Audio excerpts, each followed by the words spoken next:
Welcome to the Super Crashers Invitational. Hi everybody, I'm Aaron Yonda. It's time for something a little different on the Junkyard Joust. We've got 35 cars and we need 5 cars for a brand new Super Crashers team. Last season Super Crashers made it to the main event, but that was where it ended with this team. Now 35 Matchbox Superfast cars are gonna compete, and the last 5 standing will be the new Super Crashers team. We've got a bunch of hungry Klingons hanging out in the junkyard right now, and they demanded more food, so we've got a hot chicken food cart run by Baby Cookie. Alright, first course coming up. I think this one is an ice cream truck. I can see why no one's going near it. It doesn't look particularly inviting. And of course, the chicken rings, onion rings cart. But now it's time to joust. Our track buffer has taken its place on the field. Track Buffer LLC, the sponsor. We're off to the crashes. The Citroen SM will start us off, sponsored by Hendrika's Heavy Hauling. Citroen SM takes its place down at the end of the track. Next up, a pretty beat up old AMX Javelin. The Super Crashers are hoping at the end of this they're gonna have 5 cars that'll take them all the way to the finals. Maybe the Dodge Charger Mark III will be one of them, sponsored by Hey Hey's Hatchback Hangar.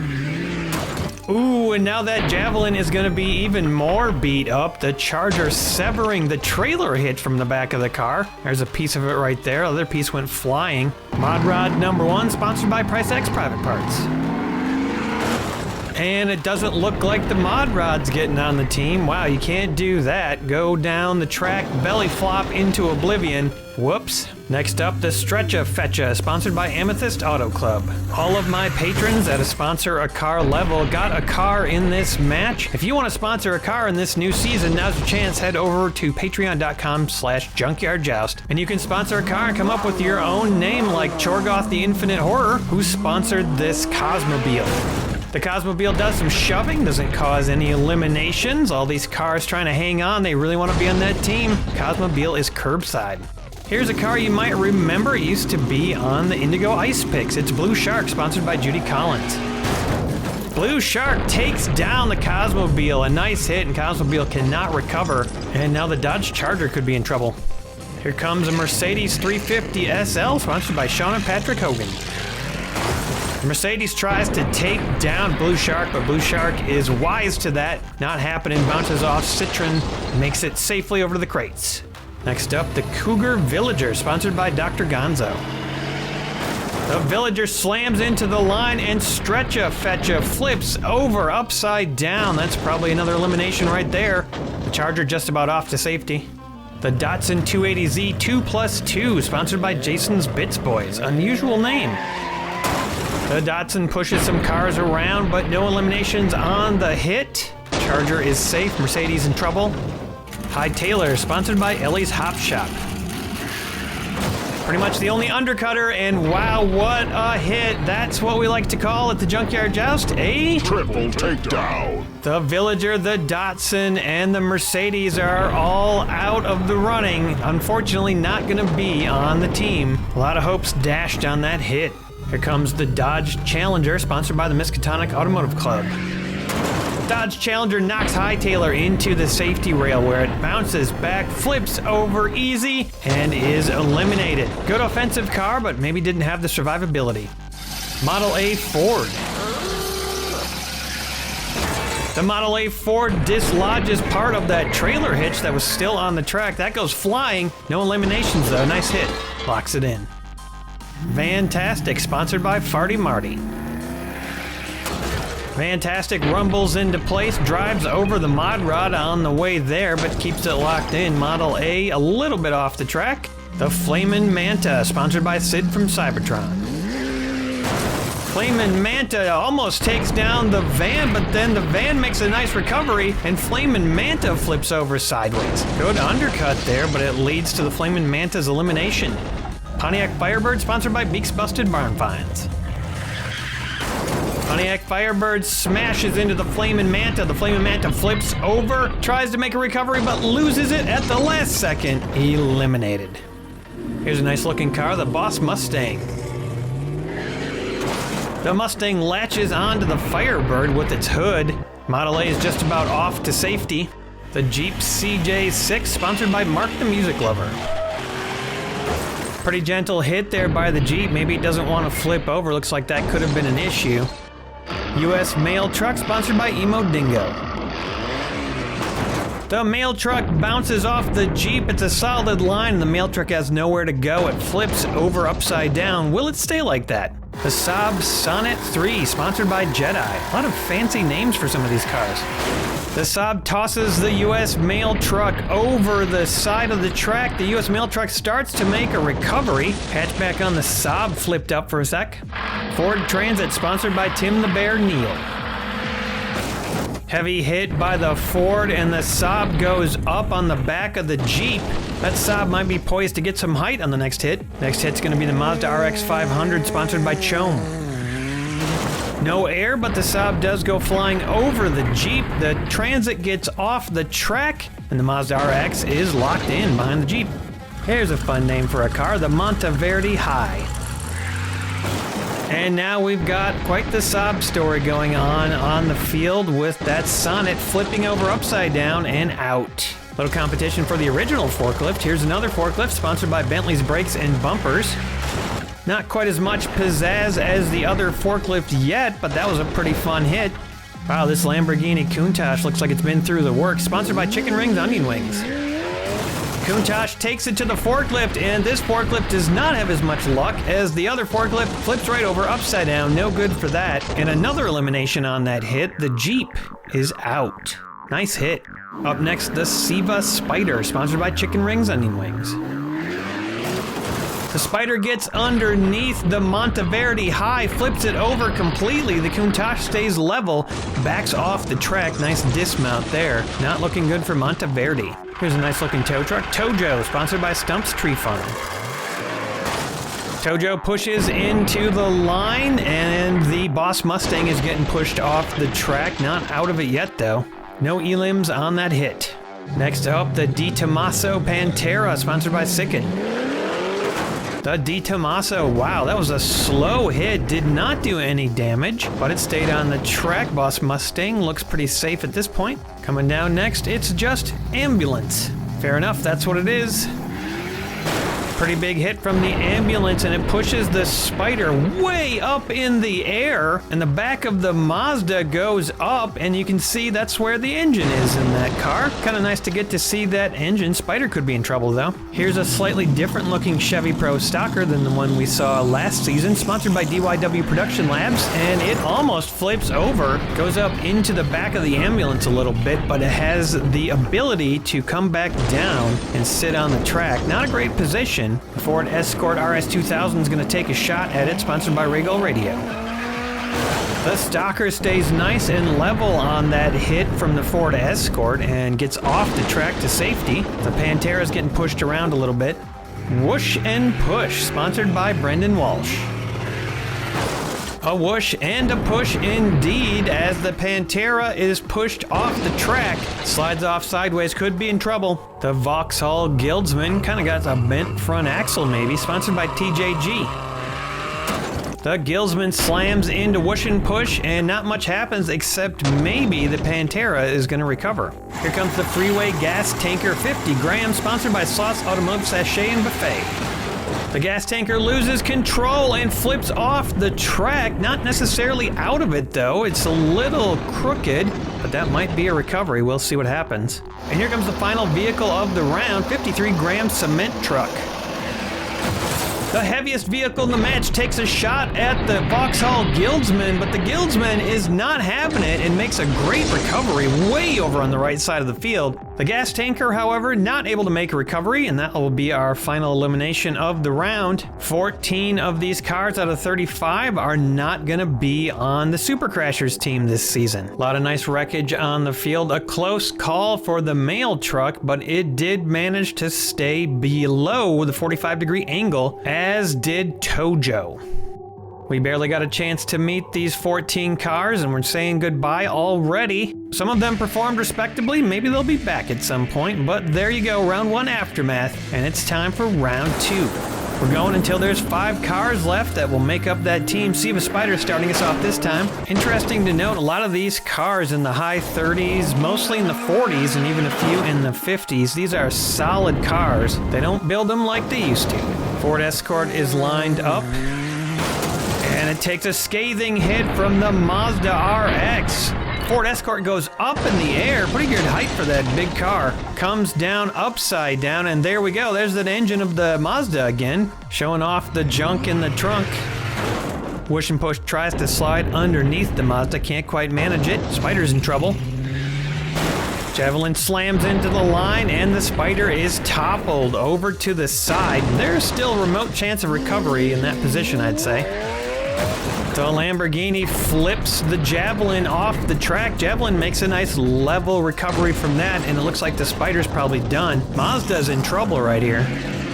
49-gram Chevy Pro Stalker, nice hit right there. The Lambo is pushed off the track. Whoosh and Push nearly pushed upside down, and the Mazda is done. Guess we won't be seeing that engine again. Big hit from the Transit and knocks itself sideways. The Lambo goes upside down. Chevy Pro Stalker stays alive. Only 2 cars left on the field right now. A lot of eliminations. As the Guildsman finishes off Whoosh and Push, and the Ford Transit truck does not make a recovery. Model A pops the Guildsman off the track sideways. Ooh, that was a nice little elimination. And the Guildsman is probably not going to be on the team. Citroen runs into the back of the Model A, and it's a wall, nowhere to go. Let me know if you think I should do more invitationals for teams down the road. I probably couldn't do it for all the teams since there's 50, but I could do it for a few more. Nice hit by the Dodge Charger, knocking Tojo off and into elimination land. Almost goes off itself, but manages to rein it in. Big smash by the cement truck, and the Citroen is eliminated. The other 2 cars do a good job of staying safe. Interesting paint job on that Dodge Charger. Kind of looks like it got into an argument with some zombies or something on the road. The Boss Mustang flips the Dodge Challenger up and over. That's going to be an elimination. Solid hit by the ambulance, but the Mustang absorbs most of it, goes curbside. Firebird slams into the line, and the ambulance tips and tilts. It's nearly going over. Gonna be a tough recovery for that boxy vehicle. And look at that, the ambulance stays alive, grips the edge of the track for dear life. Nice hit by Vantastic. US Mail Truck does a repeat performance, flips over sideways. Can it make a recovery like last time, or will its luck run out? Blue Shark causes the US Mail Truck to dismount to a permanent sideways position, unless it gets very lucky. The ambulance stays alive, and that was the last car of round 2. Scanning the field, 11 eliminations in this round. Pretty savage round 2, and we are going to say goodbye to these 11 vehicles. They fought hard, but they did not make the team this year. And we're down to 10 vehicles. Only 5 more need to get eliminated, and our team is created. Which of these 10 is it going to be?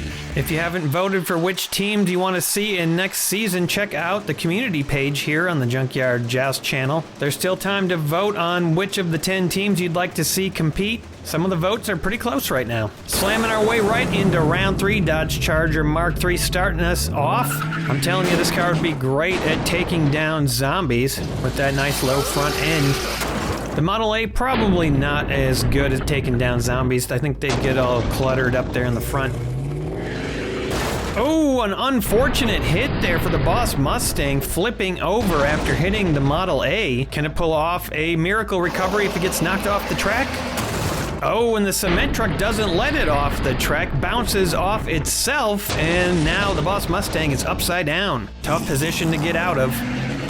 The Chevy Pro Stalker knocks the cement truck over towards the fences. Nice hit there. I saw something fly off of one of those cars. The ambulance, sensing an opportunity, tries to take out the Stalker, but look at that. The Stalker has a surprise in store. An ambulance is tossed off the track, cannot hold on. It's done. Blue Shark gets under the Mustang, tries to lift it off the track, but it's holding on with its hood.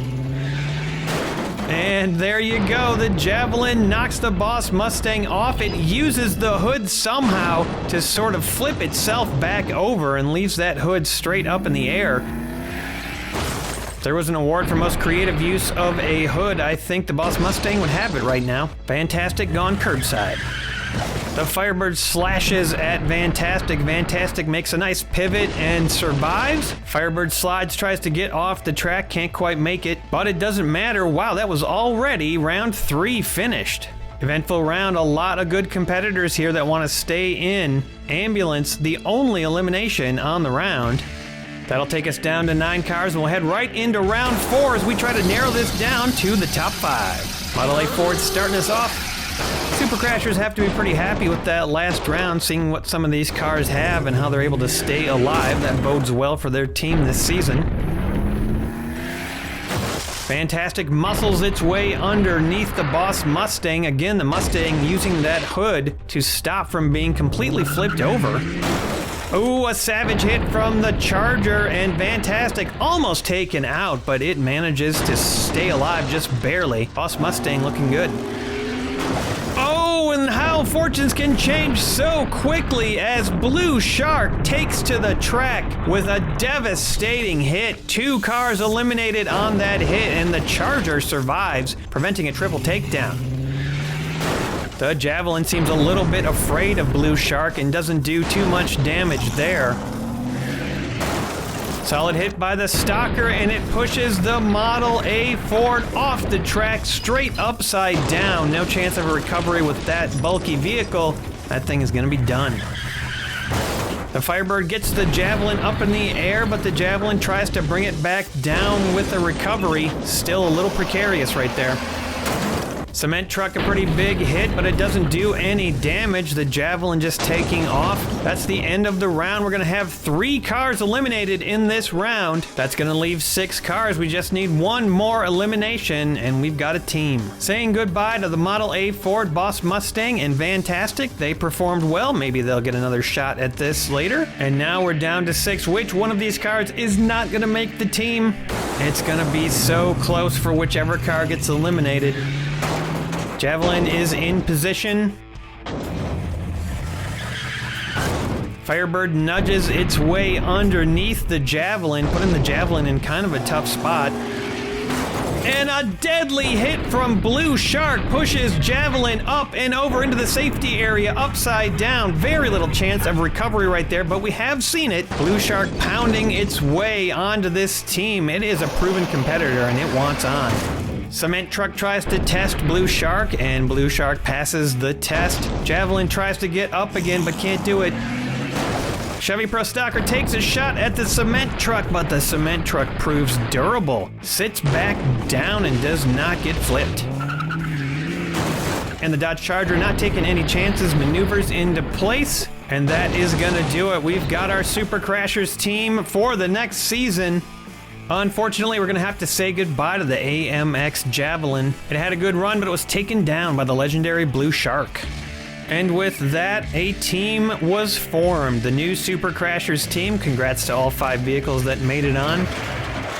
And congrats to all 5 sponsors for their cars making it. The new season is about to start. There's going to be tons of new teams. There's going to be lots of returning favorites. I hope you're prepared. I think it's going to be a really fun season.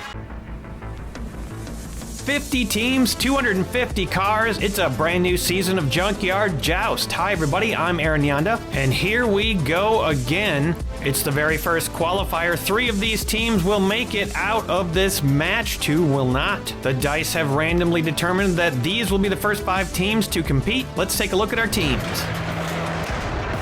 The Big Shots didn't do so great in their first appearance, but they have a brand new team and they're ready to give it another shot. Team Bond is back with a new slate of Bond cars, all from different eras of Bond. It's been a while. The Graveyard Smash have returned from the graveyard. Team sponsor is Chicken Rings Onion Wings. They're back with 3 original members and 2 new ones. Massive Transit had some bad luck in the main event last season, but they got a big mess of trucks here and they're going to try again. Speaking of trucks, Truculent is back, voted into the season by you, the viewers, and my patrons, and they've got a stalwart bunch of trucks. 5 interesting teams. This is going to be a fun one. Let's joust. Starting us off in round 1, Sup Dog, sponsored by Tim the Bear Neal. The randomized running order is up. Sup Dog has a little trouble with the track buffer, Evil Weevil, then settles in. The only returning member of Truculent, 84 GMC Sierra Classic, sponsored by Stump's Tree Farm. Comes equipped with its own tent and starts the line up at the front of the track. And Massive Transit starting out with a 151 gram trash basher right away in the beginning. Oh, it was not gonna go well for Sup Dog and the GMC, and they both just get massacred. Both flipped over upside down up by the crates, no chance of a recovery from that nasty hit. A massive double takedown to start off the season, and now Trash Basher is in position. Graveyard Smash recruited Hando the Clown, a 112 gram vehicle, and wow, it tries to slam Trash Basher off the track, but is getting nowhere, flips almost over, and then slides off the side. And now the Aston Martin DB3 for Bond Team Bond's gonna take a shot at it. Hando makes a deft maneuver off to the right and survives that hit. I wonder if Hando has any relation to that strange clown supposedly selling ice cream in the food cart. Actually, maybe I'd rather not know. Cove Light now for Big Shots, sponsored by Judy Collins. Cove Light takes a shot at the Aston Martin. The Aston Martin goes up and almost over, but manages to stay alive for now. Beautiful truck here for Truculent 65 Chevy tow truck, sponsored by Chorgoth, the Infinite Horror, Destroyer of Worlds, and Professional Dog Sitter. Tow truck knocks the Aston Martin off to safety, a nice solid hit, and it's locked in. Bad luck for Truculent being behind Massive Transit. Up now, Holland Class, sponsored by Chome. Holland Class takes down the tow truck, tosses it over the top of Cove Light, upside down. That's probably going to be an elimination. The Mummy's up for the smash, sponsored by Miskatonic Automotive Club. Mummy slams into Holland Class, takes it off the track partially, but cannot flip it over. That thing looks pretty stable. Here's a classic Bond car, the Lotus Esprit, in its boat form, sponsored by Sicken. We haven't seen Bond Team Bond since all the way back in Season 1. Nice to have them back. Next up for the Big Shots, Unobtainium 1, sponsored by Farty Marty. Unobtainium locks it in, nowhere to go. Nice solid line, although the Trash Basher kind of buckled a little bit. Up next, the 79 Ford F-150. The Ford slams into the line, almost gets the Esprit off the back of the Mummy, but can't quite do it. This ought to loosen the line up a little bit. Aeroblast, 107 grams, sponsored by Sid from Cybertron. Aeroblast blasts through 3 of the cars on the track, 2 of them taking nasty turns. The Ford F-150 manages to scoot off to safety. Unobtainium actually looks like it's going to go upside down, then recovers. Only victim of that hit is going to be the Lotus Esprit. Sorry to see that car go. New addition to the Smash, Bone Shaker, sponsored by Price X Private Parts. Bone Shaker pushes the line forward just a little bit. Cove Light in danger. Here's another Aston Martin DB3. This one with no bullet holes, sponsored by Hendrika's Heavy Hauling. Bit of a tap right there, and Cove Light continues to fall. Looks like it's hung up on that tow truck, spinning its tires. Chrysler 300C Hemi, sponsored by Jason's Bits Boys.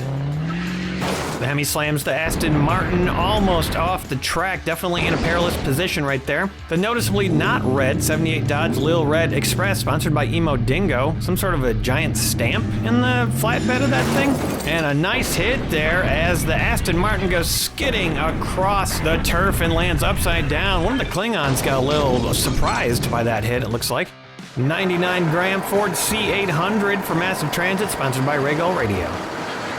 Huge hit by the Ford. Something breaks off the front of the Ford. Oh, wow, lots of stuff broke off the front of that Ford. Paint or something flying everywhere. Wow, that was a devastating hit. And it's just raining scraps of white paint all over the junkyard. And look at Cove Light. How on earth did it get in that position? What are the odds? Creature from the Black Lagoon, the infamous. Sponsored by Chicken Rings Onion Wings.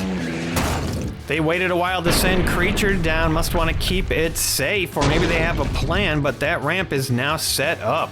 The Aston Martin DBS is up. Can it stop the Creature? Sponsored by Amethyst Auto Club.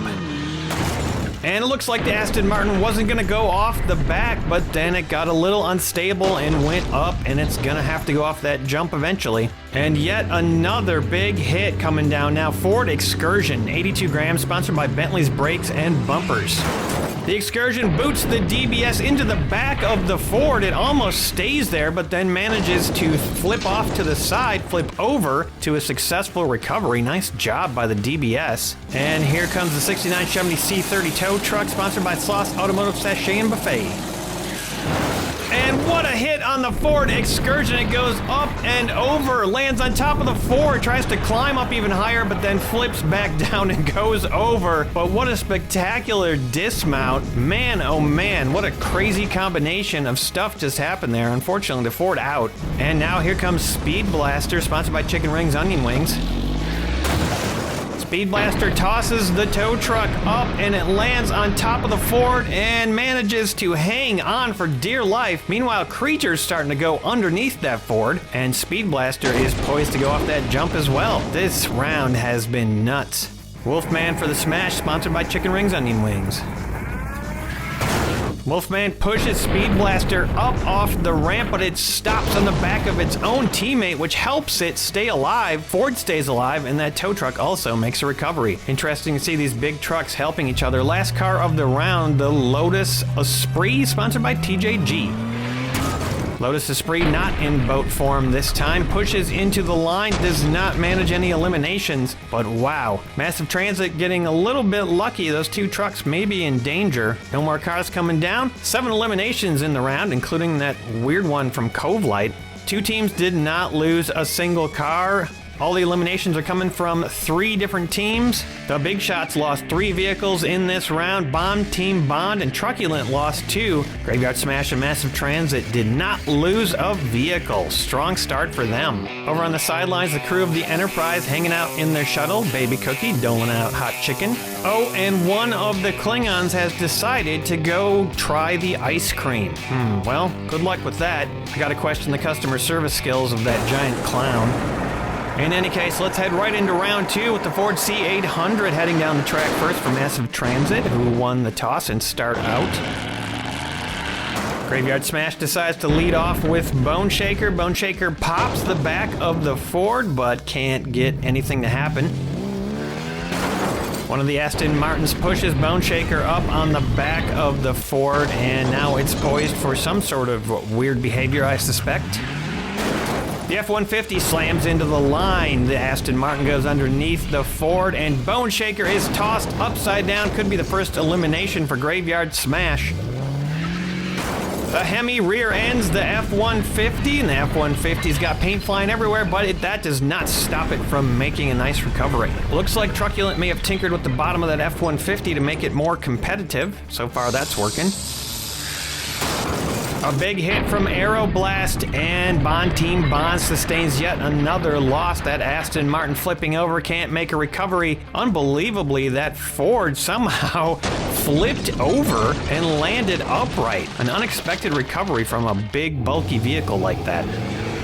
The Mummy slots into place and has a little bit of a ramp on the back. Doesn't always work, but it's not a bad protection for the back of the vehicle. The Lotus low enough to the ground that it does not go off the back of the Mummy, at least not yet. But the tow truck finishes the job, and the Lotus gets tossed up on top of the Mummy, flips over easy, and is out. Nice hit by the tow truck. Unobtainium tries to push that tow truck up on the back of Mummy, gets it started. And Trash Basher tries to finish the job. Unobtainium flying way up in the air, all the way up to a height of 7. Massive hit, and Unobtainium goes flying all the way up to the crates just about. Look at that, nice recovery though. Tow truck somehow makes a recovery after that hit too. There could have been a lot more damage on that run. Nice one by Trash Basher. Graveyard gives Hando another shot at Trash Basher, but Hando can't quite do enough to turn Trash Basher sideways, and it looks like Basher might be able to make an escape off the track. The DBS continues the process of removing Trash Basher from the track. Good hit on the back of Hando. Solid hit by the 78 Dodge, but no eliminations, just a lot of trucks moving around. All in Class sends the Lil Red Express careening off the track, and Lil Red Express cannot make a recovery. Honestly, I think if it didn't have that giant stamp on the back of the truck, it might have had a chance at recovering there. Creature slots in behind Hall and Class, and the ramp is active. Speed Blaster showing no fear, jumping off the ramp and landing it. Wow, hits the back of Hando the Clown. bounces backwards and somehow keeps it under control. We've seen it before from Speed Blaster. That thing can do amazing stunts. Graveyard apparently just trying to take down Speed Blaster with the timing of their vehicles as Wolfman slides into place, as Graveyard must have planned. That was the final run of round 2. Looks like we're going to lose 4 vehicles in the round, but no teams out yet. Team Bond sustaining 2 losses in that round. Taking a look at the aftermath, Big Shot steady at 2. Team Bond slide down to just 1. Graveyard Smash loses 1 down to 4. Truculent falls down to 2, and Massive Transit has not lost a vehicle yet. Skycam seems to have caught some shenanigans. Everyone seems to be busy down on the sidelines, but if I'm not mistaken, that Klingon who was trying to get some ice cream, he's being pushed into the ice cream truck. Somebody stop that evil clown. Well, the joust must go on. Round 3, here we go. The Ford C800 starting us off for Transit. And now it looks like that clown has turned back around like nothing happened. Wow, I hope somebody figures out what's going on with the ice cream truck.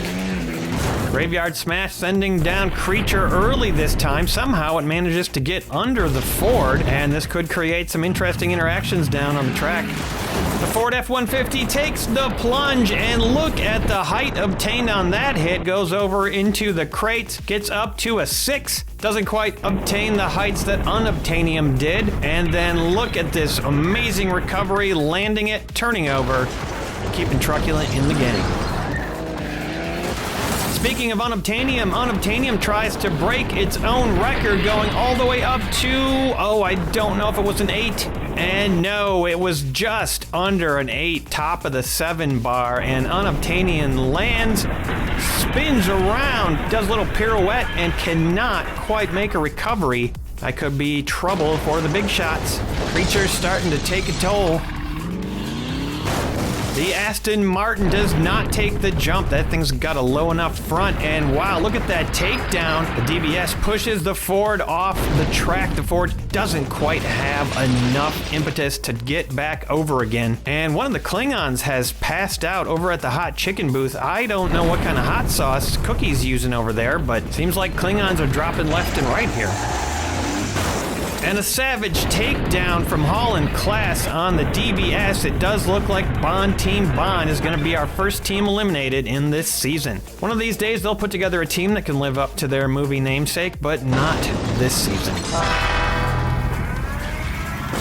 Hall and Class in a tough position, but manages a nice recovery after getting hit by Wolfman. Wolfman, wow, that was close. Wolfman is poised on the back of Creature. Wolfman is supposed to stop at the back of Creature. It did not go that way.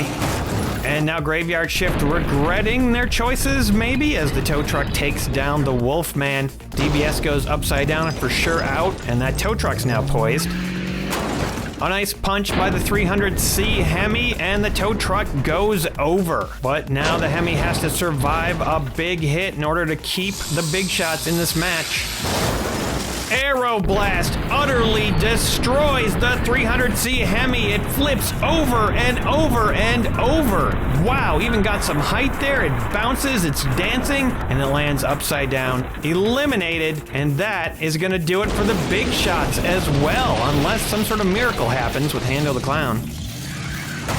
Aeroblast forced forward by the impact of Hando the Clown, and Aeroblast makes a nice stable landing. That is what you want to see. Massive Transit got to be pretty happy about their team right now. A heavy collision from Trash Basher finishes off Hando off the back of Creature. Basher using that steadying bar to keep itself from tipping over. Another elimination for Graveyard Smash. They have to be more careful about their strategy with Creature, it looks like. Especially when there's vehicles this big involved. Pretty ineffective hit there from the Mummy. Just pushes Basher a little bit more sideways, but prevents itself from going off the back of Creature. So the ramp has been thwarted for the moment.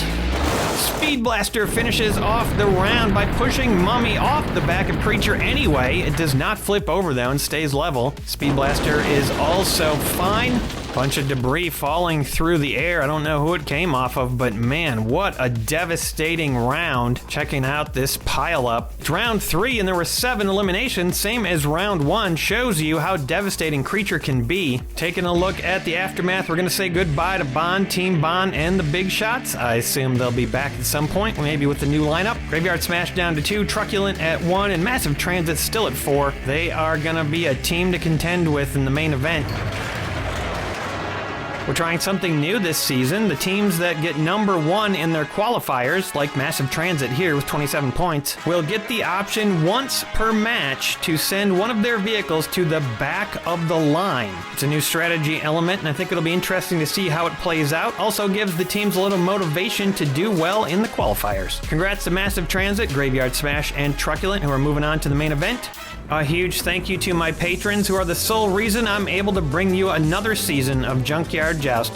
Thanks everybody for supporting this show, and thanks for watching. I hope to see you next time on the Junkyard Joust.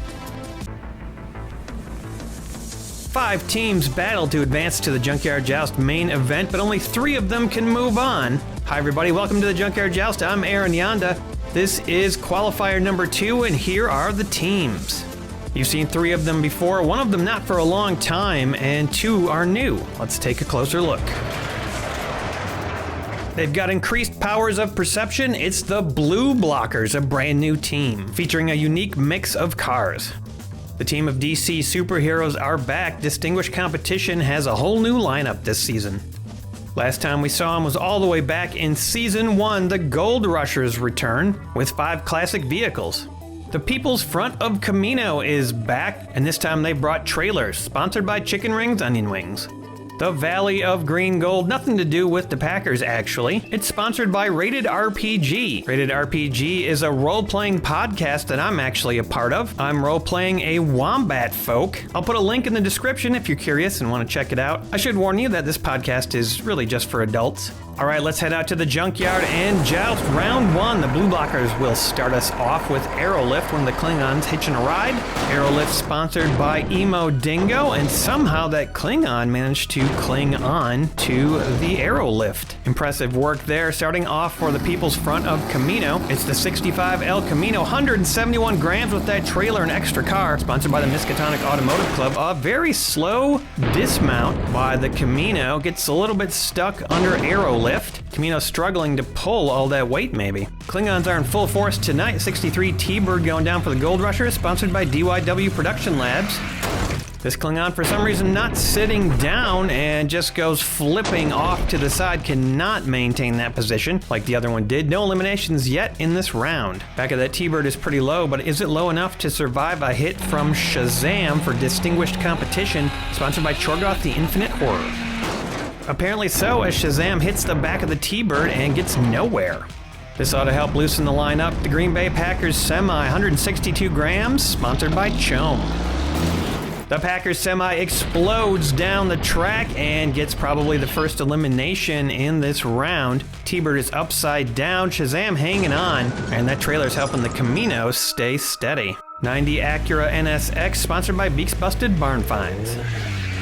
Ooh, the Acura gets underneath the Semi. Wow, lifts it up in the air. An amazing hit right there. Even manages to topple the vehicle over sideways. Nice hit.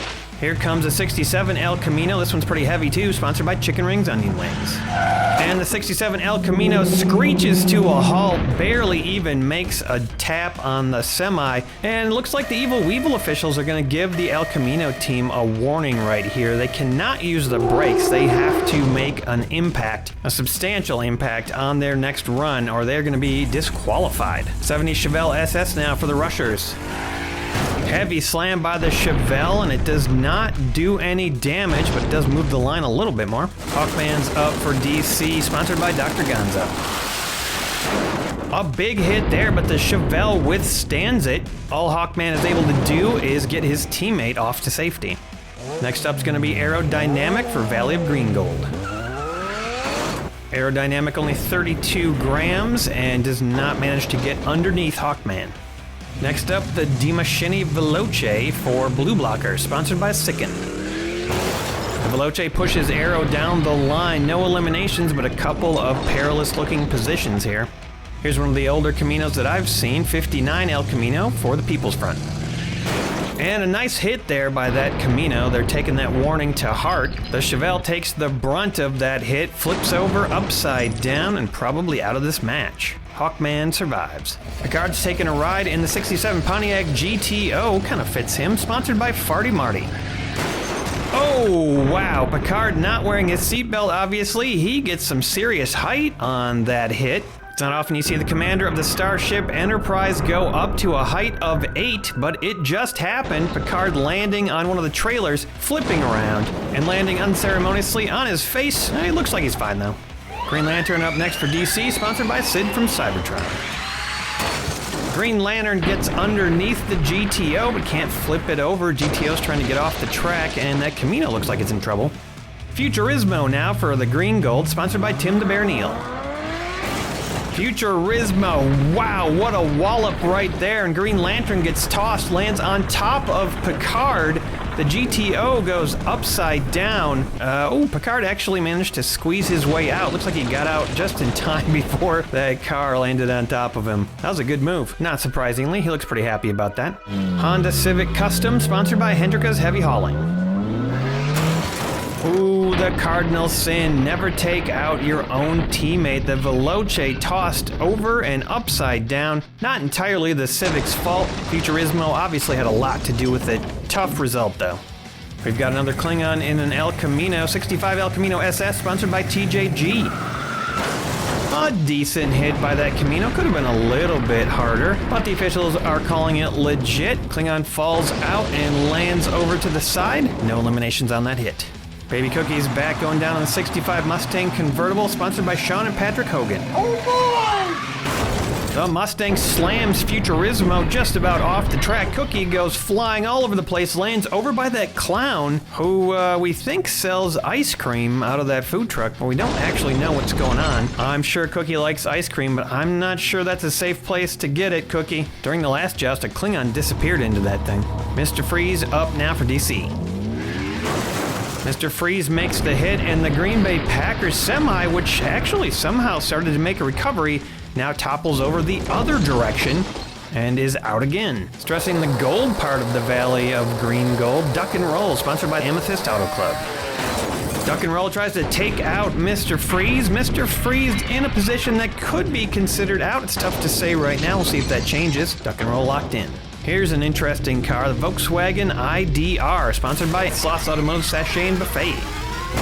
Wow, I thought that car would be a little bit faster than that. Pushes Duck and Roll off the track, but doesn't get a whole lot of undercutting action beyond that. Up now for the Camino 71 El Camino, sponsored by Chicken Rings Onion Wings.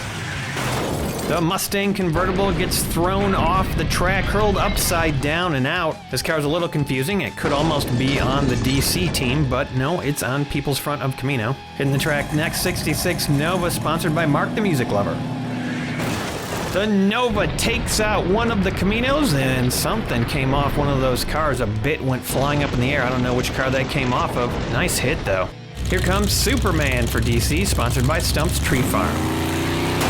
Superman tries to smash his way underneath that Nova, but can't really get anywhere. Looks like that older Camino up there is sideways at this point. And farther down the line, Aerodynamic might be in trouble from that Volkswagen. The one, the only, and the final car of this round, sponsored by Judy Collins, it's Lamelt. Lamelt slides underneath Superman, no damage on that hit. A lot of people interested in why Lamelt is on this team this season. Emerald Undercurrent's been a little frustrated in the previous seasons. I think they just needed some time to recoup. Decent amount of eliminations in that round. 11 cars are out. We didn't lose any teams, but the Gold Rushers are definitely in trouble. As you can see, they lost 4 vehicles on that round.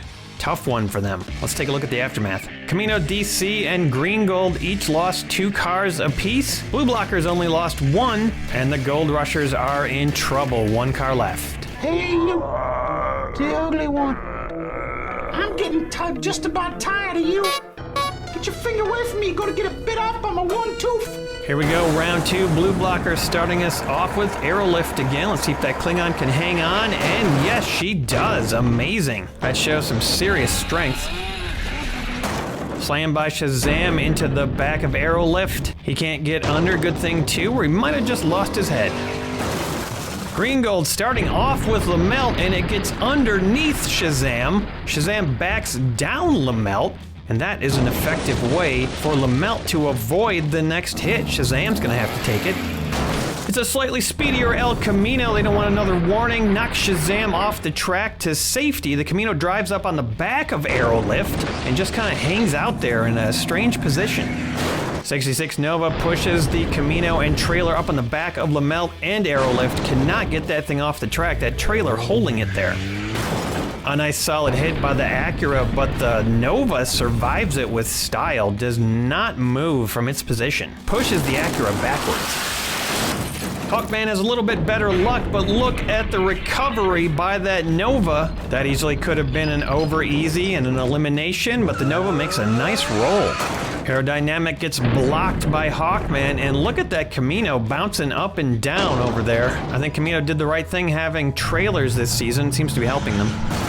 Another Camino with trailer pushes the line forward. The Acura escapes, and the other Camino starts to slide off to the right this time with the trailer. Man, that is just a weird looking situation. I'm surprised that trailer hitch hasn't busted off. Pacific pushes Hawkman off the back of LaMelt. Hawkman goes up on the trailer. Superman pushes the Civic sideways into an iffy position. Ooh, bit of a belly flop by Duck and Roll. Turns over sideways and might be able to come back from that. Civic is safe. 71 El Camino knocks Duck and Roll off the track completely. Sideways, no recovery there, but the other Superman car makes a great recovery. Now wait a minute, did Cookie just fall over? Or did that clown knock her down? I'm in the weeds! Oh boy. The IDR's got a little bit more speed this time and knocks the Superman Camino off the track, but does not eliminate it. And that is going to be the end of round 2. Kind of a strange round, only one elimination. Man, if Duck and Roll had survived that hit, we would be going into higher speeds already in round 2. That's never happened before. So just the one elimination, which will take Valley of Green Gold down to 2 cars. No eliminations on any of the other teams. That certainly bodes well for all their teams. Uh-oh, it looks like the clown has got Cookie in his clutches. What's going on? I'm not staying with you. You look like a predator. And it looks like those Klingons probably haven't noticed, or maybe they just think Cookie can handle herself. Klingon. We're driving straight into round 3. Aerolift starting off as usual. The randomized running order is up. Of course, the running order based on the number of cars your team has left. The Klingon stays on yet again. Superman slides into place. I bet blue blockers wish that they could use the ramp on Aerolift. Looks like it's a little too wide though. The 65 El Camino slides over the back of Superman and starts to go off the track, but I have a feeling with that heavy trailer, it's not going to be going far. LaMelt trying to assist getting that trailer off the track. Can't get underneath it, but that sets up a nice ramp. Chunk of something went flying on that hit. 66 Nova gets some air off the back of LaMelt and tumbles several times and makes a nice recovery, keeping Gold Rushers in this match. That's the only thing keeping them in. Good recovery. Great car. Oh, the IDR launches off the back of LaMelt. Looks like the front of that thing would go under LaMelt. It doesn't, and the IDR skitters to a stop sideways, going off its own teammate. And there's a car I thought would certainly go off the back of LaMelt, and it doesn't. Low enough to prevent the launch. Knocks LaMelt silly, though. LaMelt could be in trouble. 67 El Camino with the trailer pile drives into the line. LaMelt stays steady. Hawkman goes sideways. And wow, that trailer sure is in a weird position now. Aerodynamic can't get underneath that trailer. Hawkman back to being upright again. The Acura darts into Aerodynamic, and Dynamic makes a nice flip and a recovery. Good work there. Shazam shunts the Acura off the track. Acura stays nice and level, does not flip. Good undercut by Shazam. 71 El Camino bumps Shazam over the trailer and off the track. Shazam stays level for now. The Honda Civic tries to take out the El Camino, but the El Camino sticks the landing. Is safe. And wow, that's the end of the round. Another wild round, and yet one elimination. This is highly unusual. I think we've got a great crop of cars here and some good teams. Let's take a look at the aftermath. Blue blockers come down to earth, now down to 3 cars, along with DC and Camino. Gold Rusher's still at 1, Valley of Green Gold at 2. What's my name for little baby cookie? I think that clown got more than he bargained for. Cookie just stole the ice cream van. Here we go, round 4. Are we gonna get any eliminations in this round, or is it gonna continue the slow burn? DC starting us off this time, followed by Camino. 67 El Camino locking in with that trailer. These trailers still working great for the Camino team. Heavy hit from Aerolift, and wow, did you see that recovery by the Camino and the trailer? Unbelievable. That is such a heavy, awkward vehicle, and yet somehow it makes a perfect recovery. Aerodynamic can't get under Aerolift. The flatbed on that thing is extended. That's a good way to deaden any big hits. 66 Nova tries to push Aerodynamic underneath Aerolift. It doesn't work. And now the Nova is almost up on the back of Aerolift. And Shazam completes that transaction. Ooh, too bad the Nova couldn't quite land it perfectly. That does not look safe, although the Klingon up front is safe. Some debris flying around there.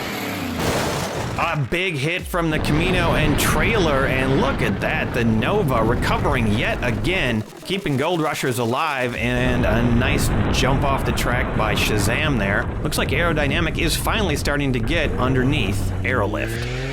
Ooh, the Acura, like a dagger, just goes straight under the trailer and the Camino and gets them off the track. I never thought we'd see that happen. Wow, what a hit, and now Aerodynamic's even farther underneath Aerolift. That actually could be bad for blue blockers, but that was a great hit. Still no eliminations. Maybe Lamelt can change that.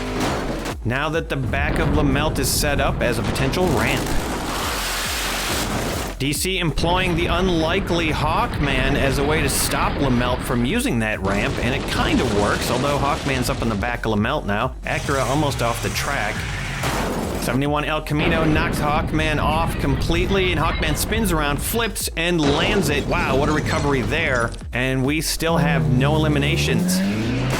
The Camino gets wedged between Aerolift and Lamelt after that hit from the Honda. That was the final car of the round, and guess what? No eliminations in that round means we are going to increased speeds. That has definitely never happened this early. There's still over half the cars left in this match. We'll jump right into round 5, and I'm just really impressed with the level of competition that these cars are bringing to the junkyard today. Increased speeds in full effect, and Handle the Clown has showed up. Looks like that evil clown is calling on a fellow clown. I bet they're gonna go after Cookie in that ice cream van.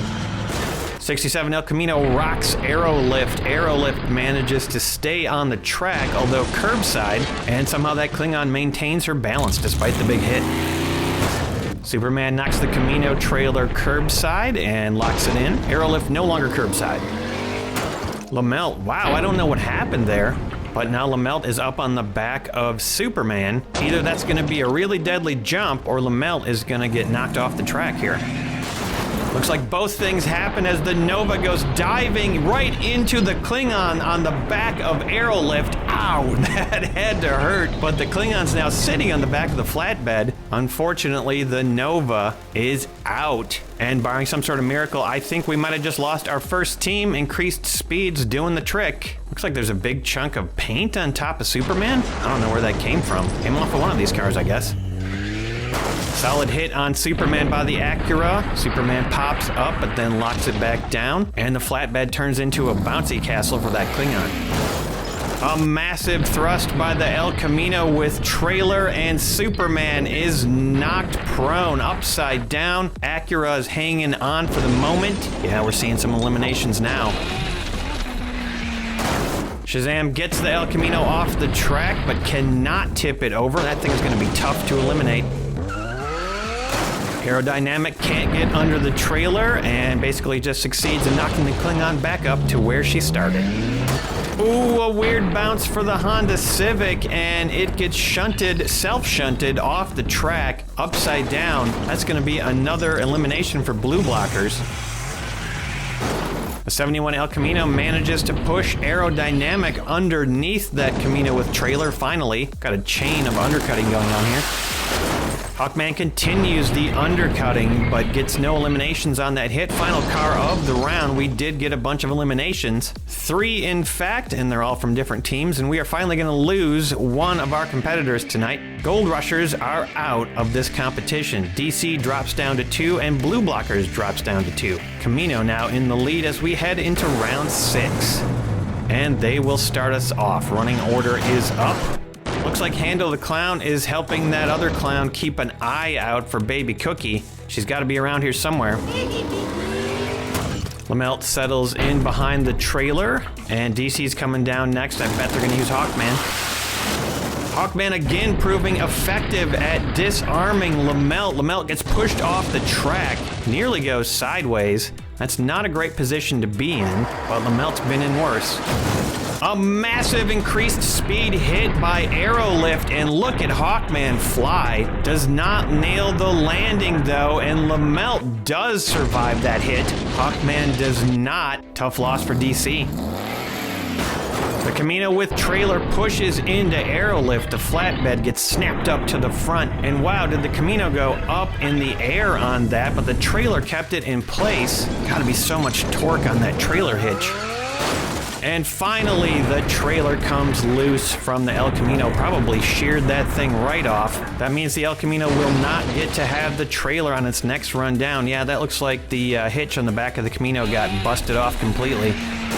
Shazam plows into the fray, and Aerolift gets knocked sideways, and it's going to be tough to come back from that. Aerodynamic also looking a little precarious. The Acura slaps Shazam farther down the track. Aerodynamics slides almost all the way off, still in good position. 71 El Camino smashes into the pile, and no eliminations on that hit. Final car of the round. We're going to lose 2 cars on the round and 1 trailer.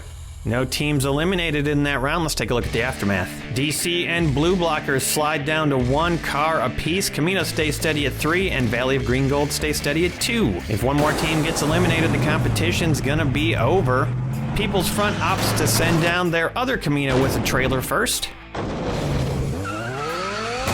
Aerodynamic can't get anywhere and goes curbside off of the impact. Lots of white paint flying all over the place.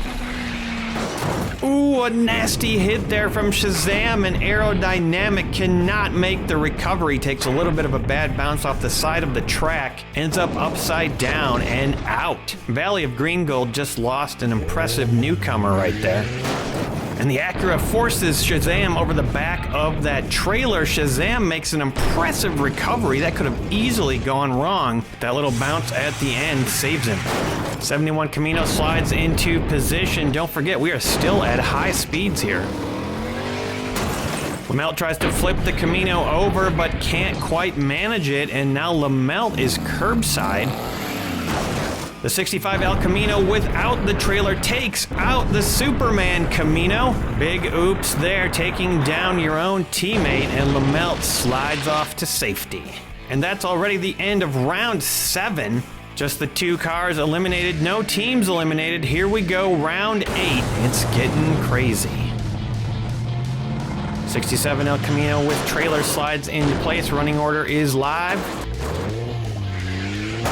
Acura tries to push that Camino around, but there's nothing it can do, and it just flops up on top of the trailer. That's a tough position to be in for this next hit.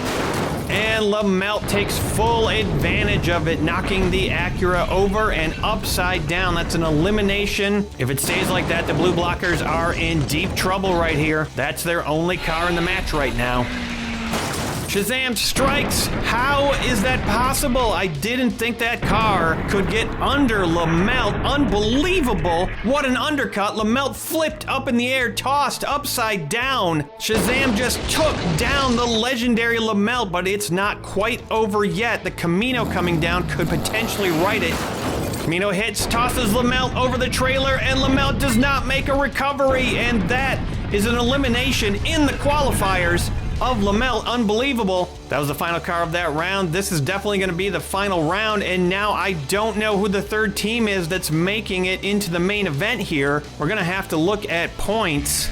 2 teams knocked out in that round, but one of them has to move on. Camino and Distinguished Competition are moving on. Who will it be, Blue Blockers or Valley of Green Gold? Here's the point spread based on who had vehicles in the match the longest. And as you can see, Blue Blockers outpaced Valley of Green Gold by 6 points, and they will be moving on.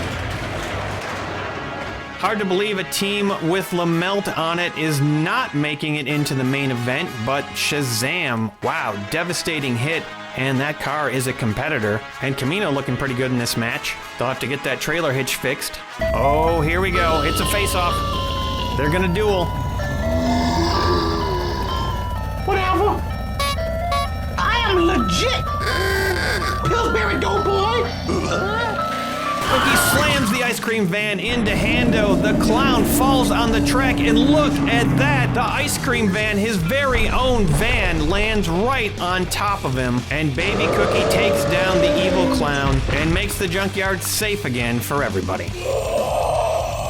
Nice job, Cookie. I don't like carolers. Well, the Valley of Green Gold may have gotten eliminated, but you can still listen to the podcast. Link in the description. Thanks for watching, everybody. We'll see you next time on the Junkyard Joust. 4 brand new teams and a lot of cars that have never jousted before. Welcome to the Junkyard Joust, everybody. I'm Aaron Yonda, and this ought to be an interesting joust.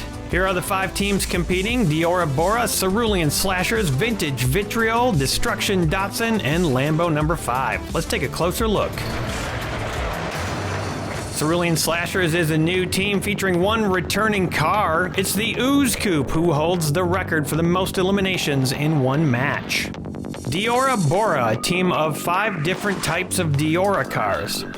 Destruction Datsun, sponsored by Chicken Rings Onion Wings. This is a pretty sweet looking team of Datsuns that are ready to cause some destruction.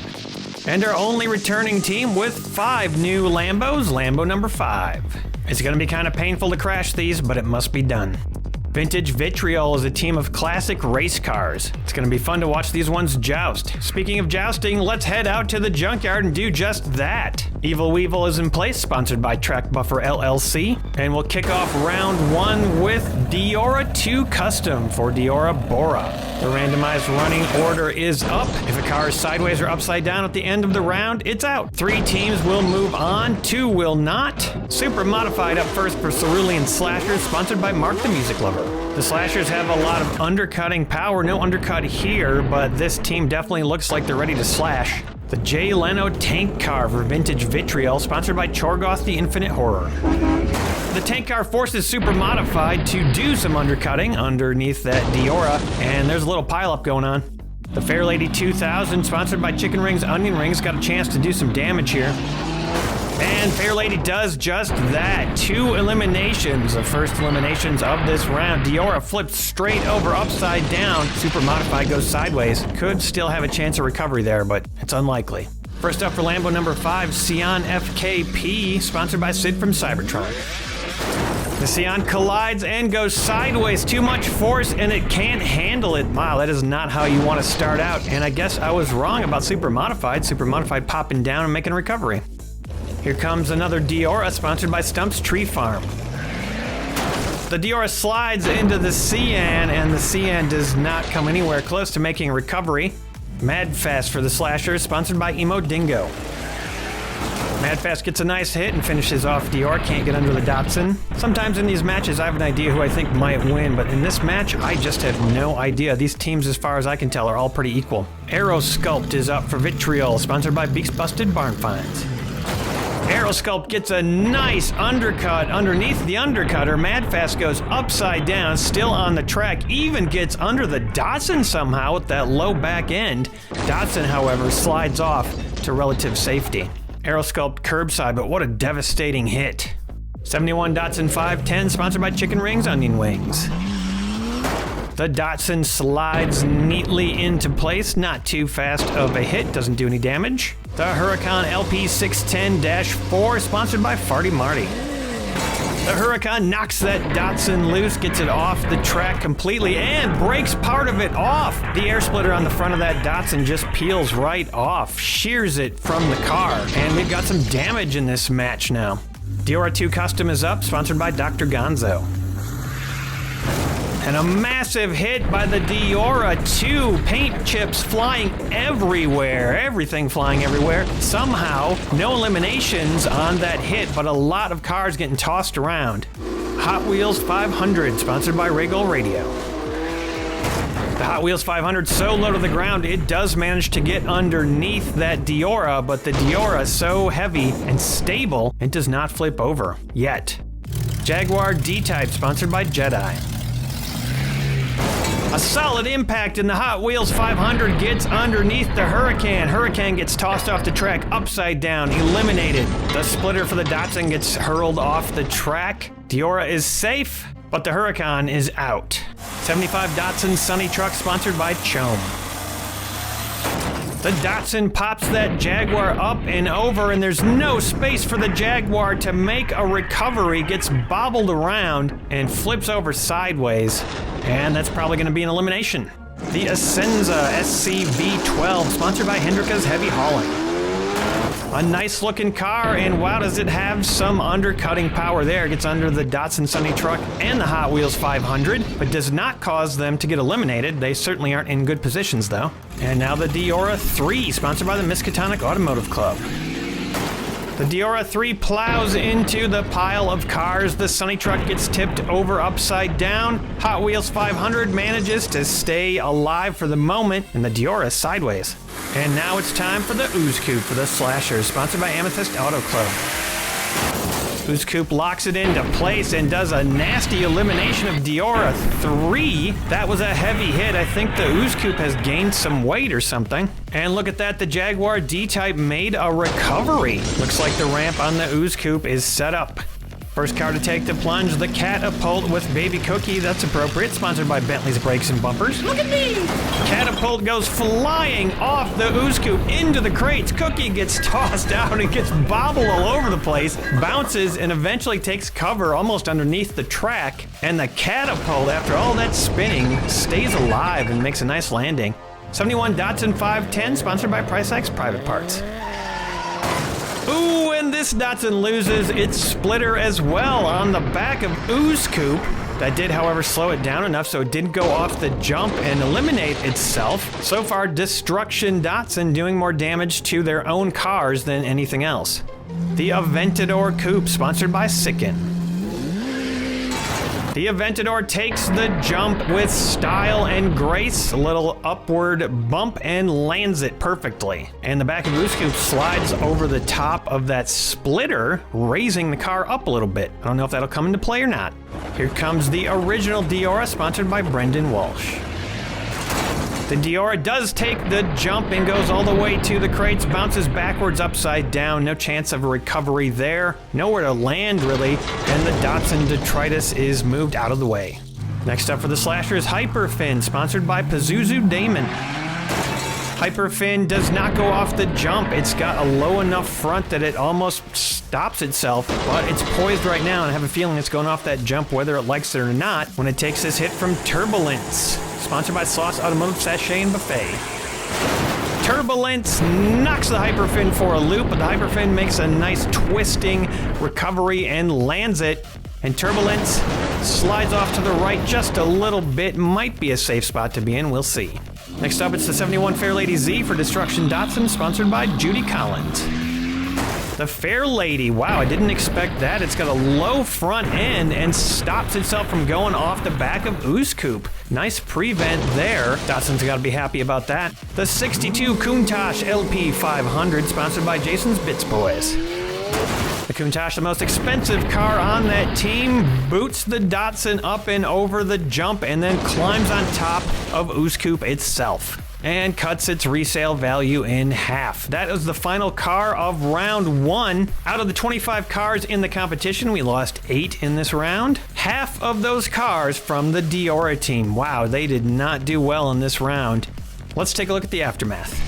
Diora Bora just down to 1 Diora. Cerulean and Datsun each lost only 1. Vintage Vitriol did not lose a car, and the Lambos lost 2. Vintage had a great round 1. They're starting off with the Jay Leno tank car. There's the round 2 running order. Cerulean Slasher is going to be coming down next. And they've chosen Super Modified. Super Modified takes the tank car out. Tosses it head over tail, upside down, up by the crates. Nice takedown there. And that is what the slashers are all about. Looks like Vintage won't be getting out of this one with 5 vehicles. A slow hit on Super Modified, and the Fair Lady can't get it off the track. Evil Weevil, though, gets booted. A vicious slam by the Countach, and Super Modified goes over into the safety area. Almost no chance of a recovery right there, although we have seen it happen. The last remaining Diora slams into the Countach and knocks it off the track. Wow, there's paint everywhere. Surely that has reduced the value of that car to nothing. The custom Diora manages to stay locked in the track and keep that team's hopes alive. A big pound from the Jaguar Deep Type that barely survived last round, and it does the trick here, taking out one of the Datsuns with a little chain reaction. Wow, there's a lot of paint coming off that vehicle. The bottom of some of these Datsuns is just as nice looking as the top. The 500 pops the Jaguar into the sky off the track, and it goes sideways, gets hung up on Evil Weevil. Meanwhile, that Diora makes a handy escape off the track and might just keep that team in this match. A little kick there from the Datsun 510 pushes the 500 sideways. The Aventador forces the Datsun up and over towards the Jaguar, which did it just make a recovery? Or is that upside down? Upside down. All right, well, no recovery this time. Turbulence smacks the Aventador off the track. Aventador goes sideways, and it might not stay like that. We shall see. Oozcoof smashes its way forward up to the front of the track, bounces Turbulence backwards, takes out the 500 and the Datsun. Nearly a triple takedown, but Turbulence manages to escape and tries to back as far away as possible. Right now, looking at the field, there have been a lot of eliminations, only 3 cars actually right side up. The pink Datsun knocks Turbulence over the top of Oozcoof, and the question is the front of that Datsun still low enough to prevent any sort of jump? The Essenza bursts onto the scene, and the Datsun stops itself from going off of Oozcoof to its own detriment as it flips over after getting hung up, goes sideways, cannot make a recovery. Turbulence sneaks out to safety. Cookie and Catapult drive up on top of Oozcoof, push Essenza off to the left. Cookie goes flying off to the right, and right now Catapult poised in an iffy position. Cookie's getting some sun. Where am I at? Hyperfin proves able to prevent going off that jump yet again. Little bounce back and almost locks it in, but curbside now. That could be bad. Catapult tries to fill up the gap on the track. Fair Lady pops Hyperfin up in the air, and it looks close to a sideways to me right now. Catapult tips over and lands safe for the moment. I think things are going to get stirred up on the next hit. Final car of the round coming down. And a solid but unfortunate hit there by Aerosculpt. Only thing it manages to do is eliminate fellow teammate Catapult as the Fair Lady Z makes a nice recovery off to the side. And we had a massive number of eliminations in this round, more than the first round. 11 cars have been eliminated. There's all your eliminations, including the parts that broke off of them. Amazingly, all 5 teams are going to be still in this match. Let's take a look at the aftermath. Cerulean Slashers, Vintage Vitriol, and Destruction Datsun all lost 3 cars. That puts everybody except Vintage down to 1 car, and with their survival, Diora stayed in the match. Here we go, round 3, Aerosculpt starting us off. Vintage has 2 cars remaining, only team with that many. The Essenza annihilates Aerosculpt, gets right underneath, tosses it up into the safety area along with Evil Weevil, and that was a nice elimination right there. Vintage could be in trouble. Big smack from veteran Oozcoof, and Essenza gets tossed sideways behind Oozcoof somehow. Aerosculpt slides off upside down, and Oozcoof has that jump set up. The Diora clears the track. The Essenza and Oozcoop are just ejected from the competition instantaneously. What a massive hit. The Diora might have just gotten its team into the main event with that one hit. Wow. The Slasher is almost certainly out of the match. Lambo remains to be seen.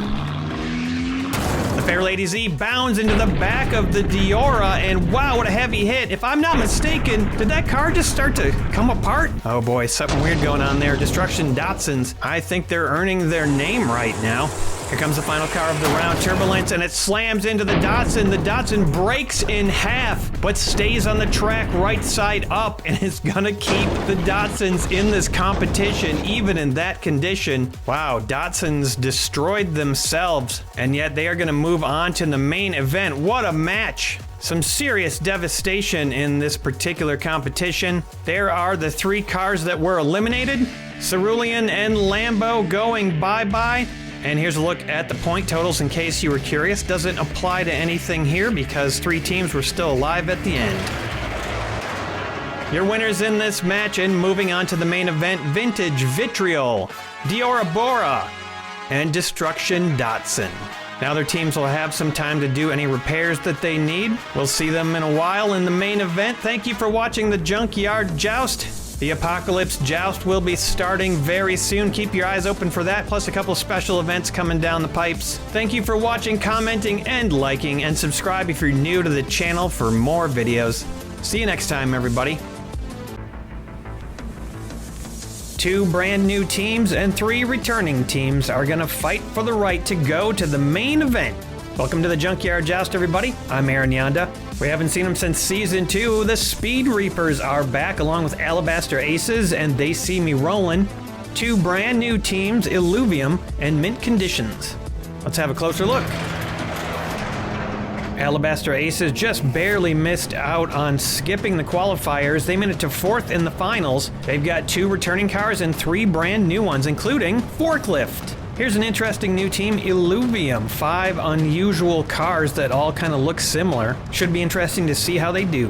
Mint Conditions, a team of cars that are worth probably a reasonable amount of money, but they won't be after this match. The Speed Reapers haven't changed up their formula too much. They've got a couple new cars, but they've got implements on those things. Always interesting to see those in action. And sponsored by Chicken Rings Onion Wings, it's They See Me Rollin', the Ryu Asada edition. A team I built in honor of a Hot Wheels designer who's no longer with us. Let's get out to the Junkyard and Joust. Starting us off, gonna be Snake Oiler for the Reapers, sponsored by Reaper EOD. The randomized running order is up. Cars go down in the order their team chooses. If a car is sideways or upside down at the end of the round, they are out. First up for Illuvium, Scorpio, sponsored by Judy Collins. Scorpio tries to get under Snake Oiler, can't do much more than get him curbside. The always fun to watch Dune Crusher for the Aces, sponsored by Wolfle Fiber Art. Dune Crusher clatters off the back of Scorpio and very unusually ends up upside down. That almost never happens with Dune Crusher, at least not this early. And Snake Oiler potentially taken down here as well.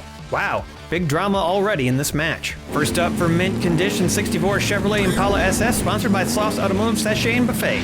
It's got the front end raised up, and it ends up doing a pretty good job of keeping on the track, kind of clamping down on Scorpio and pushing. Now the back is lower. Will it be enough to keep the car on the track? When it takes a hit from the Rygen Express for They See Me Rollin', sponsored by Chicken Rings Onion Wings. Rygen pushes hard into the pile, and the Impala manages to stay on the track. Rygen almost goes sideways, and Scorpio does a good job balancing and staying alive for the moment. Up now for the Speed Reapers, Musha Motors, sponsored by Chome. Bit of a bonk there by Musha, and transfers some of that motion into the Impala, which pushes it off the track. Rygen goes toppling over sideways and into almost certain elimination. Guess having those front wheels up did not help. Octanium now for Illuvium, sponsored by Hey Hey's Hatchback Hanger. Octanium bounces Musha Motors up towards the front, hits the safety rail, bounces backwards, and does a good job of recovering. And it looks like Snake Oiler might be recovering up there towards the front right now on top of Dune Crusher. The Ford RS200 for the Aces, sponsored by Emo Dingo. The Ford slams Octanium up towards the front just a little bit more, no damage on that hit. the Subaru Impreza WRX for mint conditions. A nice hit by the Subaru, scratching a bunch of paint off the front of the car and making it worth nothing. No cars eliminated on that hit. Next up for They See Me Rollin', it's Super Blitzin', sponsored by JK Siege. Super Blitzin' tosses the Ford off the track sideways and probably out of the match. Meanwhile, Snake Oiler has recovered completely over there on the right.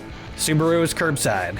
And here comes Baby Cookie in Racer X, sponsored by Farty Marty. I used to be famous. Cookie goes flying in a nice high arc out of Racer X. I think she made it up to a level 5. Pretty graceful landing on her feet. Looks like the Subaru Impreza is out.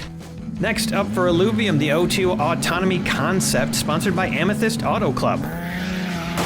The Autonomy assassinates Racer X upside down, and Super Blitzin' makes a near escape. Meanwhile, Scorpio trying to get off the track now to safety. Looks like Cookie won't be going down again in that car. The infamous forklift now on Alabaster Aces, and a Klingon has decided to drive this thing down the track, sponsored by Hendrika's Heavy Hauling.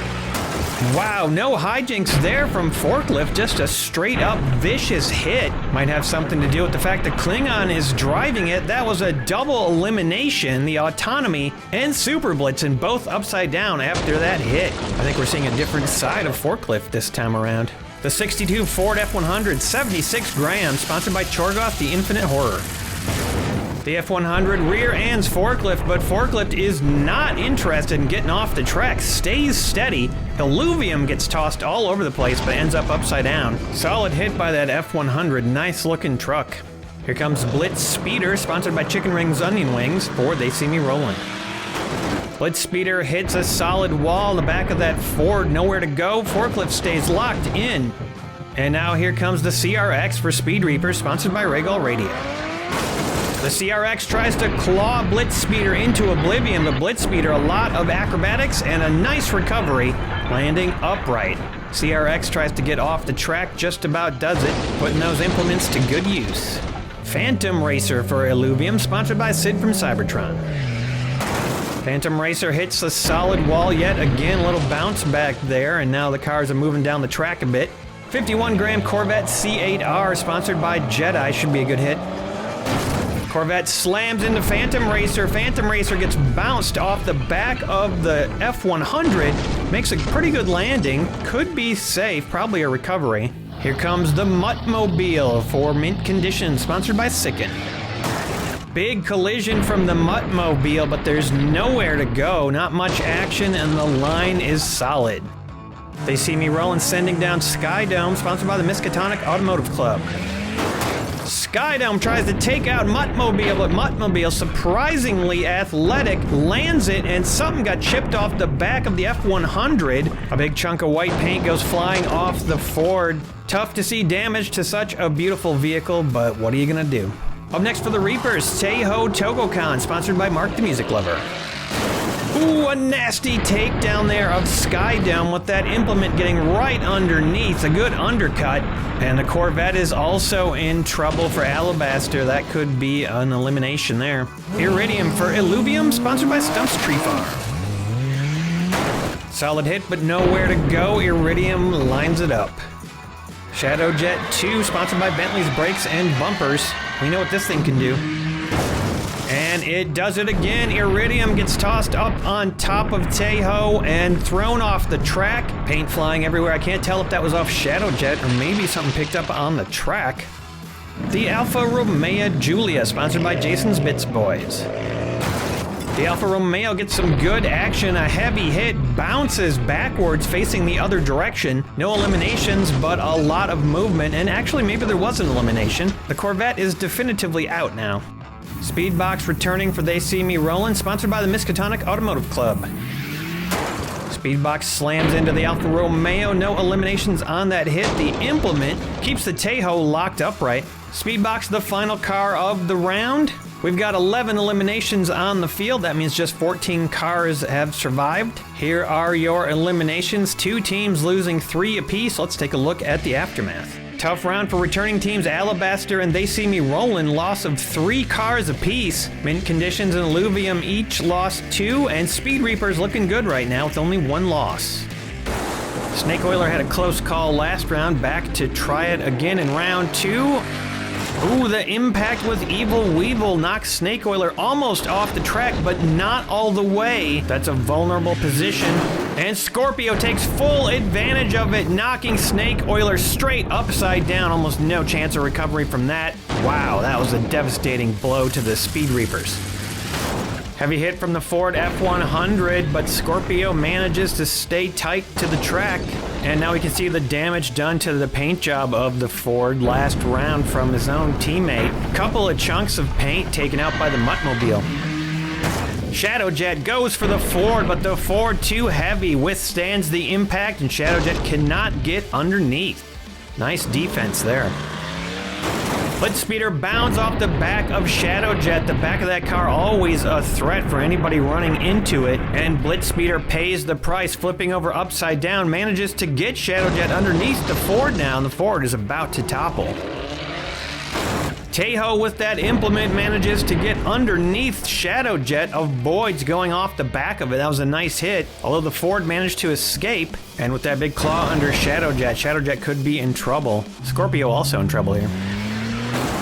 Octanium takes advantage of the mess down there at the end of the track. Scorpio is flipped over upside down and out. Shadowjet manages to weather the hit. Tejo escapes, and the Ford also escapes. Octanium taking out only a fellow member of Illuvium. Wow, that was rough. The Muttmobile hurdles into Octanium. Octanium tossed off the track, but nice balance makes a recovery. Muttmobile is curbside. Shadowjet safe off the side. Forklift strikes and drives Muttmobile into the crates, and wait a minute. Forklift actually grabbed onto the wheel of the Muttmobile and ripped it off the car. A vicious hit, and the forks peeled that tire right off of Muttmobile. You can see it there on the track. Apparently the Klingon really knows how to operate forklift. No hijinks at all, just rips that tire off the car. Wow. Speedbox forces Forklift up and over the tire and the safety rail into the safety spot. This is actually Forklift's favorite spot to be. It's generally nice and safe. Musha Motors smacks Speedbox around. Speedbox bounces into the tire and bounces back. Definitely not a great position to be in for Speedbox right there.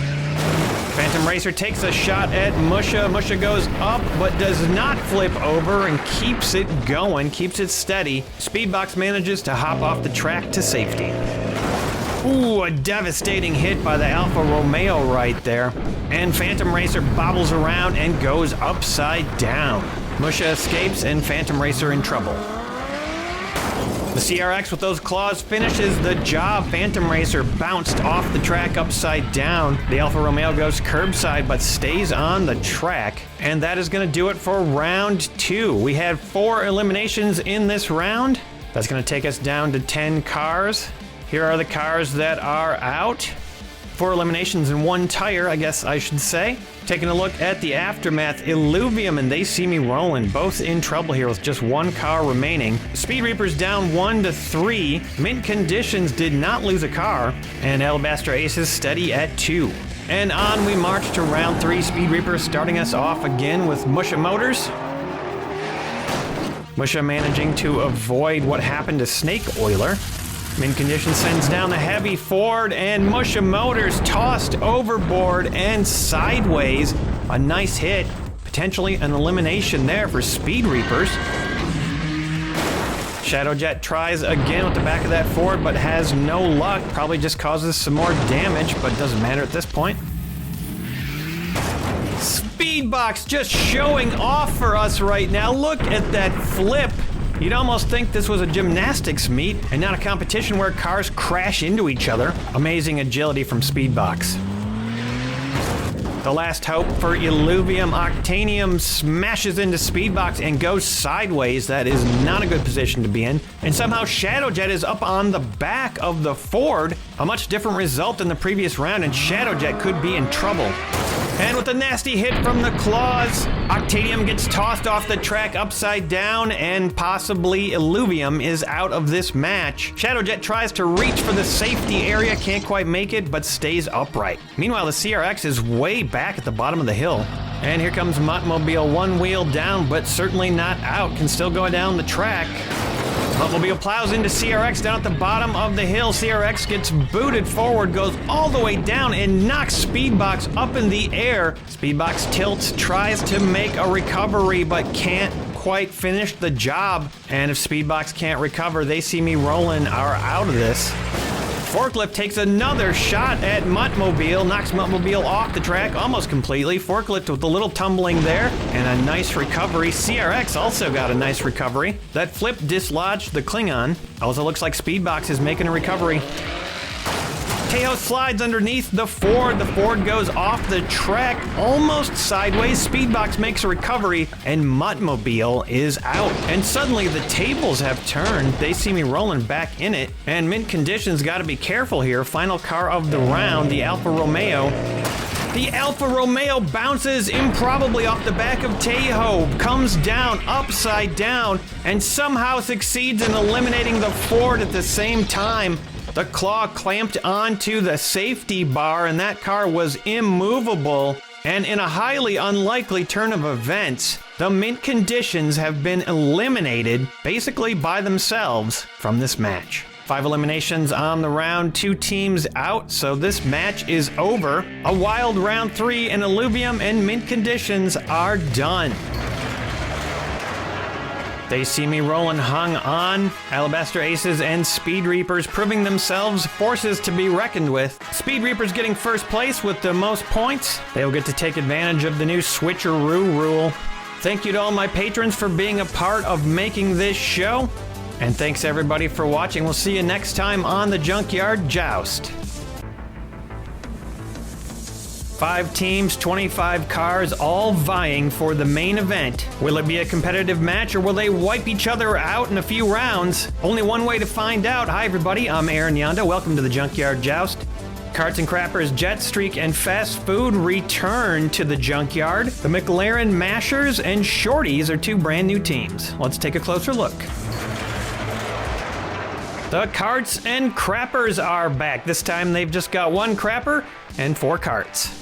Fast Food is back. They've got a very food-centric lineup, sponsored by chicken rings, onion wings, of course. Jetstreak have made it to the finals every season they've been in, peaking at number 2 in season 4. They've swapped a couple vehicles and they're ready to go again. The McLaren Mashers are a team of British vehicles. They've got speed and 1 undercutter. Shorties is a team of just that, shorter cars, but they have some surprising agility. Let's head out to the Junkyard and Joust. Round 1, starting us off, Nash Metropolitan, sponsored by Liz's Wizard Arts and Witchcraft. The running order is up. The team order is random, but the teams get to decide which cars to send downwind. The minecart is back, this time on Carts and Crappers, sponsored by Chorgoth the Infinite Horror. The minecart stops dead after colliding with the Nash. Cookie stays in. She likes to ride down in this cart. Masher is sending down the McLaren P1 GRX 57, sponsored by Emo Dingo. The P1 slams both cars off the track. Cookie and the minecart get tossed sideways, and the Nash gets tossed off and goes sideways. Looks like it wants to make a recovery, but it doesn't have any space. Minecart out this early, that is highly unusual. Great hit by that McLaren. Here comes Sweet Driver, sponsored by Sean and Patrick Hogan. The Cupcake car gets underneath the P1 but cannot get it off the track. A little too light to do that, and Sweet Driver sits there spinning. Next up is Fusion Buster for Jetstreak, sponsored by Emo Dingo. Fusion Buster tosses Sweet Driver and McLaren off the track. They both make impressive recoveries. Good balance on both of them. We're back around the roster. 53 Corvette for Shorty, sponsored by Chone. 53 Corvette, a nice hit on Fusion Buster. Fusion Buster very unusually just about sideways here. I don't know if that's beyond 45 degrees. It looks iffy, and wow, that would be a big loss for Jetstreak. Nice simple cart here. Container, sponsored by Sid from Cybertron. Container doesn't really have a whole lot of weight, just kind of whomps into the back of the Corvette and goes sideways.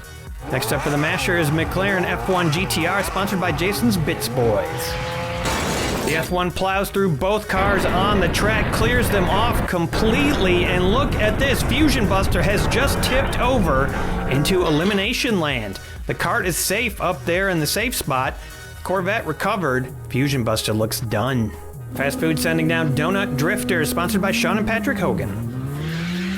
Donut Drifter looks a little glazed after that hit in the back of the McLaren, comes back, bounces into it, pushes it sideways, tough position to be in. We'll see if the El Rey Special can take advantage of it, sponsored by Mark the Music Lover. The El Rey Special splits both cars off the track. Donut Drifter, nice stable recovery, and the McLaren bounces off to freedom. 57 Corvette for Shorty, sponsored by Liz's Wizard Arts and Witchcrafts. The second Corvette for Shorties kind of leisurely bounces into the back of the El Rey, and they are both locked in. Looks like one of the Klingons has decided to ride down in the throne hot seat, sponsored by Sloss Automotive Sachet and Buffet.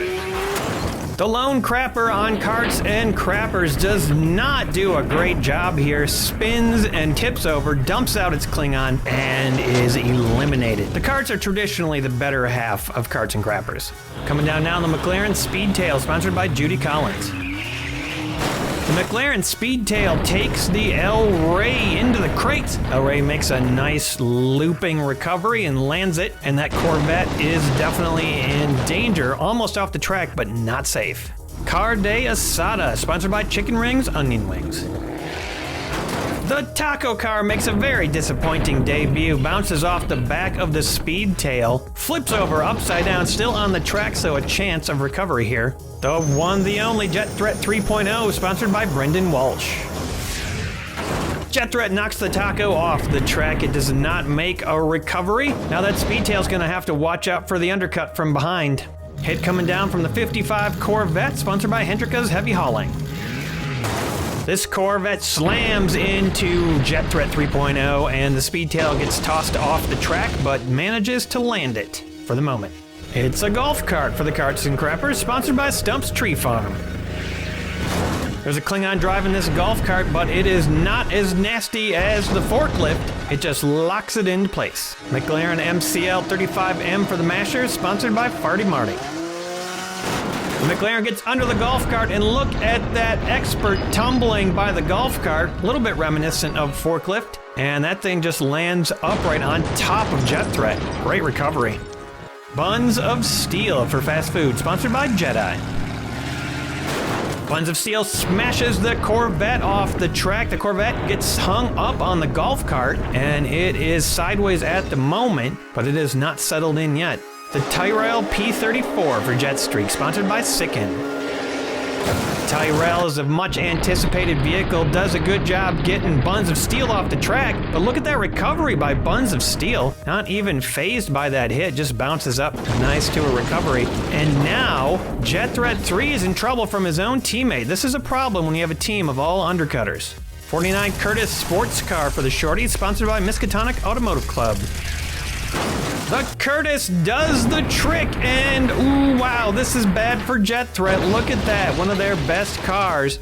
Jet Threat 3 is upside down, and it's not looking good. Picard got tossed out of the Curtis. He's landed on his back. Looks like he's fine. Here comes another cart towing tractor, sponsored by Regal Radio. Towing tractor, nice slow hit there, doesn't do any damage. It pushes the MCL just a little bit more off the track. And now it's the McLaren Senna, sponsored by Bentley's Brakes and Bumpers.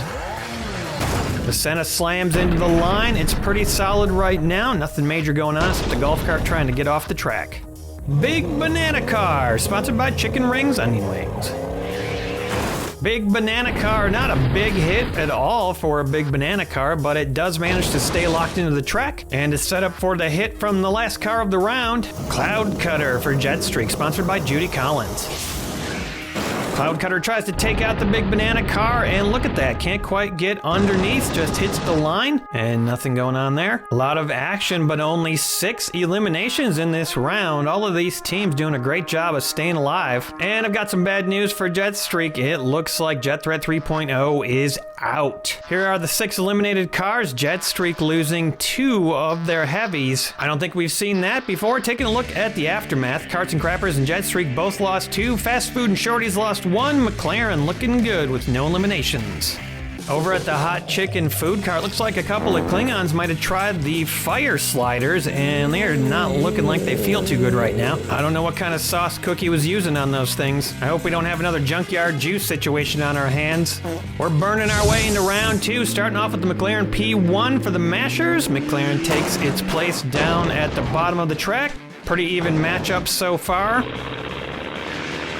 Sweet Driver takes a shot at the P1. The P1 goes off the track but stays level again. 55 Corvette knocks both of them off the track, and the Cupcake makes a nice recovery. It looks like it's gonna stay sideways, but it flips over. McLaren bounces around and stays on its feet. The golf cart slams into place on the track. 2 cars lined up. Klingon's almost falling out of that thing. The Tyrrell shoots underneath both cars on the track. The golf cart goes sideways. Klingon goes hurling out. And now the Corvette is balanced right on top of the Tyrrell. Very unlikely. Not a great position for that Corvette either. Nice hit. Klingon's lying on the ground. I don't think it was very comfortable inside that golf cart anyway. A little big for it. And the F1 takes out the Corvette. Just as I suspected, the golf cart, though, recovers. Great recovery there. Goes from sideways on the track to still in the match. Donut Drifter hits the back of the McLaren. Can't really do much, but stays locked in. 53 Corvette tries to get under both vehicles on the track. Gives it all it can, but can't make anything happen, and backs away. Container belly flops off the side of the track, bounces off the Corvette, skids sideways to a halt, eliminates itself. That's just not what you want to see. Tough break for Carts and Crappers. A beautiful undercut by the El Rey, tosses the Corvette over and upside down, eliminates it. Donut Drifter somehow manages to survive that hit. And now we got 2 shorties laid out upside down. Looks like the undercutting is something they are more susceptible to. The Senna knocks the El Rey off the track to safety, almost gets his own teammate off as well, and starts to go under the Tyrrell. Buns of Steel hits the pile, but the Tyrrell is only shunted off the track, does not go over, not quite enough power there for Buns of Steel, and it's hanging off the edge of the track. The car drives the Curtis into Buns of Steel, and look at that great spinning recovery off the Burger. Buns of Steel showing some great agility here. The car just can't seem to stay in the car, or maybe that's his strategy.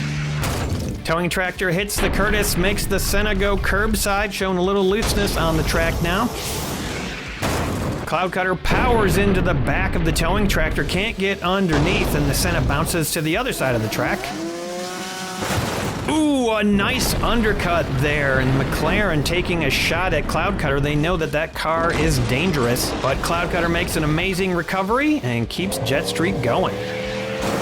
Big Banana pushes MCL underneath the towing tractor. Towing tractor, a surprisingly good recovery right there on top of Cloud Cutter. 57 Corvette continues the undercut for MCL. The Curtis makes it out alive, but the Senna is poised right now, sideways. Could go over on this next hit. The Speedtail attempts a takedown on that Corvette, can't quite manage it, and the Corvette escapes after getting stuck between the Banana and the front of the Speedtail. Final car of the round. We're going to lose 4 cars in this round. No teams out yet. Shorties took a big hit, though, in this round. Let's take a look at the aftermath. And the Shorties go down to 2, along with Carts and Crappers. Fast Food and McLaren both at 4. Fast Food did not lose a car in that round. Jet Streak stayed steady at 3. And now we've got quite a situation developing over at the food truck. 2 more Klingons decided they wanted to try the fire sliders. You'd think Klingons would be able to handle spicy food a little bit better. Baby Cookie is a little worried, and she's trying to get the attention of Troy and Jordy. I'm telling you guys, chicken rings and onion wings, that's where it's at. Stick to those. McLaren starting us off in round 3 for the Mashers. All 5 teams still in this. We go until there are only 3 teams remaining. Sweet Driver slots in. I wonder why they didn't call this vehicle Cup Cart or Carp Cake? Maybe that's why. Here comes the Tyrrell. A lot of buzz about this car, and you can see why. Just took out Sweet Driver. Cookie falls off of the shuttle. Such a violent impact. Only car that escaped is the McLaren. Jordy and Troy better open up that shuttle so they can help out those spicy Klingons. Speaking of Klingons, the golf cart slams into the Tyrell, flips it around, almost flips it over. That could have been an elimination. I'm telling you, when the Klingons drive in a vehicle, you better watch out. Got a bit of a ramp going now off the front of the Tyrell, and the Curtis takes it. Picard bouncing and spinning around. Wow, that was cool. That was like breakdancing or something. What will you have me do? The Curtis makes a recovery. The McLaren MCL goes head-to-head with the Tyrell. The Tyrell just kind of shoots off to the left a little bit, but the MCL does avoid the ramp. Nice slam by the Donut Drifter, pushes the Tyrell off the track, and the MCL is curbside. Donut Drifter drifts way back. And the El Rey shoots right underneath Donut Drifter, but it doesn't bother the Donut Drifter, it just slots back in again, and the El Rey has taken down the MCL, flipped it right over with a brutal hit, and McLaren loses their undercutter. Towing Tractor boots the Donut Drifter up towards the front. Donut Drifter comes back for a little bit more. No damage on that run. Cookie still struggling to get on her feet. One of the Corvettes from Shorty's lines everybody back up. Tight little line up front.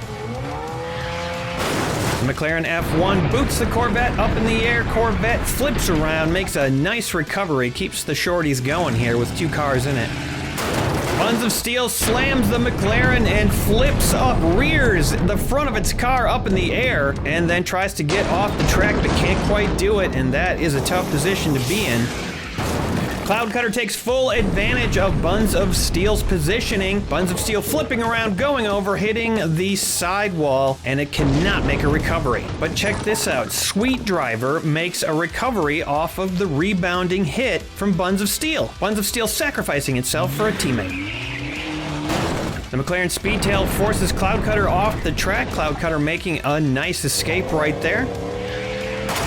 And the big banana car locks it into place. Final car of the round. And we've got a competition on our hands. Only 2 eliminations in that round. We've got some good quality teams here. A high survival rate. Buns of Steel and the MCL, the only 2 eliminations. That's going to bring both teams with 4 down to 3, bringing them back down to earth. Now 3 teams have 3 and 2 teams have 2. Looks like Jordy and Troy were maybe sleeping. Jordy checking out what's going on with Cookie. The 4 Klingons still reeling from those fire sliders. Hopefully they're gonna get the help they need. Round 4, here we go. Starting off with Sweet Driver for fast food. After that rather sweet assist from Buns of Steel last round. Buns of Steel maybe thinking Sweet Driver has a better chance of keeping them in this match. And maybe just proven right there when the Tyrell knocks Sweet Driver off the track, but Sweet Driver handles it with ease. Great recovery. The ever-deadly McLaren P1 does it again. This car has been taking vehicles out left and right, and now takes out the Tyrell, a deadly car, and I don't think there's any coming back from that. Golf cart, a rather relaxing slotting into place, does not damage the McLaren. The Curtis Sport dislodges the golf cart from the track, but the Klingon stays put. Picard, however, goes flying off and out of that convertible. Picard seems to like the convertibles. Maybe Picard and the Klingon will go golfing after this match. Donut Drifter slaps the Curtis Sport just about all the way off. Golf cart makes the escape. Donut Drifter is curbside. El Rey smacks the Donut Drifter off the track. Donut Drifter makes a great recovery, just stops short of the crates and saves itself by doing so. Meanwhile, the El Rey is in a tough position. The F1 tries to take advantage of it and fails badly, takes out his own teammate. The El Rey slides down on top of its teammate, luckily right side up, keeping Jetstreak around. The McLaren, though, losing that great offensive car. Towing Tractor hits the wall, back of that McLaren not going anywhere, and stays put. 57 Corvette slots in, finishes off the P1. 2 eliminations so far in this round. Big banana car smacks into place, not really much of an offensive vehicle. Cloud Cutter takes a shot at the banana and does the trick. Banana car flips over, goes sideways, wedged in between 2 cars. Could recover from this position. There's just 1 car left in the round. Let's see what happens.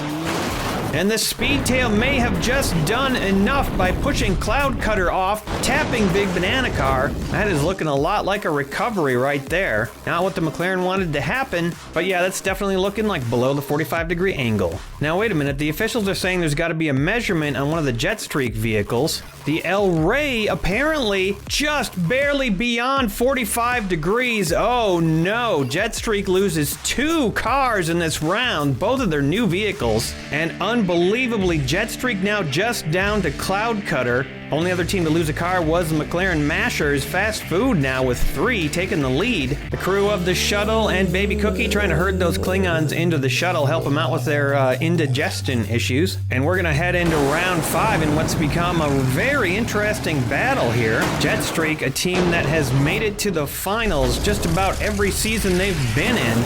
They are in deep trouble here. Curtis and Sweet Driver locked in. The McLaren F1 pops Sweet Driver up in the air. Sweet Driver does not make a recovery, lands it upside down, and just doesn't have the impetus to get out of that position. Rolls around a little bit. Picard gets tossed out of the Curtis. Nice hit by the F1. Towing tractor firms up the line, and now Cloud Cutter's going to be coming down. Last hope for Jetstreak. Cloud Cutter locking it in. Wouldn't it be something if Jetstreak got eliminated in the qualifiers? Donut Drifter not quite enough to get Cloud Cutter off the track. The Curtis, though, goes off the track. Poor Picard getting jostled around by his own ride, but at least he didn't eat the fire sliders. The Corvette sends Cloud Cutter off into the tires, and Jetstreak will survive another round because of that hit. 4 cars locked in. The Speedtail gets underneath the Corvette, assassinates it, knocks it off the track, and over and done. Good hit there, and that could take Shorty's down to 1. The golf cart can't really get enough speed to do any damage, and slots in. Big Banana Car, the final car of the round. Big Banana Car does not end itself. Klingon falls out of the golf cart, but no more eliminations.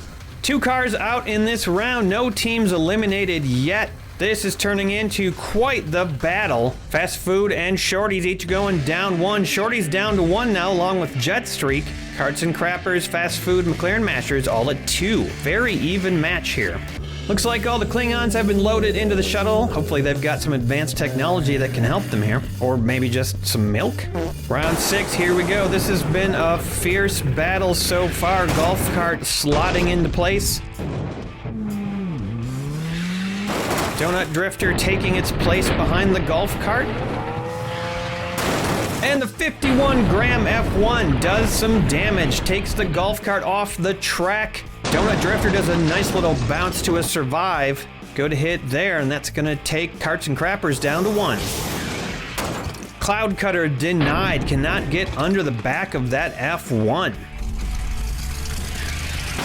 Picard and the Curtis Sport slot into place. Picard going a little bit over the windshield, but looks like he's hanging on. Towing tractor not enough force to do any damage, and it locks it in. Ooh, a bit of a belly flop there by the Big Banana Car. Turns over sideways. Still another car to come down, though. Could recover. And the Big Banana Car gets a chance to recover, but it cannot do it. The Speedtail finishes it off. And that's going to take Fast Food down to 1. 2 more eliminations on the round. There is just 1 team left now with 2 cars. It's the McLaren Mashers. Everybody else just has 1. All 5 teams still in this, improbably. I hear a lot of noise coming out of that shuttle. I don't know what's going on in there. I've been taking that ivermectin every day. Here we go into round 7. This match is turning into a long one. The McLaren Speedtail slotting into place down at the front of the track. Donut Drifter piling in behind it. Curtis Sport following suit. Picard getting tossed out of the car again. Cloud Cutter tries vainly to do some damage, gets the Speedtail up on top of the Donut Drifter. Definitely a precarious position, but no eliminations yet. Towing tractor cannot do any damage, and the F1's got to be careful here. Big hit from the F1. It almost takes down his teammate, but the Speedtail manages to pull it back in and stay alive. Curtis Sport also in danger, but it hung on, and that means with no eliminations, we are going to increase the speeds on the track. We'll get some eliminations in this next round. Oh, wow, there goes the shuttle. They're driving away with all the Klingons. Maybe they're just going to the store to get some milk. I don't know. In any case, it's the McLaren F1 starting us off in round 8.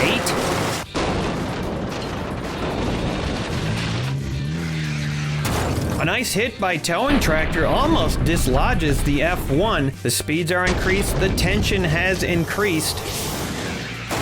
Cloud Cutter stirs it up on the front of the track, but nothing happening yet. The Curtis Sport causes some movement. 2 cars escape, and that is going to keep Jetstreak and the Mashers in this match. Ooh, a nice hit by the Donut Drifter. Wow, the Curtis Sport is definitely in trouble right there. The card flies out, and the Curtis Sport is teetering. A huge takedown by the McLaren Speedtail, and it takes itself out. Donut Drifter recovers with a magnificent bounce off the wall, and the Curtis Sport is finished. And that is going to be 2 cars eliminated, and we're going to send our first team packing.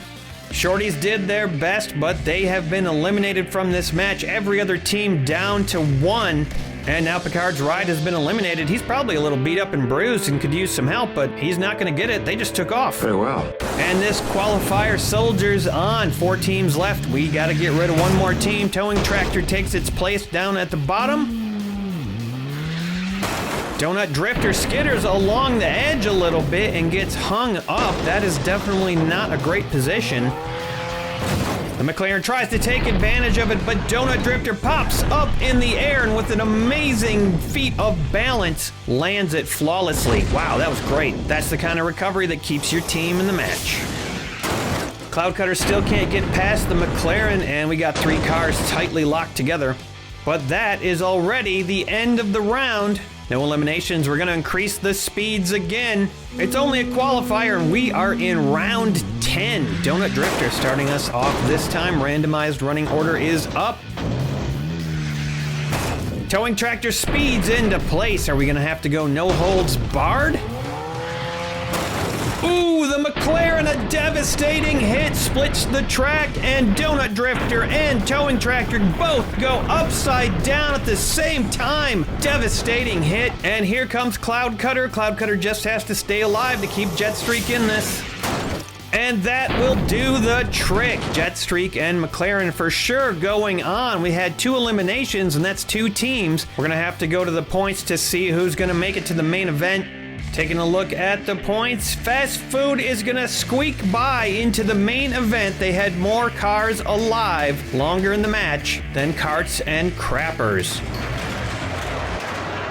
That was a nice close match. All 5 teams really putting in their all to try to get to the main event, but we can only have 3, McLaren Mashers, Jetstreak, and Fast Food. Next week, if everything goes well, the Apocalypse Joust will be starting up. I received 35 teams, and the first 5 will be going head-to-head in the very first custom Apocalypse Joust. Thank you to all my patrons for producing this show and making it happen, and thank you for watching. See you next time on the Junkyard Joust. The big bus is back, as well as 4 returning teams and 1 new one. Hi everybody, I'm Aaron Yonda, and welcome to the Junkyard Joust. It's the 6th qualifier of 9. 3 of these teams will move on to the main event, 2 will not. Let's take a closer look. 5 Alarm have been around for a long time, and they are back. They've got some extendable arms on their vehicles and some agility. The team is sponsored by Chicken Wings Onion Rings. Brand new team Firebird Fury is just that, a host of Firebirds. But do they have what it takes to get to the main event? Magic Kingdom is back with the big bus. They have 4 new entrants beyond that. Should be interesting to see these things in action. My very first car was a Plymouth Belvedere, and this team is made up entirely of Plymouth Belvederes. And it's named after my hometown, the Menominee Marauders. 35 cars fought for the right to be on the Super Crashers, and here are the top 5. It'll be interesting to see how they do. We're gonna jump right into it. Let's joust. Round 1, the Menominee Marauders will start us off in the junkyard. 57 Plymouth Belvedere, sponsored by Regal Radio. It takes its position down at the end of the track. The running order is up. And up first for 5-alarm rapid response, sponsored by Sloss Automotive Sachet and Buffet. A rapid punch to the rear of the Belvedere, but the Belvedere stays locked in, and so does rapid response. Doug for Magic Kingdom, sponsored by Emo Dingo. Doug gets in position, almost totally tosses rapid response off the track. Nice balance though by Rapid. And Doug has a rounded back. Could be interesting to see if that works at all like a ramp. 76 Firebird Trans Am, sponsored by Hendrika's Heavy Hauling for the Fury. The Trans Am pushes Doug up and locks it in. Rapid response escapes, and the Trans Am is careful not to go off the back. First up for the Super Crashers, the Chevy Pro Stalker, sponsored by DYW Production Labs. Chevy Pro Stalker, ooh, wow, got under the Trans Am, but then flipped over upside down. So a nice takedown followed by a self-takedown. Wow, that's gonna be rough for the Super Crashers. And the Fury down one now too. Here comes another Plymouth Belvedere, the 58 this time for the Marauders. And the 58 does go off the back of Doug. A nice leaping bound and almost landed it, but rapid response got in the way. Reminds me of the time I drove my Plymouth Belvedere off a giant ice bank on the lake. Similar trajectory, but I landed it. True story. Rescue Ranger, sponsored by Reaper EOD for 5-alarm. Rescue Ranger hits the ramp on Doug, but does a nice job of maintaining balance and ends up 90-degree angle to the track. Safe for now. Oogie Boogie for the Kingdom, sponsored by Jedi. A massive hit by Oogie Boogie, and it takes itself out on the back of Doug. Rescue Ranger speeds off to safety, and Doug makes a pretty good recovery. Oogie Boogie a little bit too heavy for its own good. Sponsored by Chicken Rings Onion Wings, it's a 77 Firebird Trans Am. Firebird speeds into the back of the first Plymouth that went down. That Plymouth has taken some hits, but it is staying alive. Firebird is locked in. Another Firebird, but this one's for Super Crashers, sponsored by Beaks Busted Barn Finds. The Firebird locks in behind the other Firebird. A little bit confusing, but that's how it goes sometimes. And here comes another Belvedere, the 62 this time, sponsored by Sicken. 62 locks it in and very slightly dislodges the other Belvedere up front. Looks like Baby Cookie is going down in Snorkel for 5-alarm. Can't decide where to put that arm. And they went down on the right side, left side, back. It was in the back, I think. And the Belvedere up front finally falls. Now wait a minute, where did Cookie go? Where am I? Uh-oh, that's not gonna be good. This is gonna be a tough hit for Cookie. It's the MCI bus, 179 grams, sponsored by Liz's Wizard Arts and Witchcrafts. Ooh, a massive hit by the bus. Cookie goes bouncing all over the place, literally. The black Firebird is displaced up front, gets taken out upside down. Snorkel taken down. The arm did not help after that spinning hit. Somehow the blue Firebird and the Plymouth on the track stayed on the track. And there is Cookie kind of laying down next to the track. At least she's safe. Pro Stock Firebird, sponsored by Judy Collins. Pro Stock Firebird bounces off the back of the bus, cannot do anything to it, and it backs off. Next up is the cement truck for the Super Crashers, sponsored by Chicken Rings Onion Wings. The cement truck bobbles into place, a little wobbling there, but it stays locked in on the track, and we got a line going. Here comes a happy-looking 63 Plymouth Belvedere, sponsored by Chorgoth the Infinite Horror. The Plymouth pops the cement truck out of place, and it is curbside big time. That is a tender position to be in. Mercury Fire Chief's gonna take a shot, sponsored by Farty Marty. Fire Chief slams it into the line, and there goes the cement truck. Great job surviving in the Super Crashers Invitational, and it had some bad luck right there. Here comes Ducky and Bunny for the Kingdom, sponsored by Sid from Cybertron. Ducky and Bunny, nice big hit there, dislodges two cars, the Plymouth and the Fire Chief, but they both make pretty incredible recoveries, flip over right side up. Good hit, but no eliminations. Hot Bird's up now for the Fury, sponsored by the Miskatonic Automotive Club. Hotbird knocks Bunny and Ducky sideways, kind of wedged on the track, kind of poised for a takedown, I'd say. Does not look like a promising position. Here comes the notorious Blue Shark, sponsored by Judy Collins. Blue Shark bites its way underneath the Firebird and knocks Ducky and Bunny sideways. Cement Truck almost had a chance to recover right there, did not work out, and Ducky and Bunny in trouble. This Plymouth used to be on Emerald Undercurrent 67 in Plymouth Belvedere, sponsored by Sean and Patrick Hogan. A nice push and the Firebird takes off, but manages to come back and stay alive for the moment. Blue Shark staying locked in. Now wait a minute, how did Cookie get back in another truck? Snorkel fire engine for 5 alarm. Cookie must have ran up the hill. The Snorkel tries a takedown on the Belvedere, but look at that fantastic recovery. It's sliding, flips over. Right side up recovery. And Cookie managed to stay in the bucket this time. 3D Livery, 89 grams, sponsored by Chum.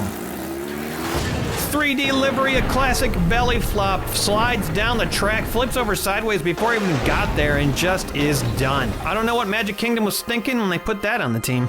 Apparently not from any specific year, an 80s Pontiac Firebird for the Fury, sponsored by DYW Production Labs. Pontiac slams the bucket. Cookie somehow stays on board. Just a little jostling, but no eliminations. Final car of the round, the Dodge Charger Mark III, sponsored by Hey Hey's Hatchback Hangar. Dodge Charger doesn't get a takedown, locks it in though, and doesn't eliminate itself. Taking a look at the wreckage on the field, 10 vehicles going out in this round. Pretty decent number. Pretty even spread of eliminations. There you can see all the vehicles that are out. Let's take a look at the aftermath. Magic Kingdom takes the biggest hit, 3 losses on the round. Everybody else lost 2 except for 5 Alarm, which only lost 1. And they will start us out in round 2. Rescue Ranger kicking off this round. Running order is up.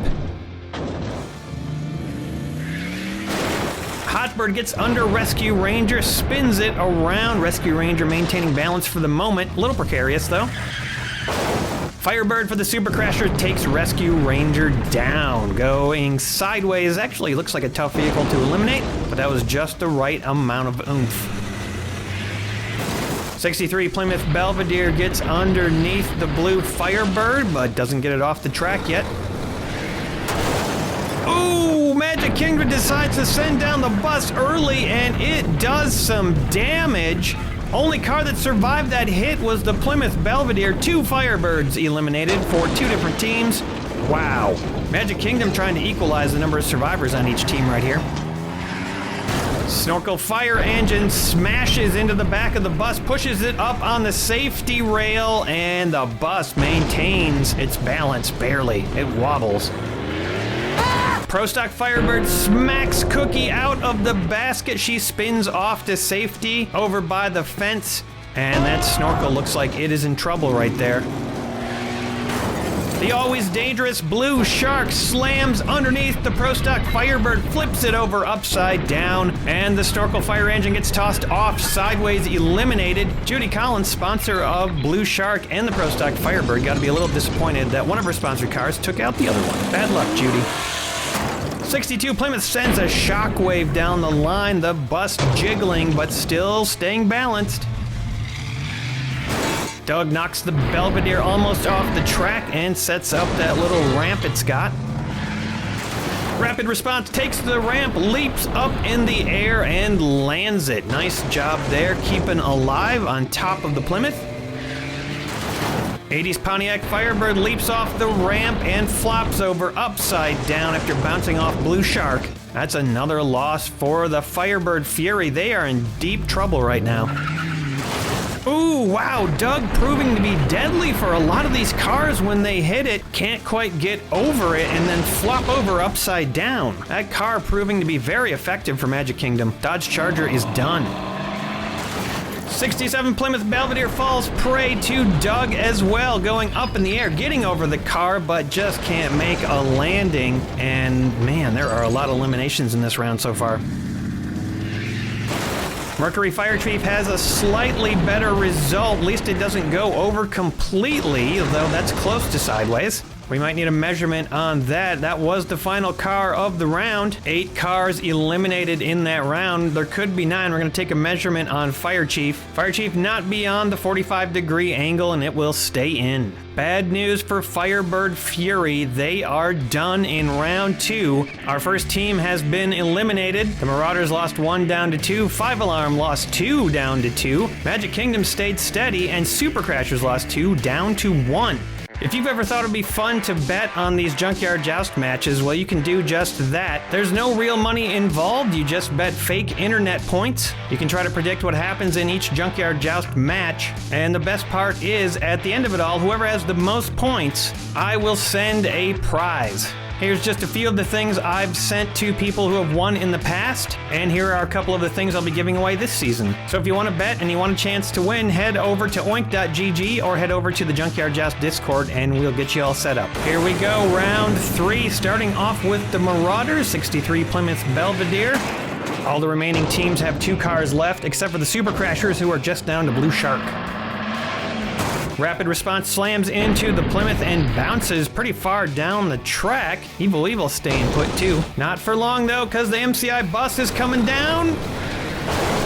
Bam, there they go. The Plymouth is turned sideways. Rapid Response flips over. Great recovery there. And really not too bad of a hit. And look at the front of that Plymouth. Man, that thing sustained some good damage. Blue Shark pushes into the bus and the Plymouth is thrown. The Plymouth makes a nice recovery over by Rapid Response. No eliminations in this round yet. Hood goes flying up. Another Plymouth Belvedere lining up on the track. Mercury Fire Chief takes a swipe at the Plymouth Belvedere and fails. Flips over upside down. Plymouth is hanging on. Not a great position to be in. Already the final car of the round, Doug slams into the Plymouth. The Plymouth flips over and makes a great recovery. And yeah, I might be rooting for my home team here, but that was a great recovery by that Plymouth. They're going to the next round with 2 cars. 5 Alarm, the only team to lose a car in that round. They're going to lose the Fire Chief. They're down to 1, along with the Super Crashers, Magic Kingdom, and the Marauders still at 2. 4 teams in it. Marauders getting the draw yet again, starting us off. Same Plymouth, same time.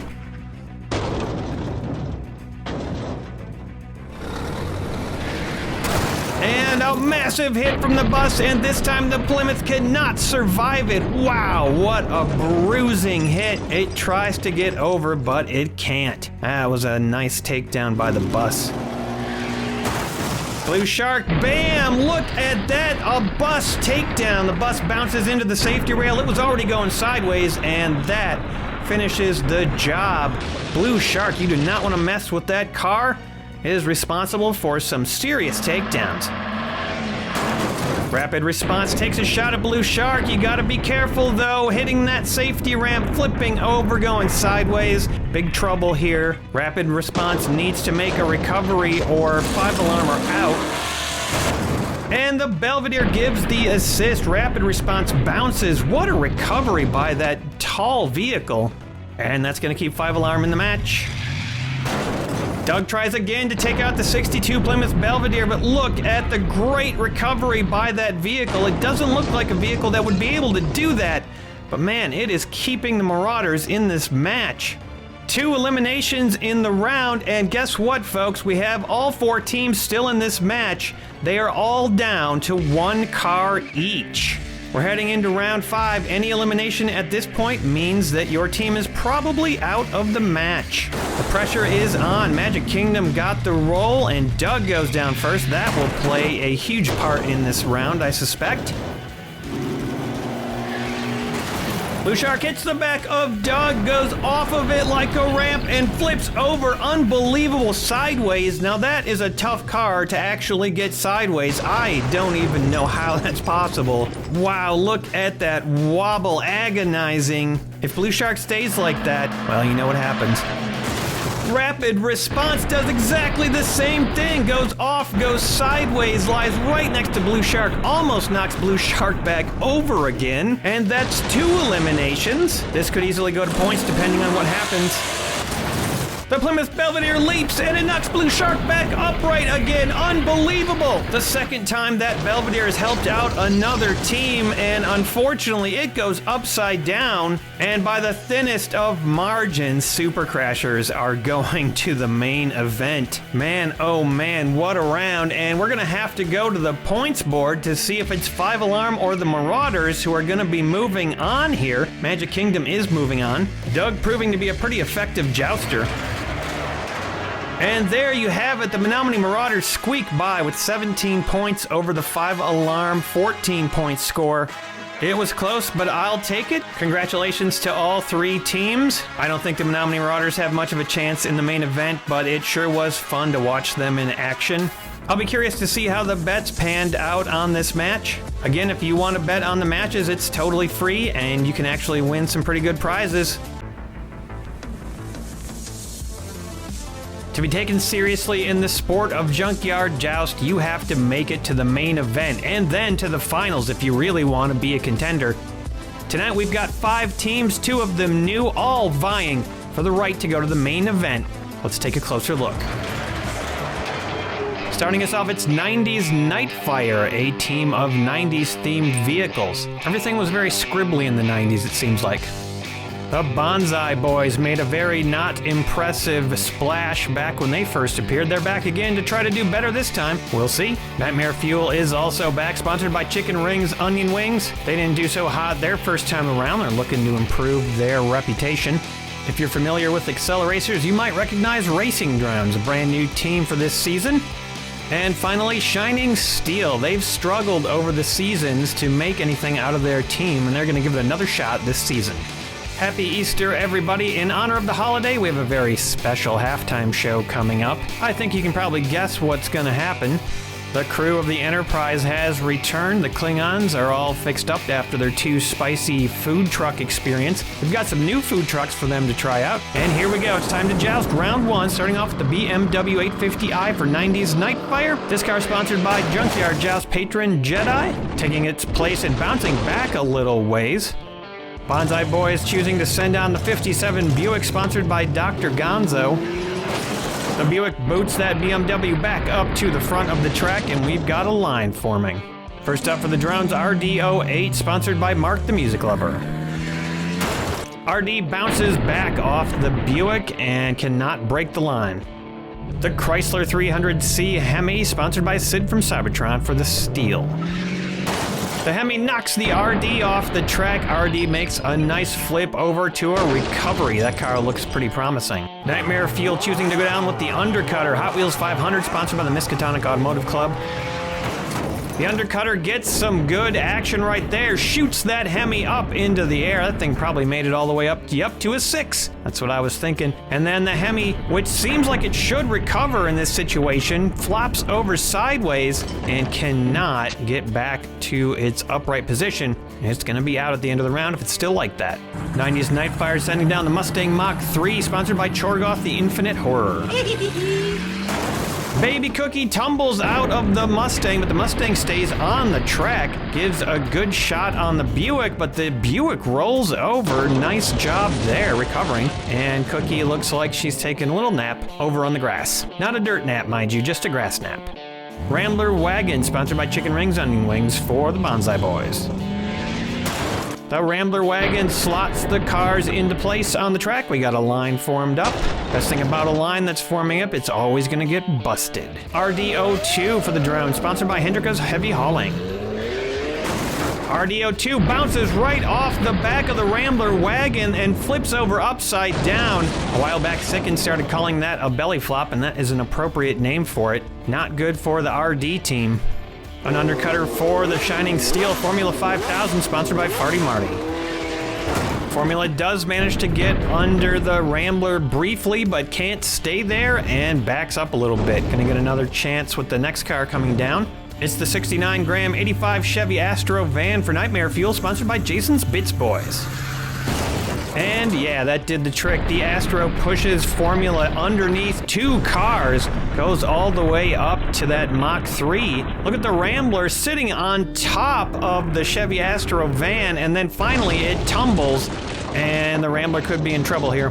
Nightfire sending down the Corvette Stingray 3 with a Klingon on board, sponsored by Stump's Tree Farm.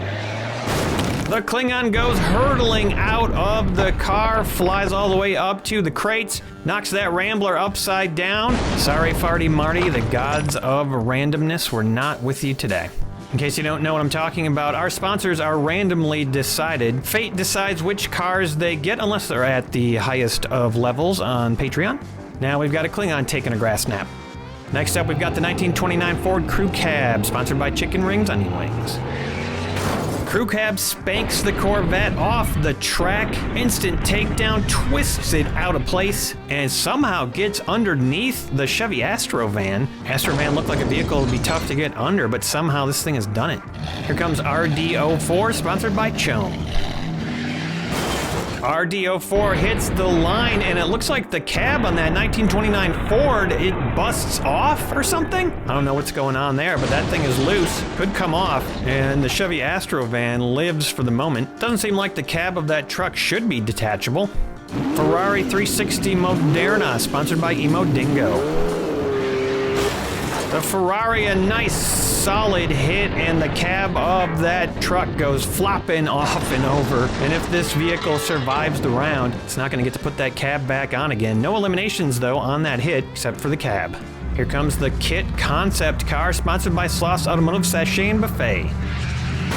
A nice hit there, eliminates RD04, and the Astrovan tips. It's not over yet, but it is getting close. Good job there by Kit of not eliminating a friend. Now up for the Nightfire Oldsmobile Aerotech, sponsored by PriceX Private Parts. The Aerotech does a belly flop, flips over Kit, gets hung up on the back of it, flips over upside down, another belly flop right next to the other belly flop, although it wasn't quite as bad as that RD belly flop, I'd say. The Meat Wagon, sponsored by Brendan Walsh. The cars are locked in tight right now on the track, and there's nowhere to go. Meat Wagon almost gets underneath Kit with the force, can't quite do it. Here comes RD10, sponsored by Judy Collins. We've seen RD10 before. A nice tackle there by RD10, taking down the Meat Wagon. RD10 drafted by the Alabaster Aces last season, but then Alabaster didn't make it in the top 3 in the finals. So RD10 became a free agent. Flathead Fury, also sponsored by Judy Collins. Flathead Fury gets underneath RD10. RD10 spun off the track, keeps it level though, and makes a nice recovery. Like in Hypersport for the Fuel, sponsored by Sean's Toy Room. Lycan gets right underneath Flathead Fury, takes it down, over and upside down. Wow, a huge hit, yet somehow the Lycan does not take out his teammate, Kit. Race Bait 308 for the Nightfire, sponsored by Hey Hey's Hatchback Hanger. Race Bait can't get past the Lycan, the line is really tightly locked. Fairly heavy Ford pickup truck coming down, sponsored by Ellie's Hop Shop. Big smash on Race Bait, but look at the recovery that car makes after the hood flies off of the truck. Hood goes flying down the track, and then Race Bait somehow manages to land it way down by the crates. Bonsai Boys vehicles keep losing chunks every time they go down. RD09 on the Combustion Kings last season, and Farty Marty's still the sponsor. RD09 tries to push that truck forward, gets it hung up on Kit. For some reason, the hood of that vehicle gets tossed around way up farther. Bedlam for the steal, sponsored by Reaper EOD. Bedlam tries and fails to take out RD09. A nice flip to a recovery off the side of the track. Pickup balances precariously. We've seen fished and chipped before, but not a nice heavy rubber-tired one. 48 grams, sponsored by Sicken. Fished and chipped the same amount of luck as Bedlam had with RD. Bedlam flips over and makes a recovery, and the truck looks like it's probably going to be okay as well. And that was the last car of the round. A slightly below average amount of eliminations in this round. 9 cars, and here they are, as well as some chunks. And taking a look at the aftermath, biggest losses happened to Shining Steel. They lost 3. Nightfire Drones and Bonsai Boys each lost 2. Nightmare Fuel solid with no losses. Let's drop right into round 2, starting out with Nightmare Fuel. Had a great round last time. Fished and chipped, takes to the track. Pushes the track buffer Evil Weevil up to the front. Running order is up. And here comes the cabless Ford crew cab. That probably makes it a little less top heavy. Might actually be good for the vehicle to be like that. Slams Fished and Chipped up into the front and goes curbside. Mustang Mach 3 shoots over the top of the crew cab. Cookie goes flying out, of course, lands right next to the car, which makes a recovery. Crew cab's current position, not too promising. Cookie napping again, getting ready for another run. RD08, wow, what a weird hit. Sort of a double hit with the front and the back, and it takes down Fished and Chipped somehow, flips it over with that weird physics, and then lands sideways, kind of wedged in there. The Moderna punches into the pile and finishes the job on the crew cab. Fished and Chipped totally upside down now, and RD made a nice recovery. The Lycan Hypersport finishes Fished and Chipped off, gets it off the track to complete upside down devastation. Meanwhile, the Ferrari makes a nice bouncing recovery. 57 Buick wobbles into place, locks the Lycan Hypersport into position. Almost goes curbside, but not quite. The BMW slots into place. The line has been formed. RD10 attempts a takedown on the BMW and does the job, then escapes nicely off the track. You want to look at a professional hit right there. That's the way to do it. Do the takedown and get off the track to safety. Now Bedlam slots in behind the Buick. Kit replaces Bedlam in position on the track. Bedlam's still alive though. 35 Ford pickup lurches into position, and now we get a nice long line. Racebait adds itself to the line of vehicles. RD09 pops Racebait up in the air, and look at what happens. Racebait lands perfectly, makes a recovery, and knocks the BMW, its teammate, back upright. Wow, that is going to help Nightfire out immensely. The 500 slips underneath two vehicles. RD09, nice recovery, and the Ford, oof, that is close. That's probably a recovery. I think that's right about at 45 degrees. Oh, and there's the problem with having 5 cars left. When all the other teams have 3, you have to go back to back with your own guys. And Kit gets taken down by his own teammate. Astrovan pushes the 500 underneath. Ouch. And as you might have guessed, that was the last car of round 2. We had a lot of action in that round, but only 3 eliminations. A lot of pretty decent teams playing today. Bad news for Nightmare Fuel. They lost 2, and that is going to bring them down to 3. Taking a look at the aftermath, suddenly things look a lot more equal, what with Nightmare Fuel going down to 3, Shining Steel and Bonsai at 2, everybody else at 3. And now what better way to celebrate Easter than with some chocolate destruction? We've got a chocolate egg and a golden bunny. We're gonna start off with the chocolate egg. Winnebago is on the hill and ready to go. Boom! That egg is obliterated. Wow, what a punishing hit from Winnebago. Chocolate everywhere. The top of the egg goes flying all the way over into the junkyard. We're gonna have to let Cookie do an Easter egg hunt and try to find all the bits of chocolate that went behind all the cars. An impressive amount of destruction on that egg, but can Winnebago do it again with the golden bunny? The wrapper has been removed. The bunny is ready for action. A punishing hit from Winnebago, but the bunny is mostly unharmed as far as I can tell. Take a look and see if there was any damage on the hindquarters of that chocolate rabbit. Looks like it lost a couple of chunks out of its rabbit backside, but nothing major. Come on, Winnebago, you can do better than that. Here comes the second try. And nothing happening right there. A nice hit, but no damage. That damage that was inflicted on the side was actually from when the crane lifted that chocolate bunny up and put it back into position. We're gonna give Winnebago one more chance to take this bunny down.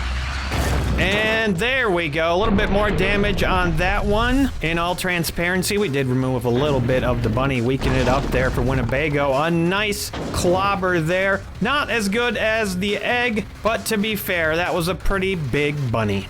We'll have to get some Klingons to lick all the chocolate off of Winnebago's hood. All right, enough bunny massacre. It's time for round 3. Starting us off, the Chevy Astro van for Nightmare Fuel. Nightmare Fuel a little stunned by the loss of 2 cars now. They are down to the same level as everybody else. RD08 takes a swipe at the back of the Astro van, goes sideways, can't get it off the track. The BMW, a perfect smash on RD08 and sends it upside down, spinning over into the wall. And that is gonna end RD08. Not much chance of a recovery way over there. Kind of looks like that BMW might be coming apart. Ferrari tries to take down the BMW, can't do it. Man, that thing's splitting in the back, but it did not come apart, just going curbside. A heavy hit from the Buick succeeds in getting the BMW off the track. The Ferrari also just about escapes. And a smack from the Hypersport, and it looks like the Astro's almost starting to get displaced, but not quite. RD10 attempts a takedown, but the Lycan stays put. Does not want to get off the track. Mustang Mach 3 Baby Cookie pops out, and the Mach cannot get RD10 off the track, but starts to push RD10 under the Hypersport. This could be trouble. Bedlam finishes what RD10 started, but the Hypersport does not get tipped over. It just starts to slide off to the right. Still not safe. A massive wallop from the 35 Ford pickup, and Bedlam is tossed all the way up to the crates. And look at that, another chunk flies off of that vehicle. Looks like the very front grille got broken off. Bedlam, wow, great recovery there. Flipped around a lot, but stayed level. This old Ford pickup has seen better days. And that'll do it for the pickup. The Hot Wheels 500 sends it upside down and over, just barely avoiding Cookie. Nasty elimination there with an undercut. No other cars damaged in the process. RD9 pushes into the 500, and it starts to go underneath the Mach 3. Next car could finish it off. Racebait slaps RD09 off the track upside down. Nice takedown right there by Racebait. And look at all the pushing this car manages to do, getting that 500 underneath a couple cars. But it can't get any more eliminations, and that was the last car of round 3. 3 more eliminations in this round, and I've got bad news for racing drones. 2 of the 3 eliminations are theirs. Let's take a look at the aftermath. Bonsai Boys and Racing Drones both dropped down to 1, seeing their hopes kind of dim here. Shining Steel, 90s Nightfire, and Nightmare Fuel all stayed steady. Anything can happen, and it always does on Junkyard Joust. Round 4, BMW starting us off for the Nightfire. Running order is up. A big bounce back there by the BMW, and it's going to land in a pretty vulnerable position. Chevy Astro hits it early but cannot get it off the track, and both cars just fly all the way down to the end. The Moderna, what a takedown by that car. Just flips the Astro over and upside down. Just a strange takedown there. Wouldn't expect that to be possible, but the car just punches the Astro over and takes itself out in the process. Both vehicles still on the track, however. But not anymore. RD10 knocks them both off the track. Moderna goes way higher and makes a fantastic recovery. Lands on its side, but then flips back over. The Astro just slumps off to the left upside down, and it's out. Last car for the Bonsai Boys. Keeps it nice and steady. Stays locked in. Cookie and the Mach 3 get a nice hit, and it takes RD10 out, pushes it upside down, caught in between the safety bar and the Chevy, which is also sideways. Both those cars get eliminated. This match is going to be over. Right now, I don't have much hope for the RD10. The Hypersport slams the Mach 3 off the track, but the Mach 3 stays level and makes a nice landing. 90s Nightfire team proving to be pretty durable right here. A chain reaction from Bedlam causes the Buick to get lofted off the track just enough to stay upright and potentially keep the Bonsai Boys in this match. The 308 has been savage in this match, and it tries to take Bedlam down and can't quite manage it. Bedlam doing a great job of getting out of a sticky situation, staying right side up. Ooh, the Hot Hot Wheels 500 does some damage, unfortunately, to its own teammate. Racebait makes a nice leap to a recovery, and only car taken down there is from Nightmare Fuel. Nightmare Fuel has to be a little more careful. They've done that twice now.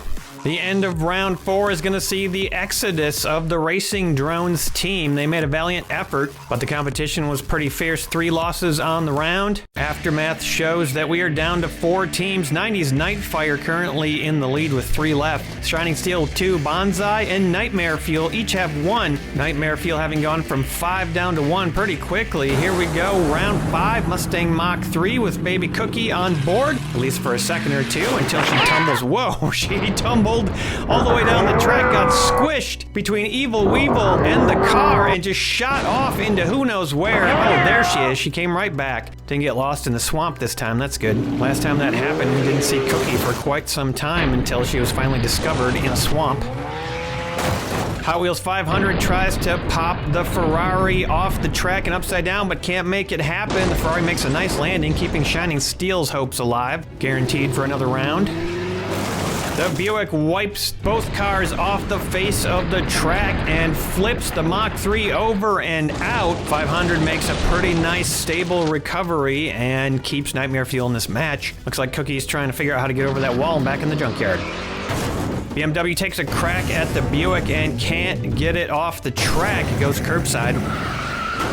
Bedlam takes a shot at the BMW, and the BMW a nice tumble to a recovery. Nightfire breathing a sigh of relief. Racebait socks Bedlam off the track. Bedlam gets tossed, flips over, rolls it to a recovery. Bedlam showing some good agility in this match. Wow, almost got the 500 to flip over there for a second, but all 4 teams stayed in it. Baby Cookie managed to get up on that fence. Oh, there she goes, back into the junkyard. Too bad she can't go down again. The Mach 3 is eliminated. That's going to take 90s Nightfire down to 2, same level as Shining Steel. Bonsai Nightmare Fuel still at 1. I hear the knocking. It's round 6 coming through the door. Shining Steel starting us off with Bedlam. This match is still anybody's to win. It's coming down to the wire. Ooh, the BMW gets a nice hit in on Bedlam, and Bedlam slides and skitters to a stop up in the safety area upside down. Wow. That was a nice takedown. Bedlam usually better at recovering, but didn't quite get to where it needed to be to recover. Hot Wheels 500 tries the same thing in the BMW, but the BMW makes a nice balanced recovery in the same area. Wow, that was good. 57 Buick slams the 500 under Evil Weevil, cannot get it off the track, and it's slotted in. 500 is curbside, however. Ferrari takes a shot, but can't bust the line up. And the same result for the 308. Only elimination in this round is going to be off Shining Steel. They're going to lose Bedlam and go down to 1 along with the 2 other teams. Only 90s Nightfire now with 2 cars remaining. Well, if you thought that short round was intense, here comes round 7. It's really intense now. Racebait starting off for 90s Nightfire. They decided to switch it up a little bit. Send this car down first. Let's see if it pans out for them. The Ferrari takes a shot. Racebait jumps backwards over the Ferrari and lands behind it on the track curbside. The Buick tries to take out Racebait, but it's not happening. Oof, sideways, but then makes a great recovery. 2 cars lined up. The 500 tries desperately to take out the Buick. That would have sent Nightmare Fuel into the main event. That Buick has done some amazing recovering. BMW gets some good action, but only manages to take out the track buffer. The Moderna pulls off a high-flying recovery, goes way up in the air, and lands it like it was nothing. No eliminations in round 7 can only mean one thing: increased speeds in round 8. Cars are going to have to go down faster to try to get those eliminations to happen. 308 starting off for Nightfire again. 308 slots in nicely. The Moderna tries to take out Racebait, but it is not happening. That car has some chops. I think that car is going to make Nightfire a contender if they make it out of this match. The Buick, a nice, steady, even hit, locks it in. Ooh, a big undercut there from the 500, and the Chevy finally runs out of luck. Just topples over, gets kind of caught up on the Ferrari, and no recovery this time. If it stays like that, this match is going to be done. BMW slams the 500 up to the front. The 500 keeps it steady, and by doing that, keeps Nightmare Fuel in the match and going to the main event. One car lost on the round, one team lost. The Bonsai Boys will not be making it to the main event. Maybe they'll be back again. I suggest they bring that Buick. 4 cars survived this match, 2 of them on 90s Nightfire. 90s Nightfire gets the most points, and they are going to be able to take advantage of that new bonus rule in the main event, letting one of their team go later in the round. Congrats to all 3 teams that are moving on to the main event. Just 2 qualifiers left, and then we begin the main event. Here's all the teams that have made it in so far. Looking at that list, holy hell, it's gonna be a fun main event. Apocalypse Joust is coming up next time, and thanks to all my patrons, including a couple new ones who just hopped on board. I've got lots of ideas for new tracks, and you guys are gonna help me make those happen. Cheers, everybody, see you next time. 5 teams are vying for the 6 remaining slots in the main event. 25 cars going head to head, and here they are. We've got some new teams, we've got some returning teams. Let's take a closer look. Alt F40 returns with a brand new lineup, and of course the original F40. The Aquaturks have been around for a while, they've never had a whole lot of luck, but maybe this will be their time to shine. The Mini X are a team of tiny vehicles and also a very special guest, Mr. Bean. The Bandits are sponsored by Chicken Rings Onion Wings. Look at those cool, sleek vehicles. They look promising. The Terminators are here. It's a team of, you guessed it, of course, robot vehicles sent from the future to win at the Joust. I guess we'll find out. Evil Weevil are Track Buffer, sponsored by Track Buffer LLC. Here we go, round 1. Charging right into the fight for the Mini X. It's the Austin Mini, sponsored by Sean's Toy Room. We've got a pretty large array of food trucks now feeding everybody watching this match. First up for Alt F40, the F40. This F40 went through the head-to-head competition. You can see it's a little dented up front, and it almost escapes the track on that hit. Couldn't quite escape it totally. First up for Aquaturk, Skate Grom, sponsored by Beak's Busted Barn Finds. Skate Grom does a 360 side flip, pivot, and perfect landing. He ollies right over the Austin Mini, just a perfect slide into the safety area. Meanwhile, the F40 slides off the track, except for the trunk. Up first for the Terminator, Zombot, sponsored by Chicken Rings Onion Wings. Zombot looking to terminate that Austin Mini, but the Mini pulls away and almost gets free of the track. Zombot goes curbside. And up first for the Bandits, 73 Cadillac Coupe de Ville, sponsored by Reaper EOD. Cadillac slams the line forward and takes down Zombot and the Mini at the same time. Bad bounce for that Mini, and it can't get over, and Zombot goes sideways and stays there. We're back around the roster, 67 Austin Mini pickup, sponsored by Hendrika's Heavy Hauling. The Austin Mini pickup locks it in, gets Evil Weevil off the track. 2 cars lined up. Here's an old Ferrari, the 156, sponsored by Judy Collins. The 156 tries to slide under the Austin Mini pickup and can't quite do it. Austin Mini pickup getting banged twice there, but then it settles down in between the other 2 cars. Aqua sending down the Subaru Brat next, sponsored by Stump's Tree Farm. Heavy hit by the Brat, knocks the Mini off the track. The Mini stays level though, and the Ferrari goes sideways. Thought that truck might try to drive off the track with that high suspension, but it locks it in. Turbone Charge for the Terminator, sponsored by Dr. Gonzo. Turbone tries to take out the Brat, but the Brat flips over and makes an unlikely recovery by the Austin Mini. A little bit of luck for the Aquaturks. 64 Chevy Impala, sponsored by Chorgoth the Infinite Horror. The Impala knocks the 156 off the track and it flips upside down. No chance of recovery there. Turbone backs off the track, almost escapes. Here's an unusual one. It's 2 fronts of a car, push and puller, sponsored by Emo Dingo. Push and puller slams the Impala off the track. Turbo gets an unlucky smack to the tire, which causes it to flip over upside down. And the Impala's looking a little iffy right there, but it might not be beyond 45. 360 Modena, sponsored by Tim the Bear Neal for Alt F40. Modena tries to take out Push and Puller, does not succeed. Also helps the Impala get right side up. All it does is knock Zombot upside down and line up. 92 Ford Mustang, sponsored by Sean and Patrick Hogan. Big hit from the Mustang, plows the Modena off the track. It stays upright. The Coupe de Ville, not so lucky, starts to go right, comes back left, and slides off to what easily could be an elimination. The Brat makes a recovery. Bot Wheels for the Terminators, sponsored by PriceX Private Parts. Bot Wheels slams into the Mustang, then gets slammed back and goes down the track. Like you're gonna take a shot at Bot Wheels, sponsored by DYW Production Labs. All three cars showing some good stability as Bot Wheels gets plunged forward, bounced back again, right back into Black Beauty.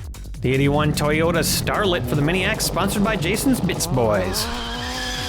Starlet hits the line and Bot Wheels is displaced, goes sideways. Definitely a precarious position. Let's see if the Ferrari 575 GTC can take advantage, sponsored by Mark the Music Lover.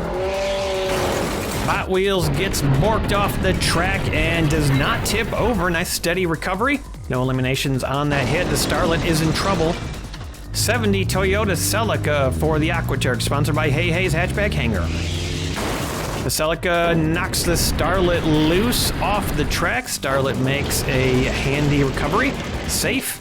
Spectre for the Terminator, sponsored by Chome. Ooh, nice undercut there by Spectre, and the Celica gets tossed over the whole line of cars, goes all the way up to the front, where it makes basically a recovery. Coming down now, the 64 Continental for the Bandit, sponsored by Sicken. The Continental pushes the Spectre farther down the line. It gets some good undercutting action, and the Ferrari 575 slides off its own teammate into oblivion. Mr. Bean sitting on top of the Mini Cooper, dangerous position to ride down in, sponsored by Chicken Rings Onion Wings.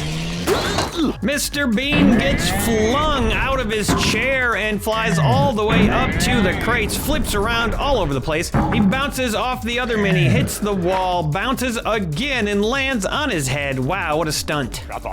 The end result of that hit, though, the Mustang is definitely in trouble, flipped over up front.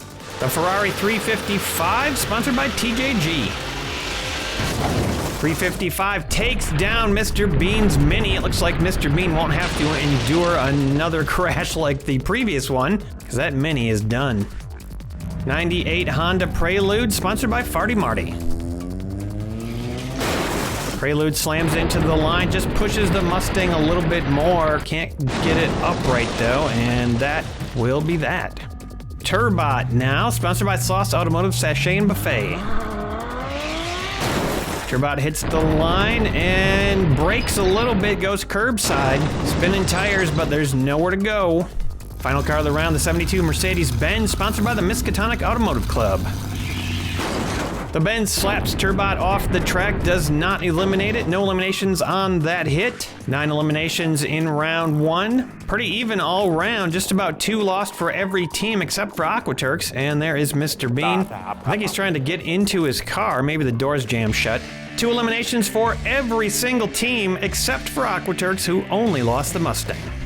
The Aquaturks are going to start us off for round 2 with the Subaru Brat, which had a miracle recovery last round. See if he can keep it up this time, bounces back a little ways.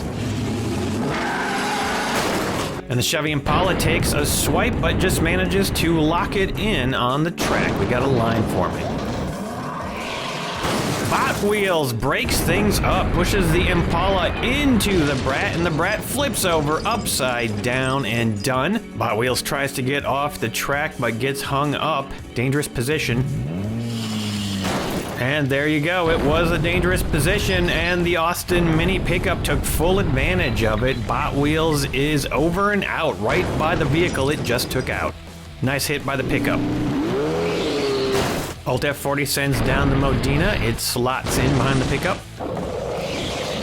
Skate-Grom ollies over the Modena and lands it. Almost looks like it's going to tip over, but nope, it was just a trick. Perfect landing. The Continental roughs up the line of cars, and the pickup goes curbside. Spectre slams the line. Had some good undercutting last round, but this time can't get underneath that Continental. Austin Mini pickup is sliding for what it hopes will be a recovery. The hit from push and puller does some major damage. Surprising for that little car. Spectre gets tossed off the track upside down, and the Impala gets squeezed out up front and flips over. The Mini-X showing that they are here to fight. Ferrari 355 has an answer, and push and puller is tossed all the way down to the front of the track. Looks like it might make a recovery, but it gets hung up on Evil Weevil and tips over upside down. Also finishes off the Impala. A punch from the Toyota Celica, and the Ferrari is knocked off the track, but to safety. The Mini pickup still struggling to get away from the track. The Mercedes-Benz slams the Celica, but the Celica settles down and gets back locked in. Turbot leaps on top of the Benz, and wow, what a belly flop. Just flips over, done. The Terminator's not terminating anything except themselves here in this match. Right now, all three of the remaining cars are out. Starlet skids into place, goes curbside. The line is buckling. The F40 cleans house. The Celica getting tossed over and upside down. The F40 makes a spectacular recovery, twisting and pivoting on the trunk.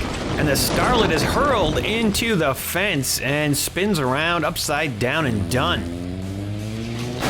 The Honda Prelude takes a shot at the Mercedes-Benz, but the Benz doesn't move much. The Prelude was the last car of the round, so that Mercedes-Benz safe for now. 8 eliminations on the round. This was a round 2. That is a lot of eliminations for round 2. And we're going to lose our first team in this match. The Terminators are going to have to go back to the future. They failed at their mission. Taking a look at the aftermath, Mini-X go down to 1. Bandits and Aqua Turks both at 2, and Alt F40 looking good now with 3 survivors.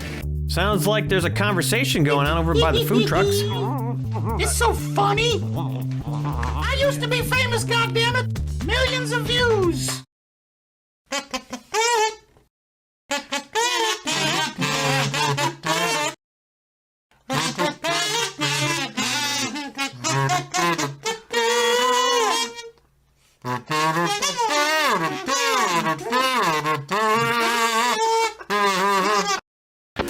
Now I get practically nothing. I'm not sure Mr. Bean can hear you with that turkey on his head, Cookie. I never knew Cookie had such a big hit TV show. We're starting off with the Alt F40s here in round 3. The 355 jostling for position.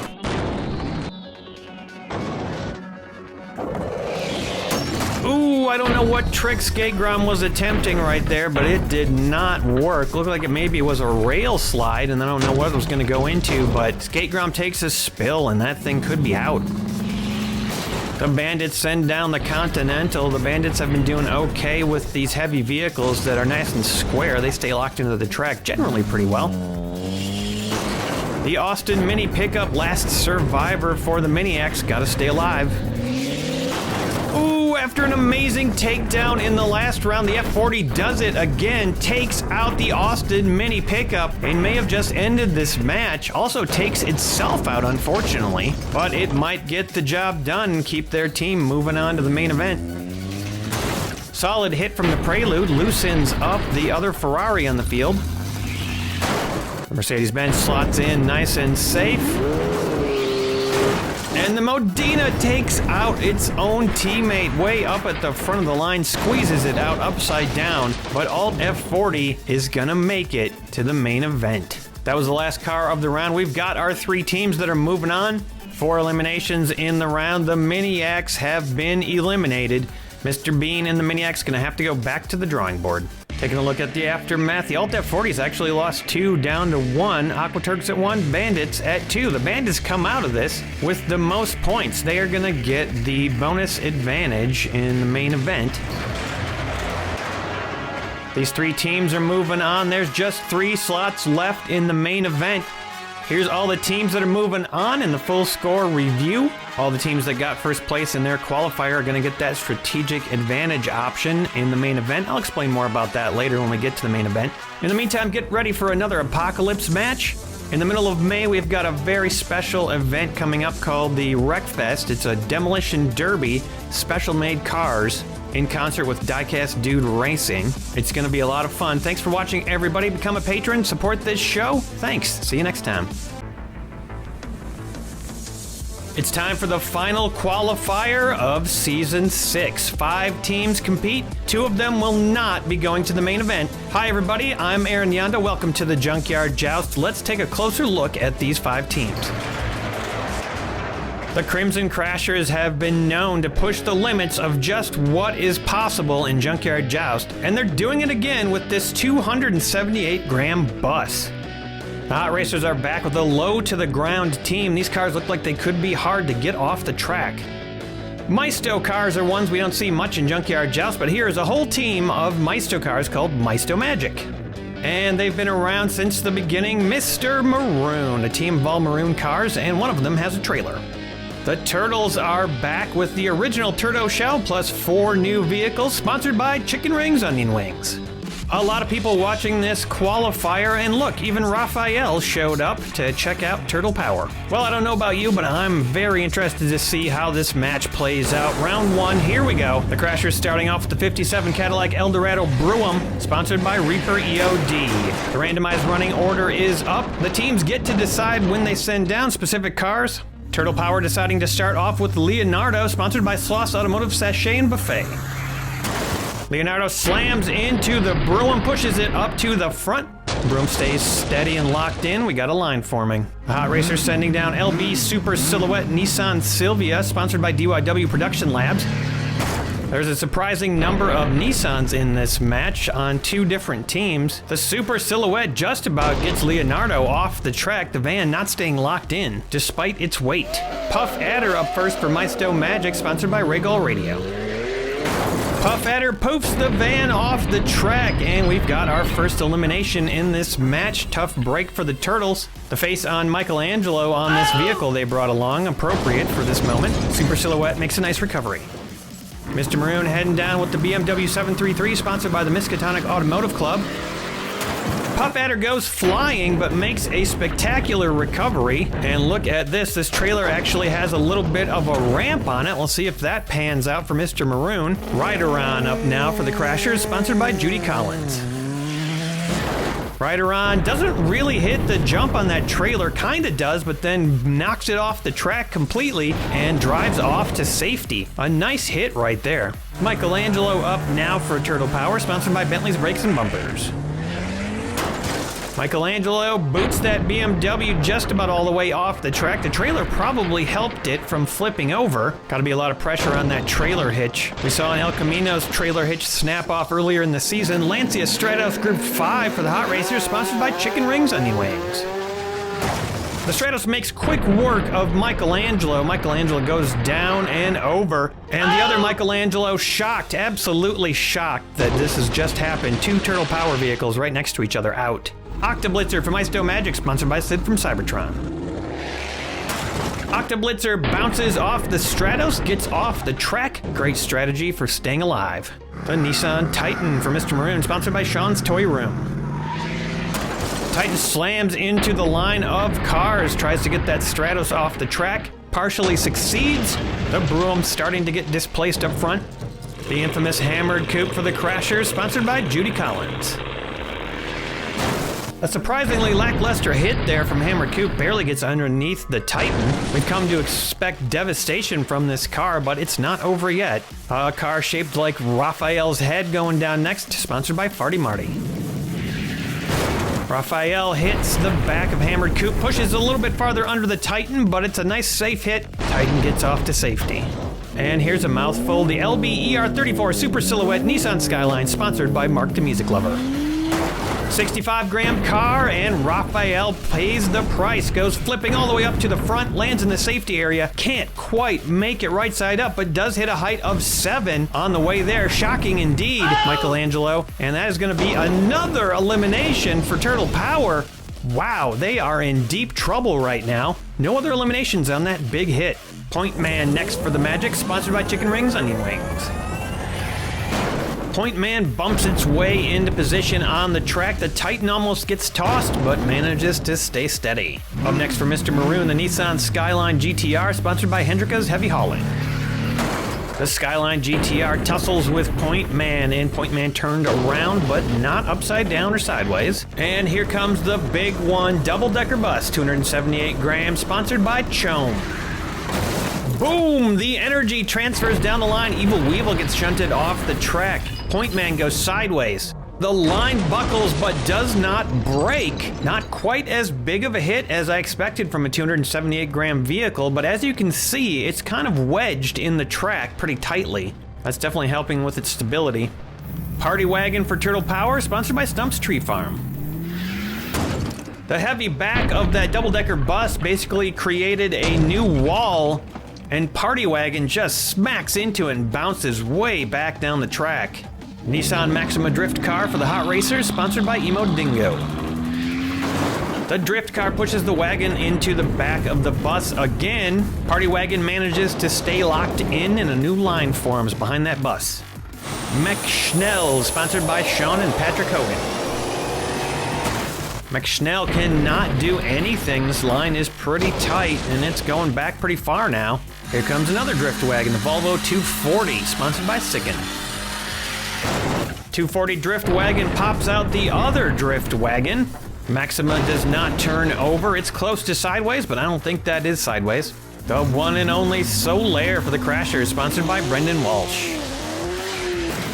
Solaire attempts mass devastation and succeeds. Mech Schnell turned over upside down. Party Wagon goes sideways. Both drift wagons actually ending up better off. That's 2 eliminations, and now I think I see the strategy for Crimson Crashers here. Solaire carving up all the cars in between it and the bus. Turtle Shell, sponsored by Tim the Bear Neal. Nowhere to go. Turtle Shell tries to climb on top of Solaire, can't quite manage it, and stays locked in. And I can see another aspect of this strategy from Crimson. They've got Hammered Coupe up front, they've got Solaire in the back. Those two cars won't take each other out with that bus in the middle of them. The Mercedes-Benz AMG C-Class Racer for Hot Racers, sponsored by Jason's Bits Boys. The Benz boots Turtle Shell all the way over that bus, and it lands over by Michelangelo, gets wedged in between it and the track sideways. That's the same expression I have on my face right now. Turtle Shell never this easily eliminated, and if it stays like that, Turtle Power is already out of the match. Wingding for Maisto Magic, sponsored by Chorgoth the Infinite Horror. A nice plunge there by Wingding. Doesn't do any damage, but gets underneath both Solaire and that Mercedes-Benz. The Benz almost escapes the track. Solaire settles back in. Nissan Silvia S14, another Nissan, sponsored by Dr. Gonzo. The Silvia smacks into the pile, and Solaire escapes to safety, as well as that Benz. And that was the final car of round 1. What a wild round it was. Right now there's 5 cars for sure eliminated in this round. 2 cars are going to need a measurement. The bad news just gets worse for Turtle Power. Turtle Shell definitely beyond that 45-degree angle. Point Man also gonna be out. That'll take us up to 7 eliminations, 5 of them Turtle Power. They are out of this match. Absolute devastation. Taking a look at the aftermath, this is just a strange result for round 1. 3 teams still at 5. Turtle Power out of the match, and Maisto down to 3. Raphael does not look happy about this result. It looks like Baby Cookie gave him some Junkyard Joust. I don't know where she found that. We got rid of all that stuff a long time ago. Don't tell nobody, because it ain't legal. And it looks like Mr. Bean is passed out, probably from lack of oxygen, having that turkey over his head. Well, there may be 1 team out, but it's time for round 2. 4 teams left in this match. Here comes the Super Silhouette of the Hot Racers sliding into place. Running order is up. The BMW comes down and smacks the Super Silhouette off the track, upside down, and now the trailer's in position. Gate looks a little high up right there. And it doesn't matter because Hammered Coupe can get underneath just about anything, and does so. Both the BMW and the trailer get flipped straight off the track into elimination land. Octoblitzer tries to manhandle Hammered Coupe, pushes it up in the safety area to relative safety. The Lancia Stratos gets underneath Octoblitzer, knocks it off the track. Lucky for Maisto Magic, Octoblitzer does not get eliminated. The Nissan Titan does some bouncing, doesn't really get anything to happen. Cadillac Eldorado pushes the Titan up to the front. It goes curbside. Looks like right now Crimson Crasher is the only team with 5 still in the match.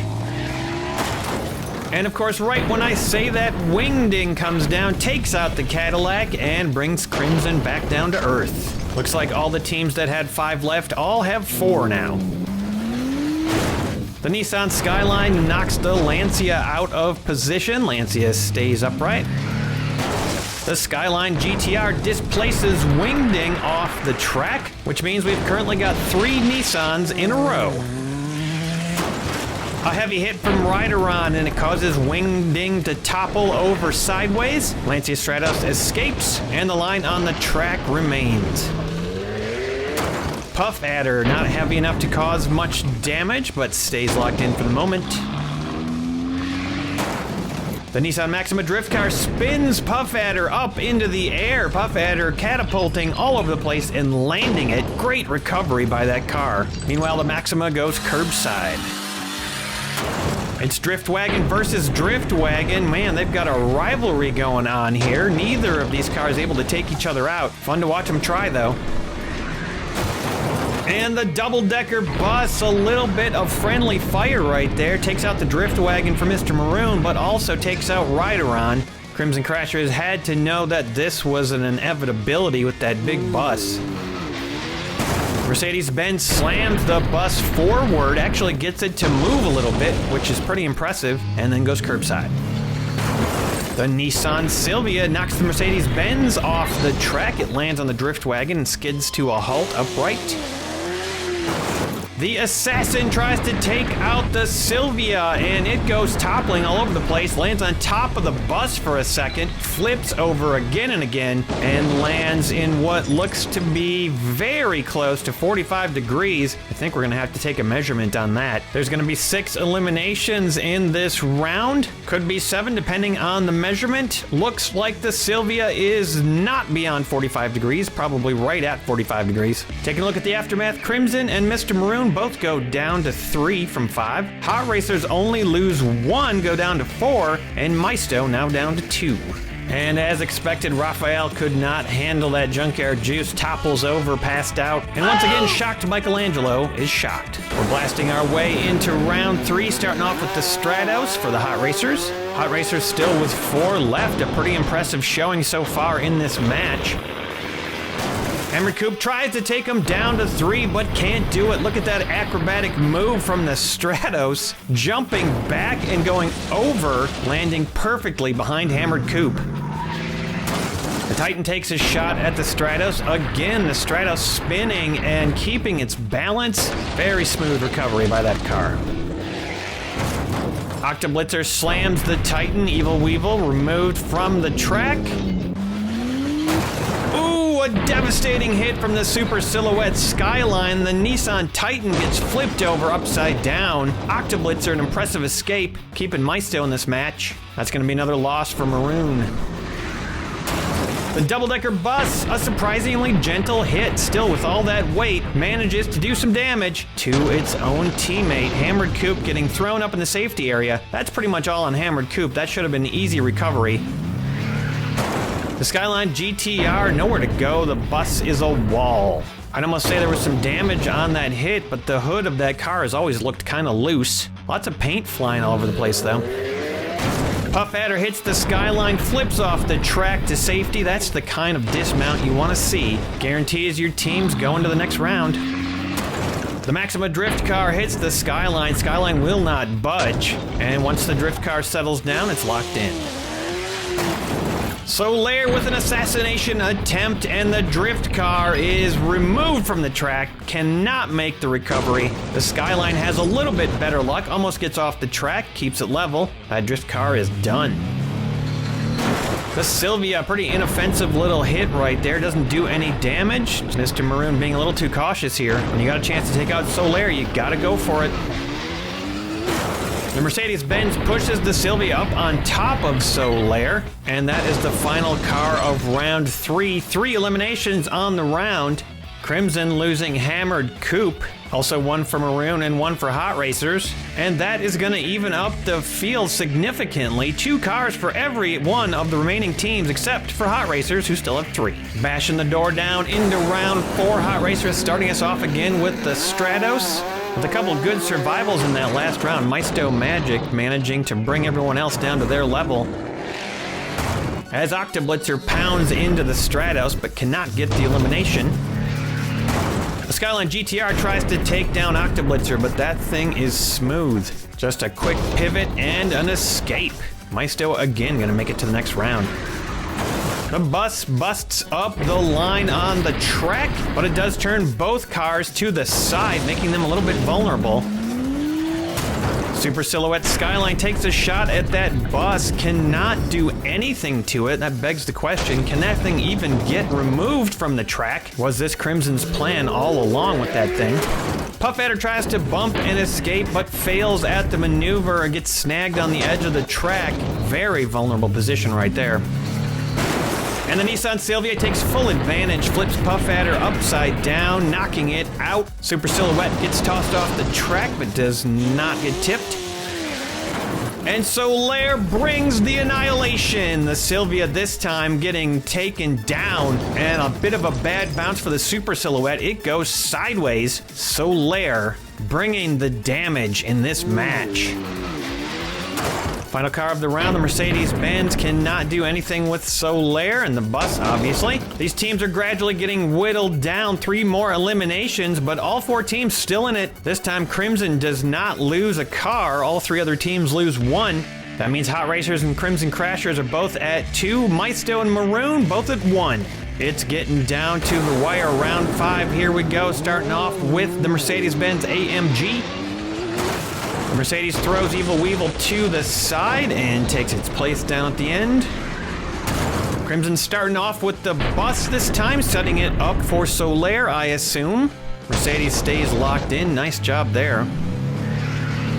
Last remaining car for Mr. Maroon, this Skyline. This thing has been hard to get off the track. And Octoblitzer's not going to give it any trouble. Too light of a car. Octoblitzer poised to be thrown off the track.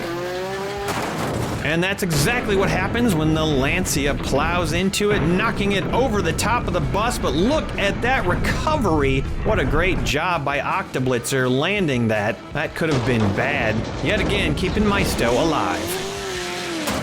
Ooh, Solaire denied by the Lancia on that hit. Wow, you don't see that very often. And that was the last car of the round. No eliminations. It's time to increase the speed. All the cars must go down the track faster so we can get those eliminations. The double-decker bus starting off this time for Crimson. Even at the faster speed, the bus able to maintain its composure, slotting down at the end of the track nicely. I don't think anything's going to be able to get that off. The Mercedes hits the bus at increased speeds and goes curbside. That could be a bad position. The Skyline for Maroon socks the Mercedes-Benz out of position. It spins around, twists and bounces, and maintains its balance. What a recovery. That car proving a solid entry for the Hot Racers. A light tap from Octoblitzer. It stays locked in this time. Solaire speeds under Octoblitzer and does the damage. A perfect hit. Octoblitzer could not get enough momentum to keep going upright. Skids upside down and out. We've got 1 car left, but that does indeed look like the end of this match. As the Stratos does not do any damage, takes a shot at Solaire, almost gets it, but wow, what a recovery there by Solaire. And the spell fizzles and fails for Maisto Magic. With the elimination of Octoblitzer, we have our 3 teams that will be moving on to the main event. Stay tuned until the end for a preview of the Diecast Wreckfest. Our top scoring team, the Hot Racers, they will get the bonus option in the main event. And there you have it, our 3 teams moving on. It's going to be fascinating to watch these cars perform in the main event. It's going to be amazing to watch all of these teams compete in the main event. Here are 27 of the 30 teams that will make up the 3 main event matches. And of course, the other three, the first, second, and third place teams from the finals last season. Coming soon in the Junkyard, it is Diecast Wreckfest. Part 1 of the event happened over at the Diecast Dude Racing channel. The Junkyard Joust part of the event will feature 5 custom teams. They're going to take each other on in a multi-part competition. Keep an eye out for that, plus more Apocalypse Joust and also the main event. Cheers, everybody. Thanks for watching. See you next time. Last season was a tough one for the Thunderlords. They dominated their qualifier. Thor slices and dices, and they looked like a shoo-in for the finals with no eliminations until round 4 of the main event. Spider Machine definitely in trouble there. Then, after a series of nasty hits, Solaire put down any hope of them making it to the finals. What a huge undercut from Solaire! Captain America is down! But then the controversial Junkyard Joust wildcard match resurrected their chances. All the way up to 8! And they carved their way to 3rd place in the finals. And now they'll have to face off against these 9 other teams in the very first main event of Season 6. Hi everybody, I'm Aaron Yonda. Only 3 of these teams will move on to the finals. Let's take a closer look at the teams. We've got a handy new ranking system, and Alt F40s ranked number 24 out of 30 based on their performance in the qualifiers. The infamous Crimson Crashers are ranked 10 in the standings, with that bus looking pretty tough to eliminate. The Ouroboros ranked 29, sponsored by Chicken Rings Onion Wings. They've got their work cut out for them. Destruction Datsun, also sponsored by Chicken Rings Onion Wings. They ranked 27. Distinguished Competition did well in their qualifier, mostly because of Shazam, and they ranked 9. The Venerable Graveyard Smash ranks 16. Jetstreak ranks 11, but watch out for those undercutters. Speed Reapers and their implements rank 14. They See Me Rollin' are ranked 28. And the Thunderlords ranked 3, who have jettisoned Spider-Man in place of a new Captain America car. Let's head out to the Junkyard and Joust. They See Me Rollin' into round 1 with Speedbox, sponsored by the Miskatonic Automotive Club. The randomized running order is up. Speedbox is in position. And as they usually do, Thunderlords starting off with Captain America, sponsored by Sid from Cybertron. You might remember I talked about bonus actions being given to teams that scored first place in their qualifiers. More on that later. Creature from the Black Lagoon for the Smash, sponsored by Chicken Rings Onion Wings. Graveyard getting Creature out early, hoping for some ramp action here with a nice solid line. Unfortunately, Crimson Crashers right behind them in the running order. Hammered Coop coming down, sponsored by Judy Collins. Ooh, that was close. Hammered Coop almost gets under Creature. Basically does get under, but can't get him off the track. Creature is loose and Hammered is curbside. Fusion Buster up first for Jetstreak, sponsored by Emo Dingo.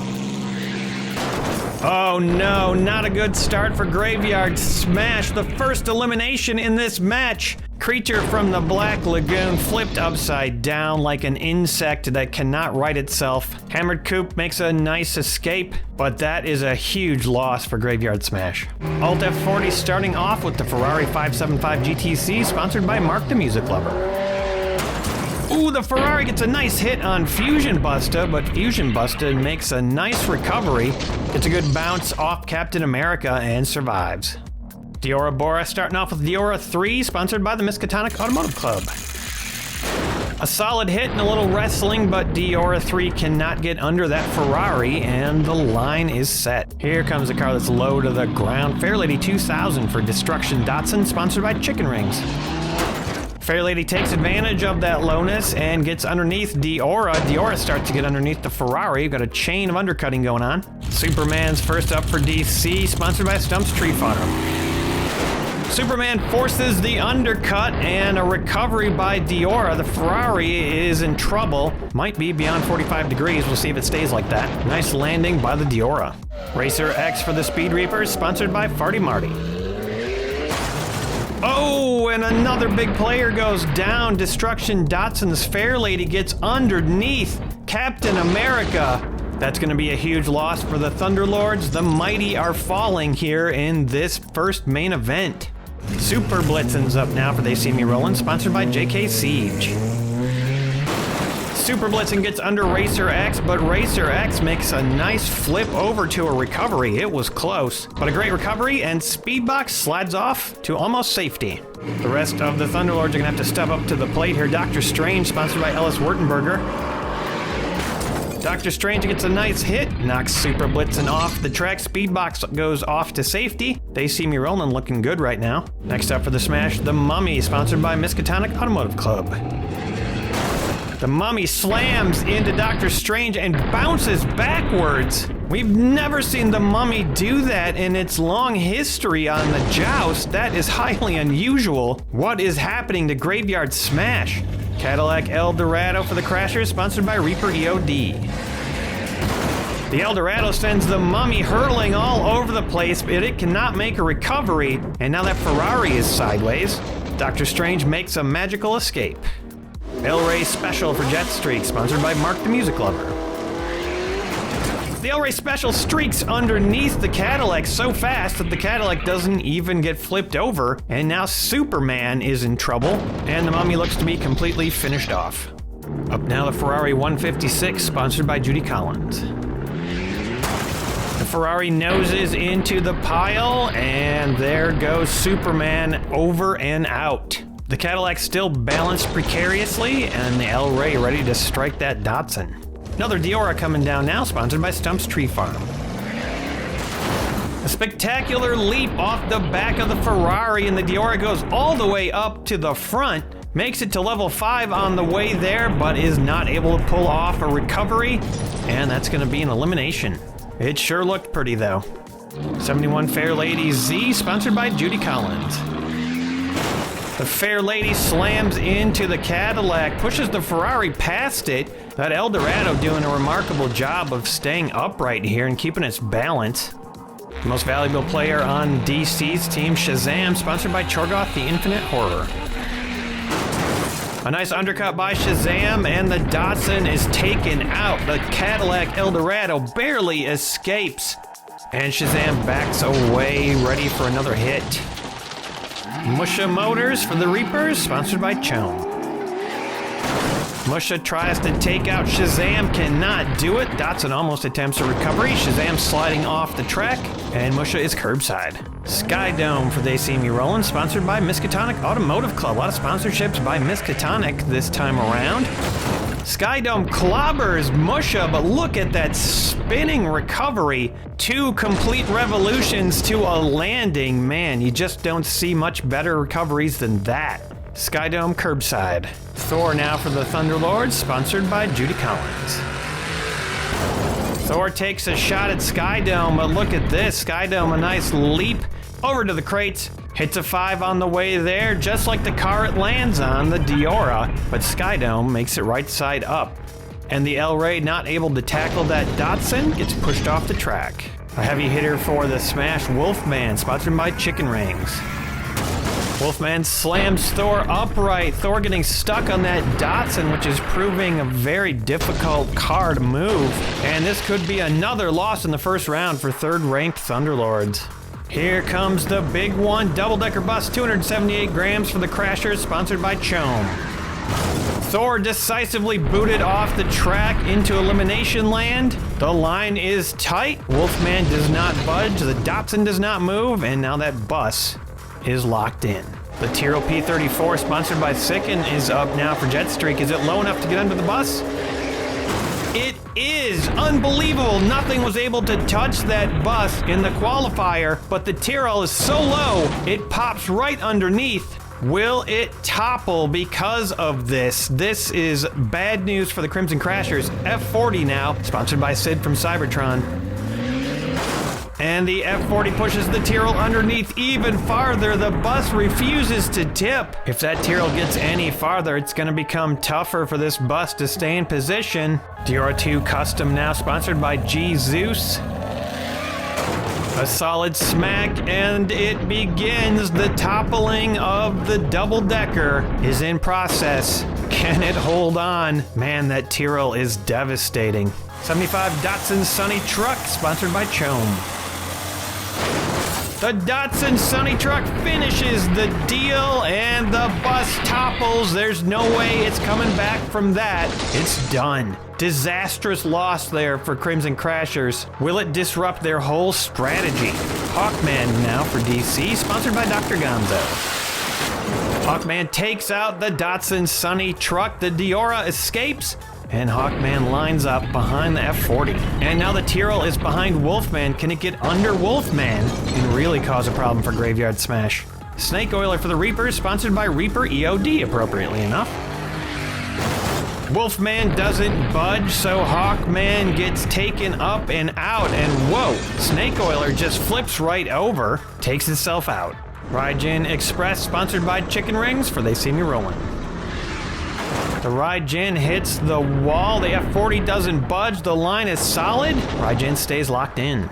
Here comes the new Captain America car for the Thunderlords. A little bit of movement, but nothing else going on except for a lot of flakes of paint flying off. Somebody. Bone Shaker, sponsored by Price X Private Parts. Bone Shaker squeezes the Captain America car off the track, and it makes a nice recovery, backs away to safety, escapes the track just in time. Here comes the Assassin Solaire for Crimson Crashers, sponsored by Brendan Walsh.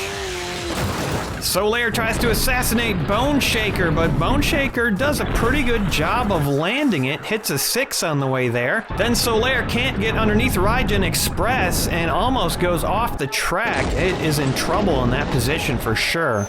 Jet Threat 3, sponsored by Brendan Walsh for Jet Streak. Jet Threat slams into the Raijin, also cannot get under it, and Solaire is looking like it's in trouble. The Ferrari 355, sponsored by Jesus.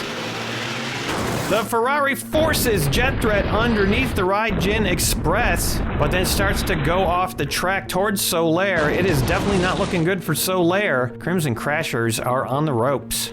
Here comes the original Diora, sponsored by Brendan Walsh. A nice takedown by the Diora takes out that Ferrari, bobbling all over Solaire, and now that Diora is in a rough position. Jet Threat 3 has gotten underneath Raijin, but Raijin is holding on. 71 Datsun 510, sponsored by Press X Private Parts.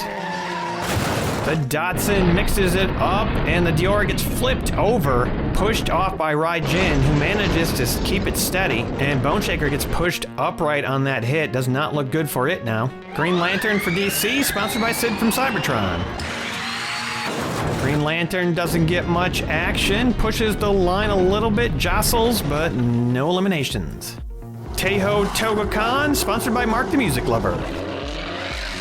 Teiho pushes into Green Lantern with those implements. Green Lantern pushed off the track almost all the way. Bone Shaker definitely out now. Blitz Speeder, sponsored by Chicken Rings. Blitz Speeder goes off the back of Teiho and escapes the track. Always nice when you've got a car that can manage to pull that off. Instant survival, and Green Lantern looking pretty good right now too. Look out below, it's Spider Machine, sponsored by Chome. Here I am! Spider Machine tries to get underneath Teiho, but Teiho gets underneath the Datsun. In the meantime, Cookie gets ejected at the last minute. Surprisingly, no eliminations on that hit from Spider Machine. The Smash and Graveyard Smash, 112 grams, Hando the Clown, sponsored by Sicken. A massive hit by Hando the Clown, and no cars are eliminated despite everything that just happened. The Datsun recovered, and now Jet Threat's going underneath the Tyrrell. For the most part, these undercutters are just sliding underneath all the other cars on top. Up now for the Crashers, Rideron, sponsored by Judy Collins. Rideron slams into Hando, and Teiho's looking like it is in trouble, as well as the F40, which is sideways. Spider Machine eliminated the F40. It's trying to get under those Jet Streak undercutters. Speaking of cutters, Cloud Cutter, sponsored by Judy Collins for Jet Streak. Cloud Cutter slams into the line, doesn't really do a whole lot, surprisingly. The 360 Modena, sponsored by Tim the Bear Neal. Not the Moderna, as they called it in the qualifier. Nice hit on the locked line right there. Teiho slides down to a possible recovery. The Diora 2 Custom, sponsored by Dr. Gonzo. The Custom slams into the line. The Tyrrell's going up, There's some debris flying around from that big hit. I don't think anybody got eliminated yet, though. 71 Datsun 510, sponsored by Chicken Rings Onion Wings. Datsun slams into the line. Tiny bit more movement. And we're down to the last 2 cars in the round. Mr. Freeze, sponsored by Judy Collins. Mr. Freeze takes out the Datsun, rolls it over, and gets the elimination. Pushes its rounded front underneath that car, and it's done. Final car of the round, the GRX, sponsored by Regal Radio. The Claws take down Mr. Freeze, flipping it right over, just grabbing the back of the vehicle and turning it over. Wow, what a hit. And we'll add Mr. Freeze to a total of 19 eliminations in this round. It was a brutal one. No teams eliminated yet. Here you can see all the cars eliminated. Let's take a look at the aftermath. Despite all those eliminations, They See Me Rollin' and Jet Streak came out of it with 0 losses. Graveyard Smash lost 3, Thunderlords lost 2, Crimson lost the only 2 that they didn't lose in their qualifier. That could be a bad sign. Alt F40, Destruction Datsun, and Distinguished Competition all lost 3. Diora Bora lost 2, and Speed Reapers, not too bad, only 1 loss. Speaking of Speed Reapers, they got first place in their qualifier, and they earned a bonus action, brand new for this season. There are 8 other teams with bonus actions, but none of them are in this match. You can see what they are right here, but I'll explain more once a team actually puts one into action. And now we're going to jump right into round 2. Jet Streak starting us off with Fusion Busta after their incredible round. Running order is up. Running order, of course, based on the number of cars your team has left and random dice rolls.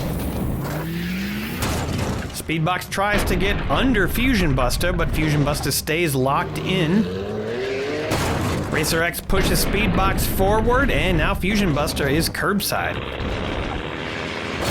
Ooh, a deadly hit as usual by the one and only Hammered Coupe. And Racer X reaches a height of 5 after that devastating hit. Speedbox getting a little caught up in the mess. Racer X makes a nice flip. Some cars are great at recovering when there's space for it. Diora 3 takes a shot at Hammered Coupe, and it backfires big time. Hammered Coupe making it off to safety. Diora flipping backwards, upside down. Not necessarily out of it yet.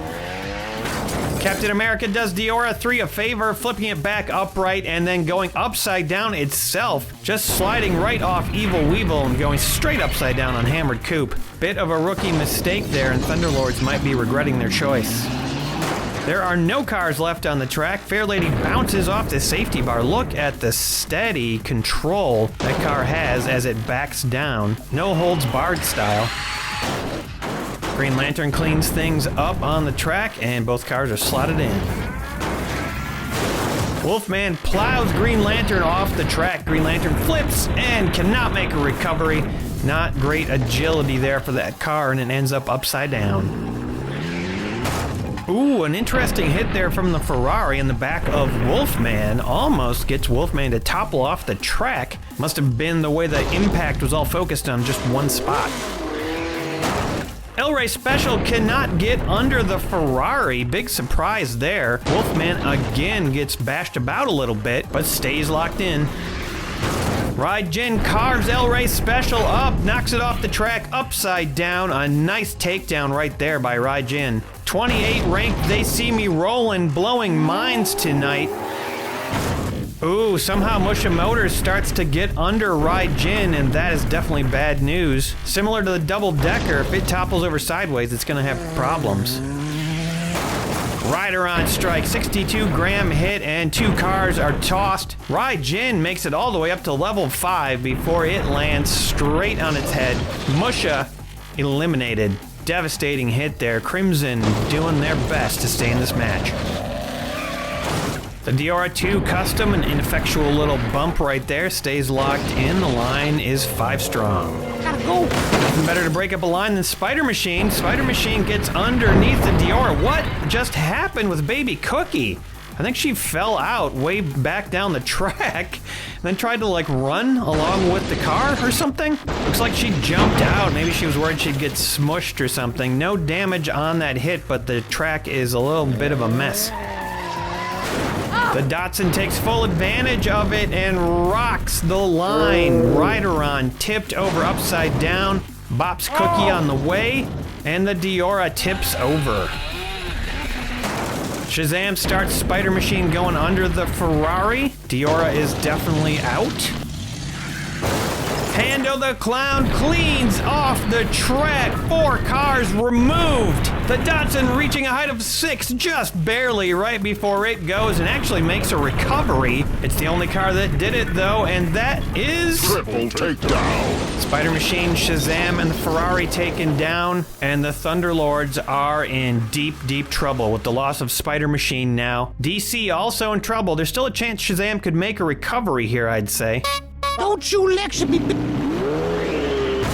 The Modena comes down, hits Hando, and there you go. Shazam does make a recovery. Distinguished Competition breathing a sigh of relief. Unfortunately, the Modena does not have any luck getting its teammate righted.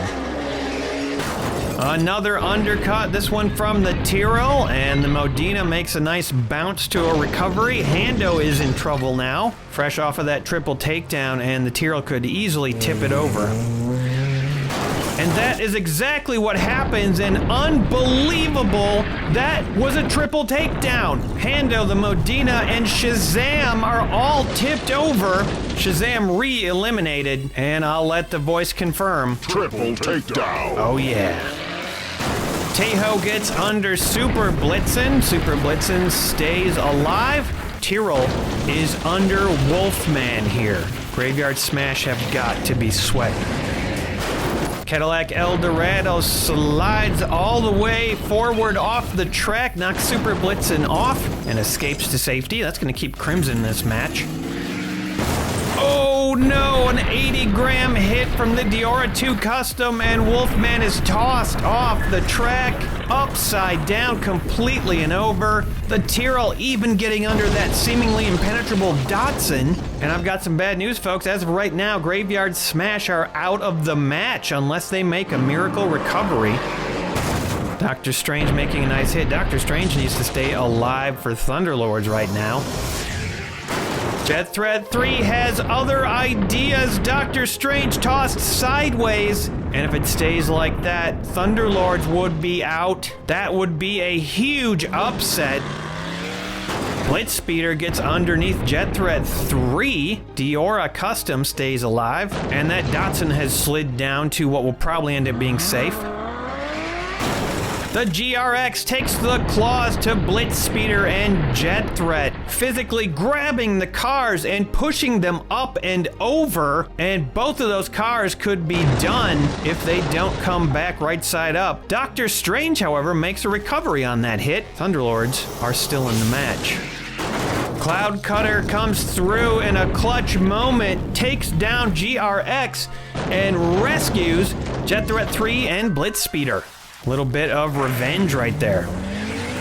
Final car of the round, Skydome slams into position. The GRX makes an amazing recovery. Now wait a minute, did the GRX take out Jet Threat 3 again, or was it something else? It looks like Cloud Cutter actually knocked Jet Threat 3 over. A little friendly fire there, and a miracle recovery for the GRX. It's only round 2, but there were 15 eliminations, maybe 16. Gonna take a measurement on the custom Diora. Looks like it's gonna pass and stay alive, barely. 15 eliminations, and check this out. 3 teams have been eliminated just in that round. Sorry to see Graveyard Smash exit the tournament already. They'll be back and they'll be better than ever. Jetstreak Thunderlords, and they see me rolling, all lost 2 cars. Crimson lost 1. And over here, Alt F40 and Distinguished Competition eliminated from the competition. Speed Reapers and Diora Bora each lose 1. Destruction Datsun, the only team to not lose a car in that round. With Spider Machine out, looks like Cookie has decided to hang out with Mr. Bean on top of the old Beanmobile. On with the match, round 3. Speed Reapers starting us off with Racer X. 7 teams left in this battle. We go until there are only 3 remaining. Fusion Buster, a nice alley-oop on Racer X. Racer X tries to get out of the safety area but can't make it. Could have flipped over and had a nice recovery, but got hung up. Super Blitzen blasts into position. The Diora 3 gives the boot to Super Blitzen, gets it off the track. Super Blitzen keeps it steady, makes a nice crashing recovery.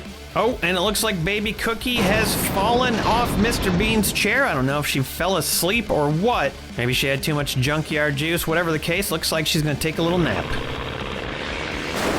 Hammer Coop clears 2 cars off the track. Both of them make fantastic recoveries. The Diora making it happen again. And Fusion Buster, a nice up and over. The Datsun jostles for position with Hammered Coop pushing it up and over Evil Weevil. That does not look like a promising position to be in. And Dr. Strange takes full advantage of it, taking down Hammered Coop and pushing Crimson Crashers perilously close to being out of this match with only 1 car left. Unfortunately for the Thunderlords, Taeho decides that they no longer belong in this match either, and Dr. Strange is in trouble. The Datsun makes a nice little escape right there. Very good balance on that car. Cloud Cutter punches into Taeho and bounces way back down the track. Dr. Strange has a chance to recover and doesn't do it. Thunderlords are in trouble. Distinguished Competition, ranked 9, already out of this match. Could we lose our number 3 ranked team? The Diora Custom charges into battle and Blitz Speeder is thrown into the crates. Goes up to the highest level we've seen so far today, almost to an 8, but not quite. Not a single elimination despite all the craziness. Blitz Speeder making a great tumbling recovery, and Taeho and Cloud Cutters staying steady.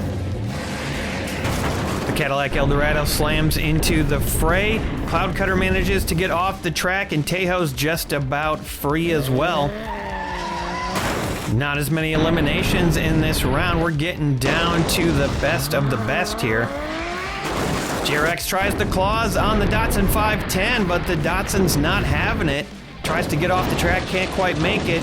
GRX backs off. The Tyrrell flies right under the GRX. It's like it never even happened almost. GRX is curbside, but now the Tyrrell's down at the other end of the track. The Cadillac slides off to safety. And again, the last car of the round, Skydome boinks GRX off the track. GRX keeps it steady, goes into the Chicken Rings Onion Wings truck. Looks like he wants to wrap those claws around some delicious wings. At least I assume onion wings are good. I mean, all you really need is a good dipping sauce, so I'm sure they're great. In any case, the round is over. 3 vehicles have been eliminated, and we are losing our number 3 ranked team, the Thunderlords. What an incredible upset. There's no coming back for them this time. Crimson Crashers lost 1 that time, down to 1. Jetstreak and They See Me Rolling steady at 3. Diora Bora and Destruction Datsun steady at 2 each. Speed Reapers now down to 2. The highest ranked team left in this match is Crimson at rank 10. Bam, and what do you know, it's round 4. Here we go. Fusion Buster starting us off for Jetstreak, who are doing quite well for themselves in this match. They See Me Rolling and Jetstreak still at 3. Fusion Buster making a great recovery after that hit.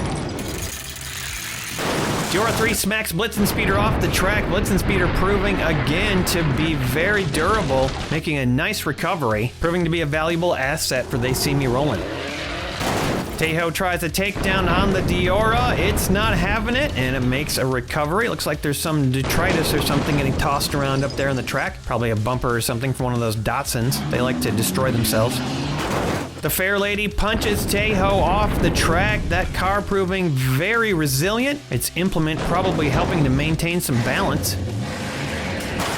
Cadillac Eldorado slams into the Datsun, pushes it up front. Taeho goes sideways, and the Eldorado has got to stay alive. Cloud Cutter tries to end Crimson's chances of going to the finals, but it can't get under the Eldorado's bumper. Not yet, at least. Blitz Speeder does manage to get Cloud Cutter underneath the Cadillac, but it is too heavy and it slides off to the side. Safe for now.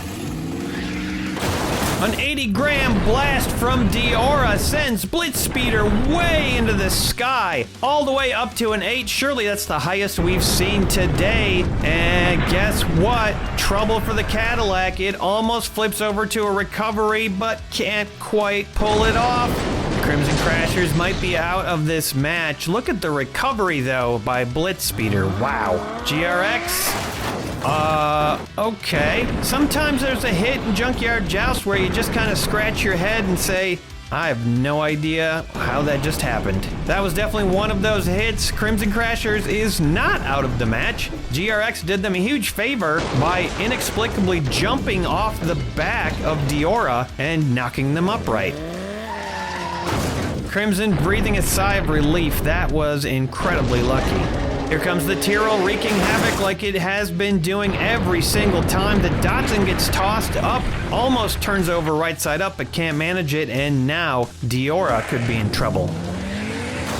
Ooh, a deadly hit from Skydome, and Diora and Datsun are rocked. That was the last car of the round, and they each just lost one. In fact, before that hit, there were no eliminations on the field, and now there's 2. I spoke a little too soon. There might be a third elimination here. The other Diora is close. Taking a measurement, it is just below 45 degrees. Diora still in this match. A lot of damage to that vehicle. Taking a look at the aftermath, nobody loses a car on this side. Diora and Datsun both go down to 1. Here we go, round 5. Things are heating up. Some teams are on the brink. Anything could happen. It usually does. Running order is up. Fusion Buster in place. Super Blitzen tries again to take out Fusion Buster, not even getting it off the track this time. Tejo pushes into the line and actually gets Fusion Buster up in the air just a little bit, kind of stuck under Evil Weevil. The last remaining Diora, oh no, it takes itself out on the back of Tejo. There's almost certainly no coming back from that. Diora Bora may have just ended their shot at the finals. Crimson Crashers, a nice hit with the Cadillac, but no elimination. Super Blitzen going up and coming right back down in the same spot.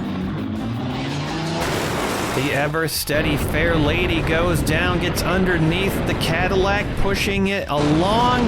Does not get it off the track, but it is vulnerable. And it's a massacre! Tyrrell takes down 3 cars! We've seen it twice already this match. It's a Triple takedown. Jetstreak absolutely laying waste to the other teams, potentially eliminating Crimson and Destruction Datsun, and even taking Tejo out. They see me rolling the only team unscathed as Blitz Speeder slams into Tyrrell but can't get it off the track. The GRX absolutely manhandles Blitz Speeder, but Blitz Speeder, unfazed, gets off the track, hits the crates, and bounces to freedom. Now the GRX is actually in trouble, and with the loss of Tejo, oh man, are we about to see the Speed Reapers get eliminated? Cloud Cutter forced to take a shot at its own teammate, the Tyrrell, but the Tyrrell does a pretty good job of holding it steady, and the GRX makes a full recovery. Ooh, a big hit from Skydome, and the Tyrrell flops over sideways. And that was the final car of round 5. You know, Speed Reapers never actually used their bonus action. Maybe they thought they didn't need it, but boy, that sure was a close call. 5 eliminations in that round. Kind of amazing considering how many cars were left. That was nearly half the field. Let's take a look at the aftermath. The rank 10 Crimson Crashers, everybody thought they were gonna make it to the finals. They didn't. What an upset. They See Me Rolling was steady at 3. Jetstreak lost 1. We also lost Diora Bora and the Destruction Datsun. Speed Reapers lost 1, but they stayed alive. Here is your main event recap. 28th ranked They See Me Rolling coming out on top. The 4th place team with the most points after all 3 main events earns the 10th spot in the finals. Diora Bora currently the only team on that list with 17 points. Congrats to They See Me Rolling, Jetstreak, and Speed Reapers. In the next main event, 4 teams have a bonus action, and it is going to be interesting. The final Junkyard Apocalypse qualifier is coming up next week. As usual, I'd love it if you could like the video, maybe leave a comment, and consider supporting the show. Patreon.com/JunkyardJoust is the place to go. You can sponsor a car. Thanks for watching, everybody. We'll see you next time on the Junkyard Joust. The Indigo Ice Picks placed second in the finals last season. Power Rocket really stepped up to the plate, showing not only survivability, but some offensive power as well. Power Rocket takes that Chevelle to town. Skull Crusher was the other standout on the team with an impressive performance. That helped Power Rocket become one of the final 2 cars left in the match. But the Copperhead's Chevy 1500 snatched a second championship win out of the grasp of the Indigo Ice Picks. And doesn't roll over! Now they face 9 other teams hungry to make it to the finals, including the ranked 6 Massive Transit and the ranked 4 People's Front of Camino. It's gonna be a vicious fight. Let's take a look at our teams. The ranked 1290's Nightfire scored first place in their qualifier. The Alabaster Aces have been around the block and they want back in the finals. The Blue Blockers are a brand new team with something to prove. Hot Racers scored first place in their qualifier. Indigo Ice Picks got to replace 1 car, and they have chosen to replace Forward Force with Exilium. Massive Transit had an impressive 4 vehicles left in their qualifier, and that's a big reason that they're ranked 6. Mr. Maroon have been here since the beginning of the joust, and they're here to play. People's Front of Camino, sponsored by Chicken Rings Onion Wings. They're ranked 4 because they lasted for a long time in their qualifier. Super Crashers may be ranked 23, but Blue Shark is always a car to watch out for. The Bandits are a team of low-to-the-ground wide cars, sponsored by Chicken Rings Onion Wings. Expect to see some of the new bonus actions in this match. 4 of the teams in the match have a bonus action to use. Which one and when to use it? Well, that's up to them. Evil Weevil officials have decided to run a safety car down the track just to make sure that the track is clear and ready for disaster. The track buffer Evil Weevil, of course, sponsored by Track Buffer LLC. Looks like the track is safe and it's time to joust. Round 1, we've got 50 cars to go down the track. LB Super Silhouette Nissan Silvia, sponsored by DYW Production Labs, heading down first. The running order is up, completely random what order the teams go down, but the teams get to decide when to send their cars down. Up first for the Super Crashers, the Pontiac Firebird, sponsored by Beaks Busted Barn Finds.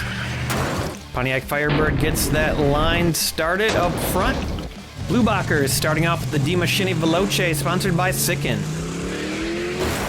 The Veloce pops the Firebird up in the air, the rear slides off the track, and it's in a tough position, especially now that Holland Class is coming down for Massive Transit, sponsored by Chome. Holland Class slams into the line, clears the track completely. The Firebird flips over. Nice recovery by the Silvia, and the Veloce keeps it level. 64 Chevy Impala for the Bandits, sponsored by Chorgoth the Infinite Horror. Nice hit by the Impala, takes down the Veloce, pushes Holland Class off the track. That was a solid hit and a nice takedown. BMW 733 for Mr. Maroon, sponsored by the Miskatonic Automotive Club. The BMW slides into the back of the Impala. Not a whole lot of action on the hit, but Holland Class slides off to safety. There's a bit of a ramp on that trailer. We'll see if it's effective this time. Nobody likes a good ramp more than Rev Rod for the Ice Pick, sponsored by Brendan Walsh.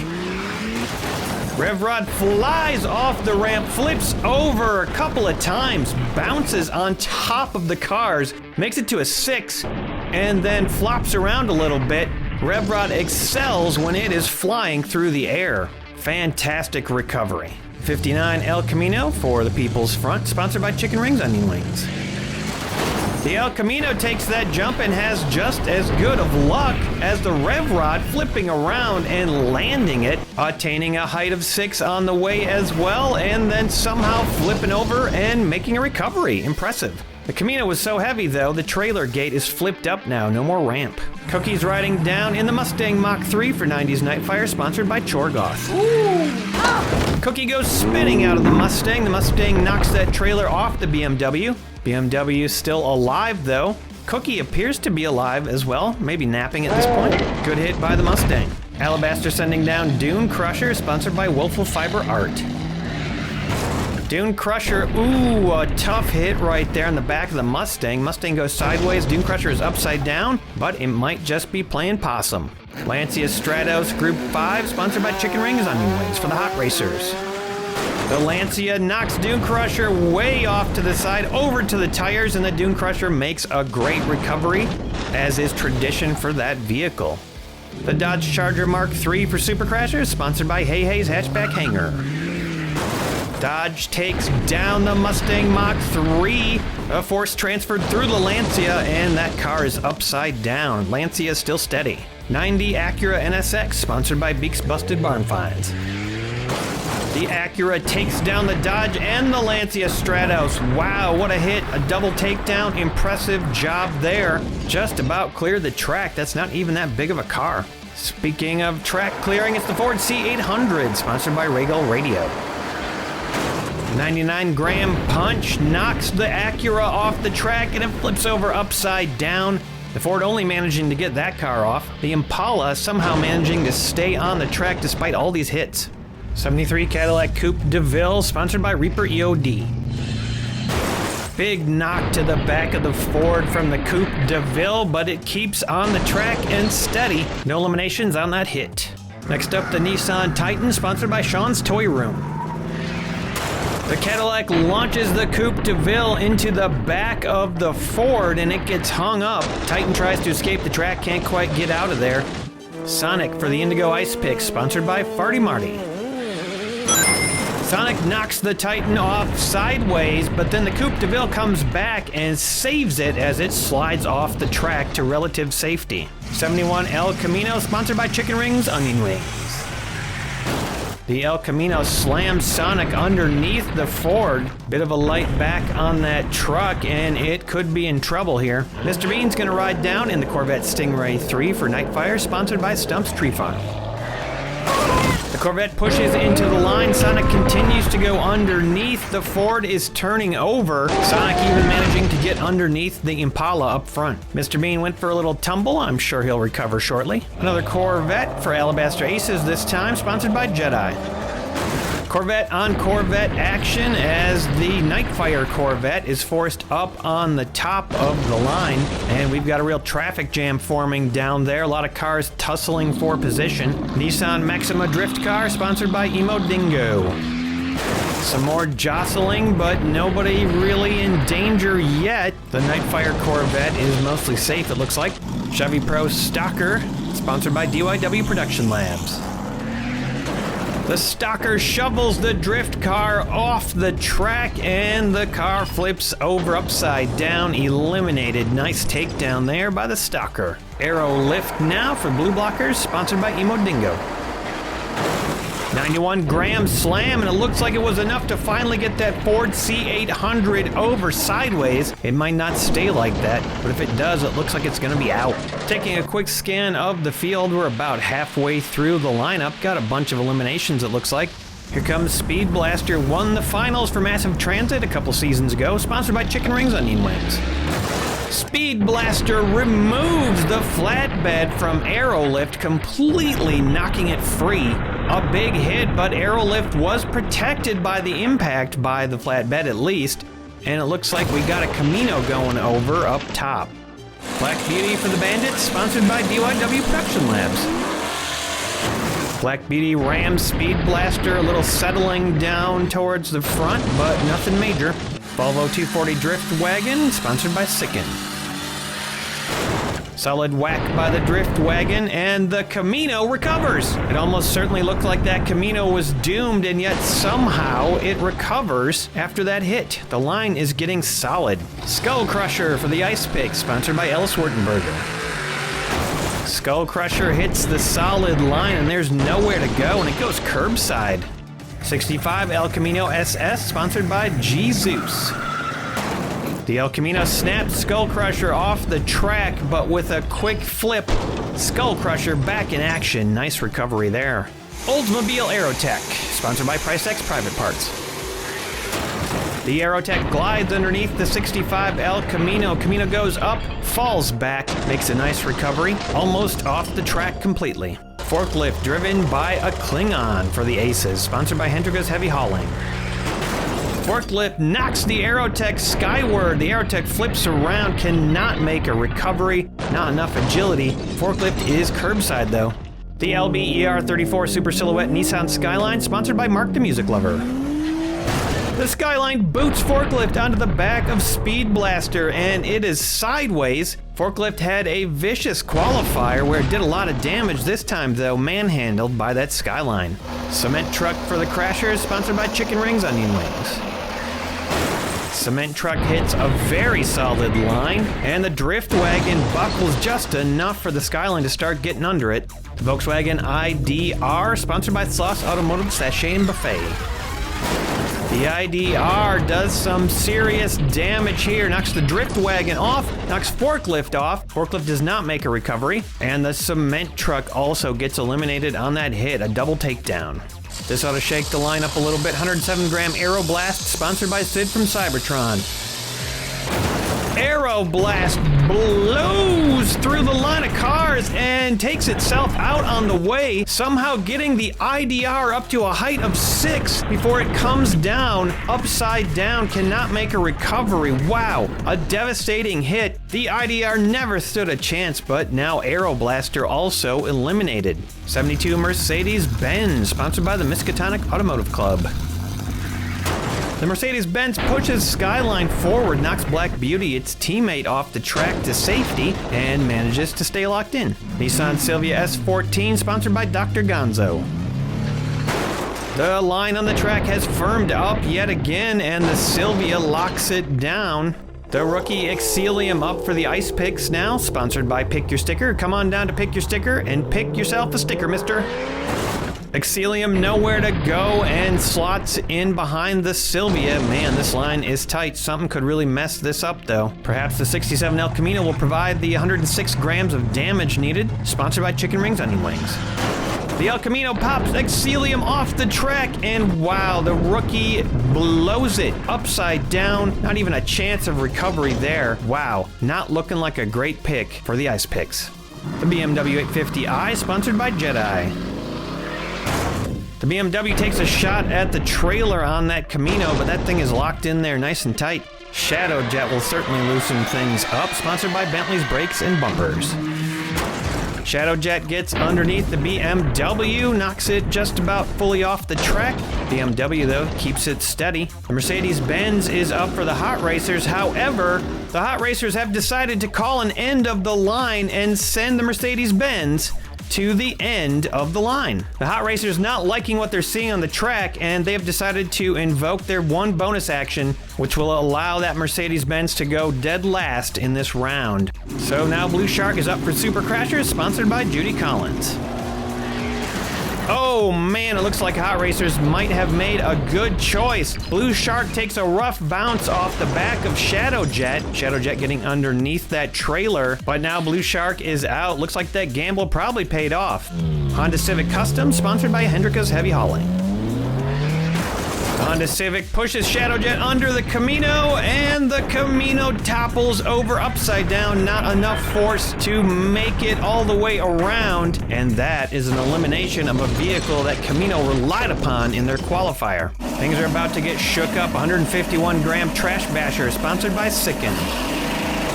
Oh, a big pounding hit from Trash Basher. So much going on here. The Honda Civic gets thrown up to the front almost of the track, and the Civic looks like it finishes off one of Massive Transit's own vehicles. And you can see here the BMW just goes spinning all over the place, but makes a recovery. Shadowjet gets underneath the Silvia, and the Silvia is in jeopardy. Whew, boy, the action is heating up. 64 Continental now for the Bandit, sponsored by Sicken.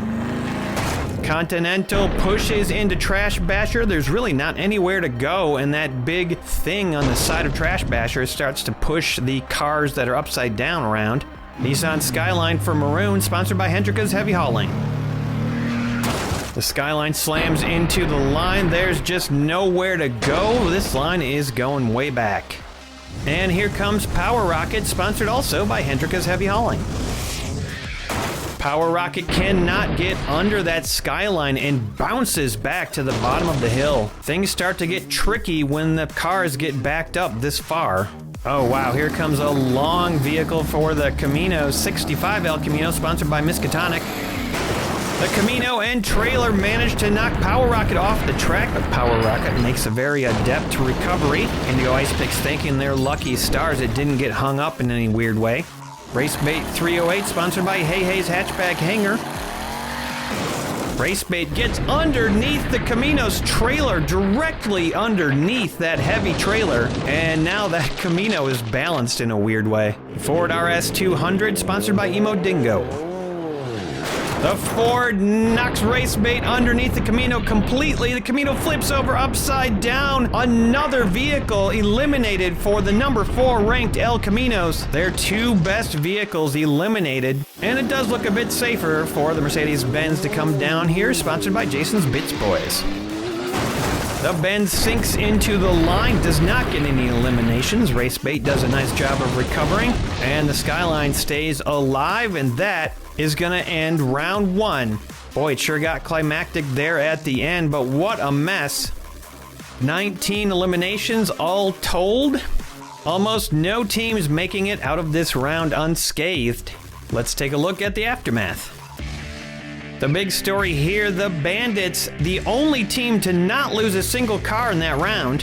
The Super Crashers getting hit the hardest with 4 losses. Hot Racers and Massive Transit lost 2, and Blue Blockers lost 3. Mr. Maroon, Camino, and 90s Nightfire each lost 2. Indigo Ice Picks and Alabaster Aces looking pretty good right now with only 1 loss. We're gonna drop straight into round 2, starting off with the Bandits, who had a fantastic round 1. The running order is up, the Impala is in place, and now Alabaster Ace's favorite vehicle to start off with, the Dune Crusher, and that's the reason they love to start off with that thing. It's very consistent at getting off the track and landing upright. Sonic takes a shot at that Impala, but that thing is firmly embedded in the track. Ooh, wow, what a hit from the Titan, somehow knocking the front end of Sonic up in the air, and it bounces off the Impala and lands upside down. That's gonna be an elimination there for the Ice Picks. Hot Racers send down the Super Silhouette, and it bounces off the Titan and flips over into elimination land. Hot Racers having used their bonus action, so no way to send that car to the back of the line. Corvette Stingray and Mr. Bean hop on top of the Titan. That could be a bad position. And now El Camino, another team with a bonus action, have decided to try out the car swap. This will allow them to bring back one of their eliminated vehicles, and they're gonna swap out this Camino with the trailer. Probably a good plan, as it knocks the Nightfire over and upside down and crushes Mr. Bean. Camino may be assuming that that vehicle has more of a chance of surviving when it's not weighed back down on the track. Now Holland Class immediately tests their decision to put this Camino back in. So far, it's balancing and staying on the track, but wow, Camino having a tough time of it right now. The Honda Civic gets under Holland Class. Holland Class, nice balance though, and starts to try to get off the track, keeping it steady and safe. The last car for the Super Crashers, the Stalker. A nice hit right there, takes down the Civic. Holland Class escapes. The Stalker can't quite get off the track after that hit, and it is in a vulnerable position. Ooh, what a hit from the Cadillac Coupe de Ville, sending the Civic skyward, all the way over into the junkyard. The Stalker escapes successfully, and it looks like the Camino might just have gotten out of that pickle it was in. The Corvette C8 locks it in, a nice tight hit. The line holds on a hit from Skull Crusher. Oh boy, we're backing down even farther now. The Skyline, one more car back. Ooh, a powerful hit from the Nissan Skyline, and it breaks something off of the other Skyline. Looks like maybe the muffler. The low front of the Super Silhouette breaking it free. The BMW 850 sends the Nissan Skyline sprawling. It manages to keep its balance. 65 El Camino bounces into the line. The BMW goes curbside, and Skull Crusher in trouble now from that other Skyline. A massive hit as usual from Trash Basher, and cars are flying all over the place, and this is unbelievable. Not a single car eliminated on that hit. What a testament to the quality of the vehicles on the track right now. Skull Crusher particularly getting tossed around but making a recovery. Aerolift sends flatbed piles into Trash Basher, ends up pushing the 65 El Camino over, and maybe it's done. Trash Basher in a weird position where it's mostly off the track. I don't know exactly what is going on there. 72 Mercedes-Benz piles into the line, sort of a gentle hit, and it's locked in. The Ford RS200 joins the line of cars. Power Rocket slams into the Ford but can't get under it. They're going back to the bottom of the hill all over again. The BMW 733 Sans trailer piles in. The Ford starts to go up on the back of the Mercedes-Benz, and the BMW's up on the back of Power Rocket. Ooh, a nice hit by the AMG. The Ford and the BMW tossed around and upside down. Power Rocket making a nice recovery as usual. Race Bait hurls itself into the Mercedes, and the BMW gets completely thrown off the track, stays upside down. 71 El Camino joins the fray. Race Bait almost gets underneath the AMG, but doesn't manage to do it. Speed Blaster, wow, not that much damage on that hit. The effect of the big rigs on Massive Transit has been dulled a little bit in this round. They have not gotten the eliminations, although both those Mercedes could be in trouble. Oh, and Black Beauty finishes off its teammate, the Mercedes-Benz. Not on purpose, of course, but what are you gonna do? That will be the first elimination for the Bandits. And as I speak, there's the second elimination for the Bandits. Shadow Jet taking its toll, getting underneath Speed Blaster now too. Speed Blaster could be in trouble. Rev Rod tries to get Shadow Jet under, but can't quite get Speed Blaster up enough. Speed Blaster very elusive in these situations, and Rev Rod tries to escape the track. Final car of the round, the 64 Continental slams into the line, and not gonna get any eliminations on that hit, but also did not eliminate itself on the back of Shadow Jet. 9 eliminations in that round. No teams eliminated yet, and we're gonna take a quick measurement on one of the Caminos. Looks like it's below the 45-degree angle, and so far that swap is paying off for the El Caminos. So just 9 eliminations on the round, and let's take a look at the aftermath. Super Crashers stay alive, Blue Blockers fall to 1, Hot Racers down to 2, Massive Transit didn't lose a vehicle, and the Bandits lost 2 down to 3. No more teams with 4 left alive, as each team on this page lost 1 car. Alabaster and Ice Pick still at 3, Mr. Maroon, Camino, and 90s Nightfire at 2.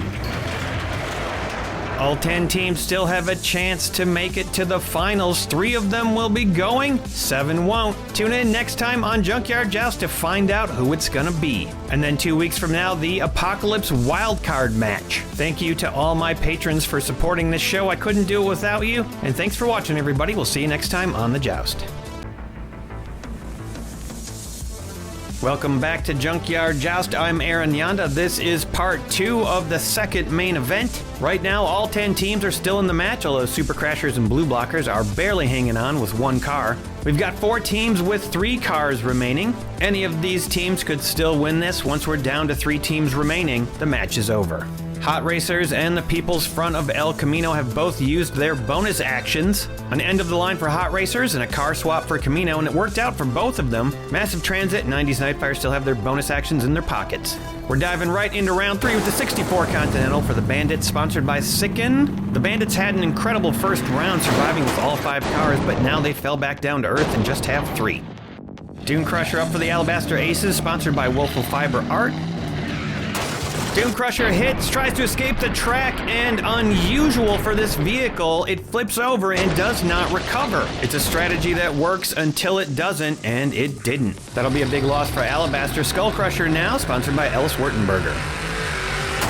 Skull Crusher slams into place, and we're getting ready for a big hit now. From Holland Class for Massive Transit, sponsored by Chome.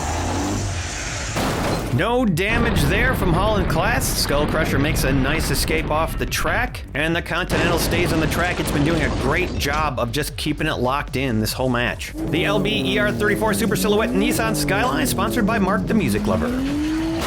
The Skyline sneaks underneath Holland Class, trying to get underneath the cab, but nobody's really managed to do that so far, and Holland Class usually escapes.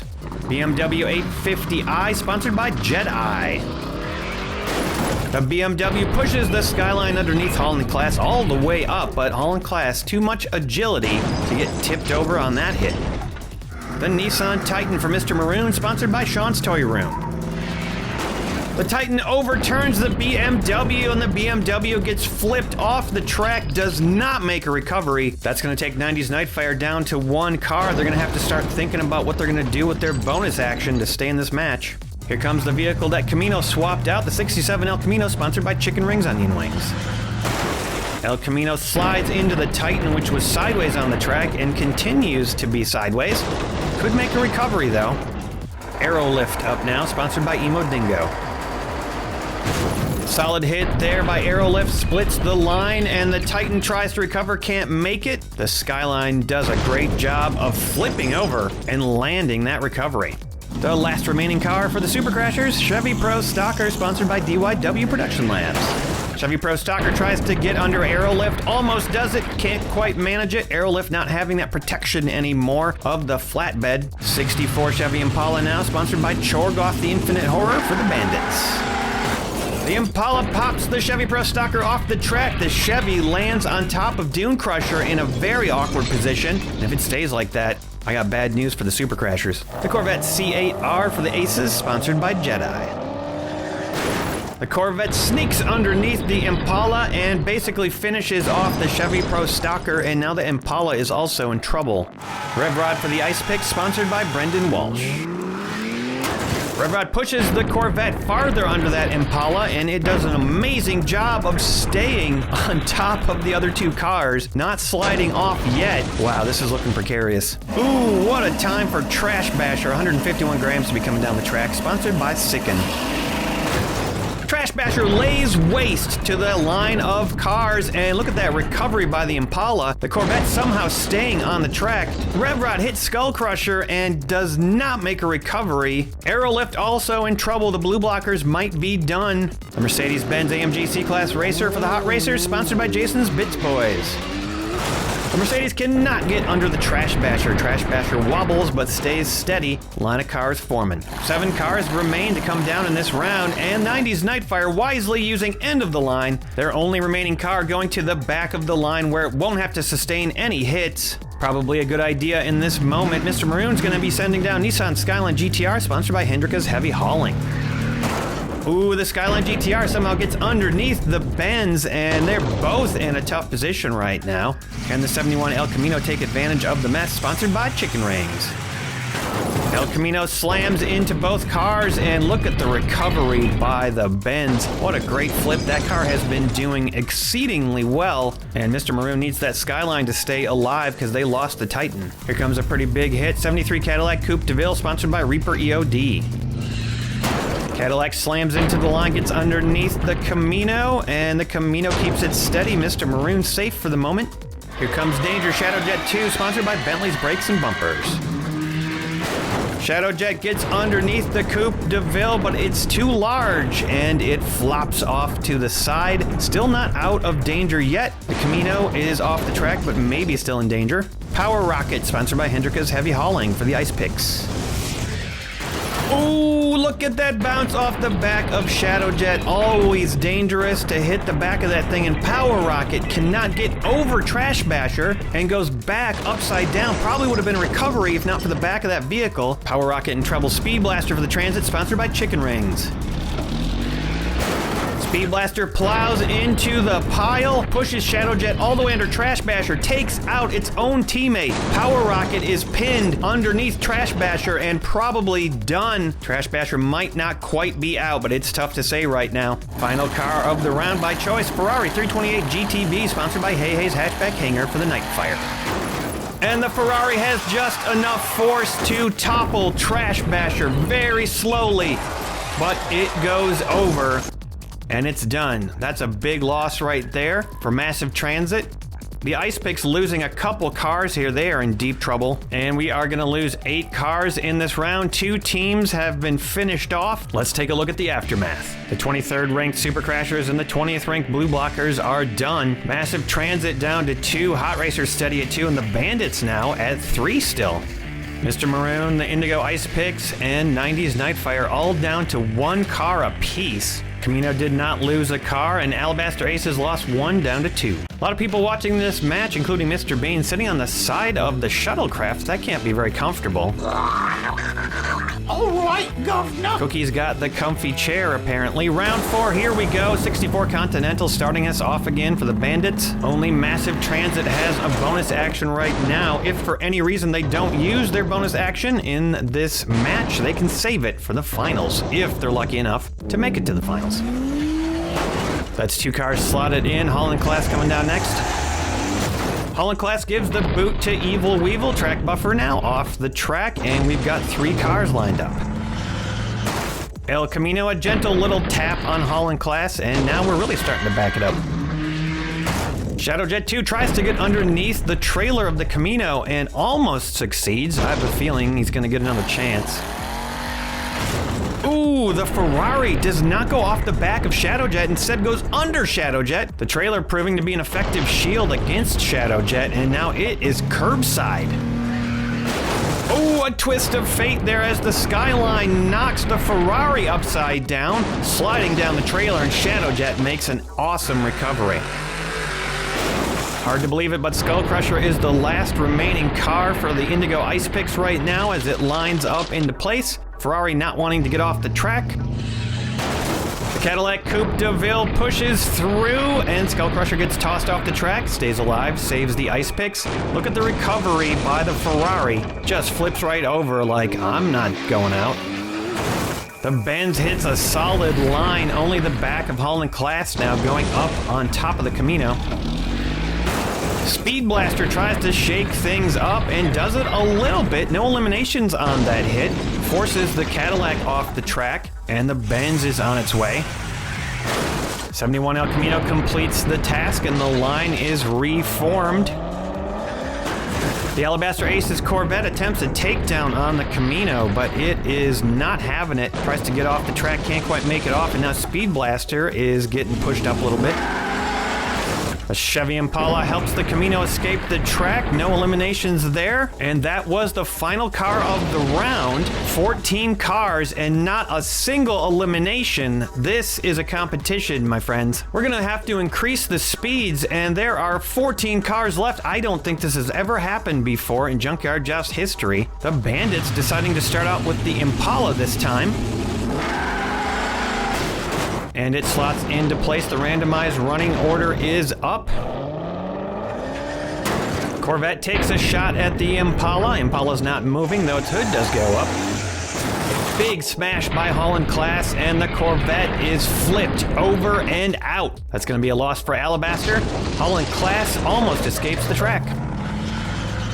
The 67 El Camino smacks both cars off of the track. Even the track buffer does not get an elimination, but it's in a pretty good spot. The Super Silhouette Nissan Skyline almost gets underneath that trailer of the El Camino. Can't quite manage it, but the trailer is a little off kilter now. Ooh, the Ferrari proving to be a bit of an undercutter in this match. Camino trailer's back locked in, but the Silhouette is in trouble. Ooh, a devastating hit from the Nissan Skyline GTR, flipping over the Ferrari. Hot Racers gotta be happy with what happened to the Super Silhouette. It makes a great recovery, but now 90s Nightfire, despite their bonus action, are finished. Skull Crusher crashes into position, 3 cars lined.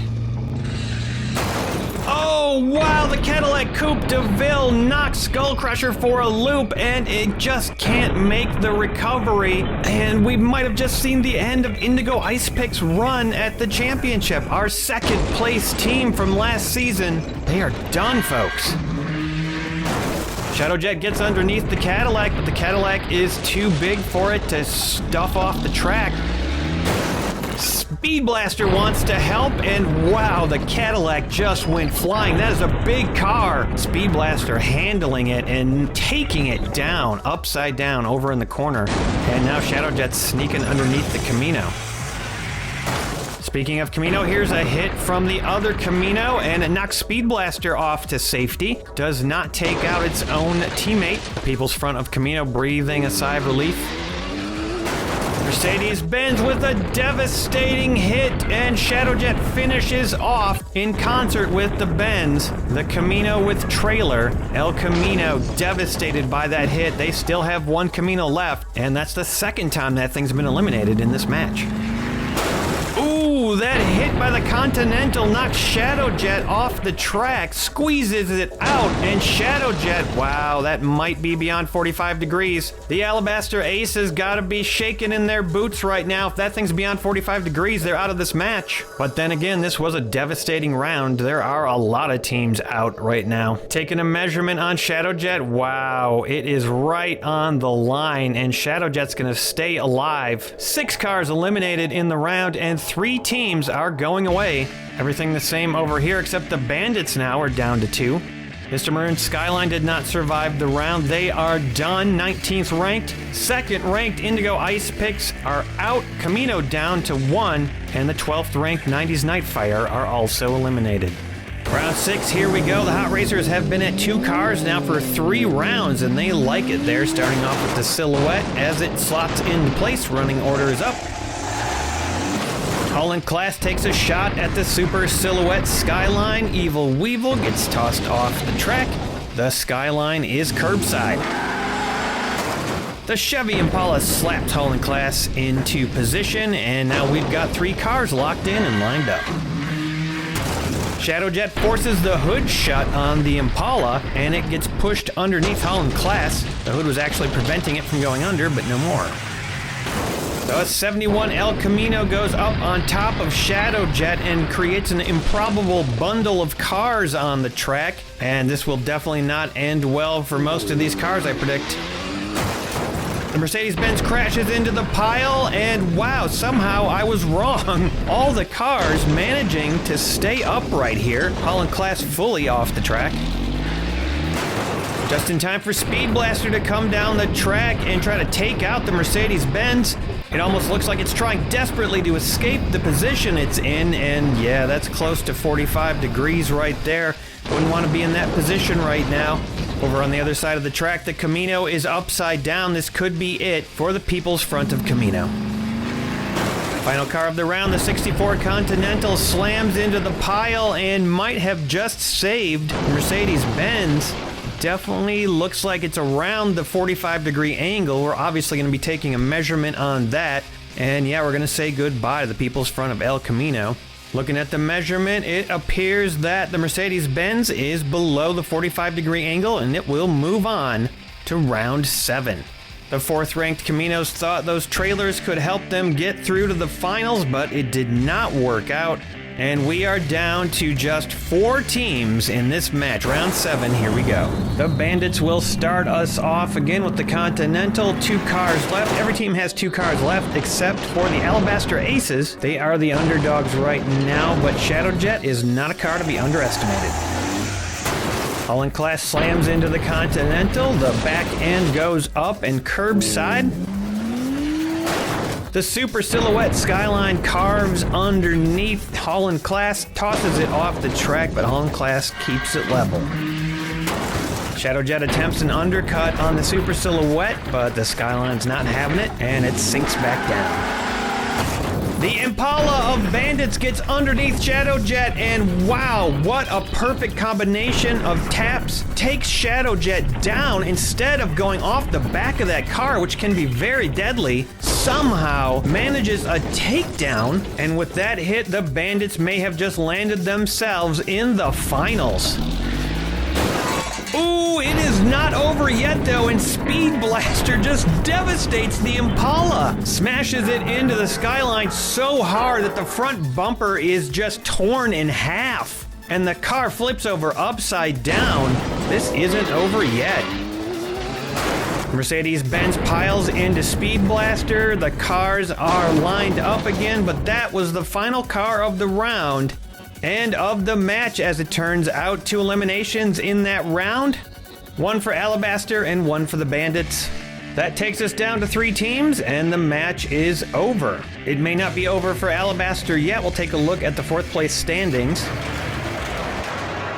But first, here are your winners. Massive Transit Hot Racers, the Bandits. They're going to the finals. 2 teams that have never been to the finals before, and 1 team that's won it. The big story here is the 17th ranked Bandits making it to the finals. Massive Transit and the Hot Racers were both under 10th ranked. Biggest upsets, 4th ranked Camino, and of course 2nd ranked Ice Picks not making it out of the match. We've got 1 wildcard slot up for grabs, and right now Alabaster is in the lead, 35 points. They might be going to the finals depending on how the 3rd main event plays out. Coming next Sunday, we get back to the Apocalypse Joust and the wildcard over there between 5 teams, 2 of which will advance. Please like the video and consider becoming a patron to support Junkyard Joust into the future. Cheers to all my current patrons, and we'll see you guys next time on the Junkyard Joust. The Copperheads' rise to the top last season was a team effort. With the notable exception of Zodic, the rest of the team propelled them forward, taking hit after hit and dishing them out too. With the help of its teammates, the Chevy 1500 made it all the way to the final 2 and faced off against Power Rocket, a car that's been there before and has won the championship. But the Chevy somehow prevailed and snatched the victory from the Ice Picks. Oh, look at this! Power Rocket gets flipped off the track and doesn't roll over. Right now, the Copperheads are the only top 3 team left in the competition. Will they be able to make it to the finals? There's only one way to find out. Here we go. It's Season 6 Main Event 3, the final main event before the finals. 9 other teams want to get there too, but only 3 of them can make it. Let's head into the garage and take a closer look. The Aqua Turks are 25th ranked. They've got their work cut out for them if they want to make it to the finals. The Copperheads have replaced Zodic with Tucker Torpedo, a car that's pretty heavy and nice and low to the ground. Fast food, of course, sponsored by Chicken Rings Onion Wings. They are 15th ranked. Magic Kingdom's got some clunkers, but they also have the Bus and Doug. They're power players. The McLaren Mashers are 7th ranked. They've got an overall pretty solid team. Hailing from my hometown, the Menominee Marauders are 30th ranked, but I still have hope for them. 5th ranked Nightmare Fuel are sponsored by Chicken Rings Onion Wings. Shining Steel are 13th ranked. They've got some good survivability. And also sponsored by Chicken Rings Onion Wings, it's Truculent, 26th ranked. Ranked 22nd, it's Vintage Vitriol. Some low-slung vehicles. Today there are 4 teams with bonus actions. You can see all 3 of the different bonus actions that are available to these teams to use whenever they want. I have a feeling we're going to see those bonus actions today. The safety car will head down and make sure the track is clear and safe to crash on. Kind of ironic that, but it does look like it's clear and ready for action. And we're about ready to... Oh, wait a minute now. That was not planned. Winnebago, what are you doing? I guess that must have been sponsored by Track Buffer LLC. Winnebago absolutely disasterizing the safety car. I don't think Winnebago likes safety. 67 Plymouth Belvedere up first for the Menominee Marauders. The rules are simple. Any car that's right side up at the end of the round gets to keep going. We go until there's 3 teams left. First up for the Mashers, the McLaren P1 GRX 57, sponsored by Emo Dingo. The McLaren P1 attempts a takedown on the 67 Belvedere, and the Belvedere responds with a great recovery. Magic Kingdom leading off with Doug, sponsored by Emo Dingo. Doug slams the P1 off the track, upside down and out. The first elimination in this match. And Doug has a little bit of a ramp on this vehicle. We'll see if that comes into play. Starting off for Vintage Vitriol, the Jaguar D-Type, sponsored by Jedi. The Jaguar D-Type ramps off the back of Doug. Doug goes way back down the track. Jaguar makes a pretty impressive recovery and manages to get away scot-free. Chevy C30 tow truck starting off for Truculent, sponsored by Sloss Automotive Sachet and Buffet. The tow truck manages not to take the ramp off of Doug and forces Doug up to the front where Doug goes curbside as well as the tow truck. They're going to take a hit from Shining Steel's Ferrari 360 Modena, sponsored by Emo Dingo. The Ferrari takes down the tow truck, gets underneath and forces it off the track upside down. Elimination for Truculent there. Starting the Copperheads off, it's going to be the Purple Passion Woody, sponsored by Sloss Automotive Sachet and Buffet. The Woody bops the Ferrari off Doug, and the Ferrari goes up into the crates, comes down, and oof. Slips on top of the Plymouth and goes upside down, makes it to a height of 6 on the way there, but that is going to be an elimination for Shining Steel. Here comes Car de Asada, sponsored by Chicken Rings, Onion Wings for fast food. Car de Asada, wow, that was a belly flop if I've ever seen one. Just flips right off the track, goes sideways, and is out. Bad start for fast food. Kit is up for Nightmare Fuel, sponsored by Sloss Automotive. Kit solidifies the line. We've got a line of 3. Aqua Turk sending down the 70 Toyota Celica, sponsored by Hey Hey's Hatchback Hanger. Toyota doesn't quite have enough oomph to get the Woody up off Doug, and now we've got a line of 4 cars.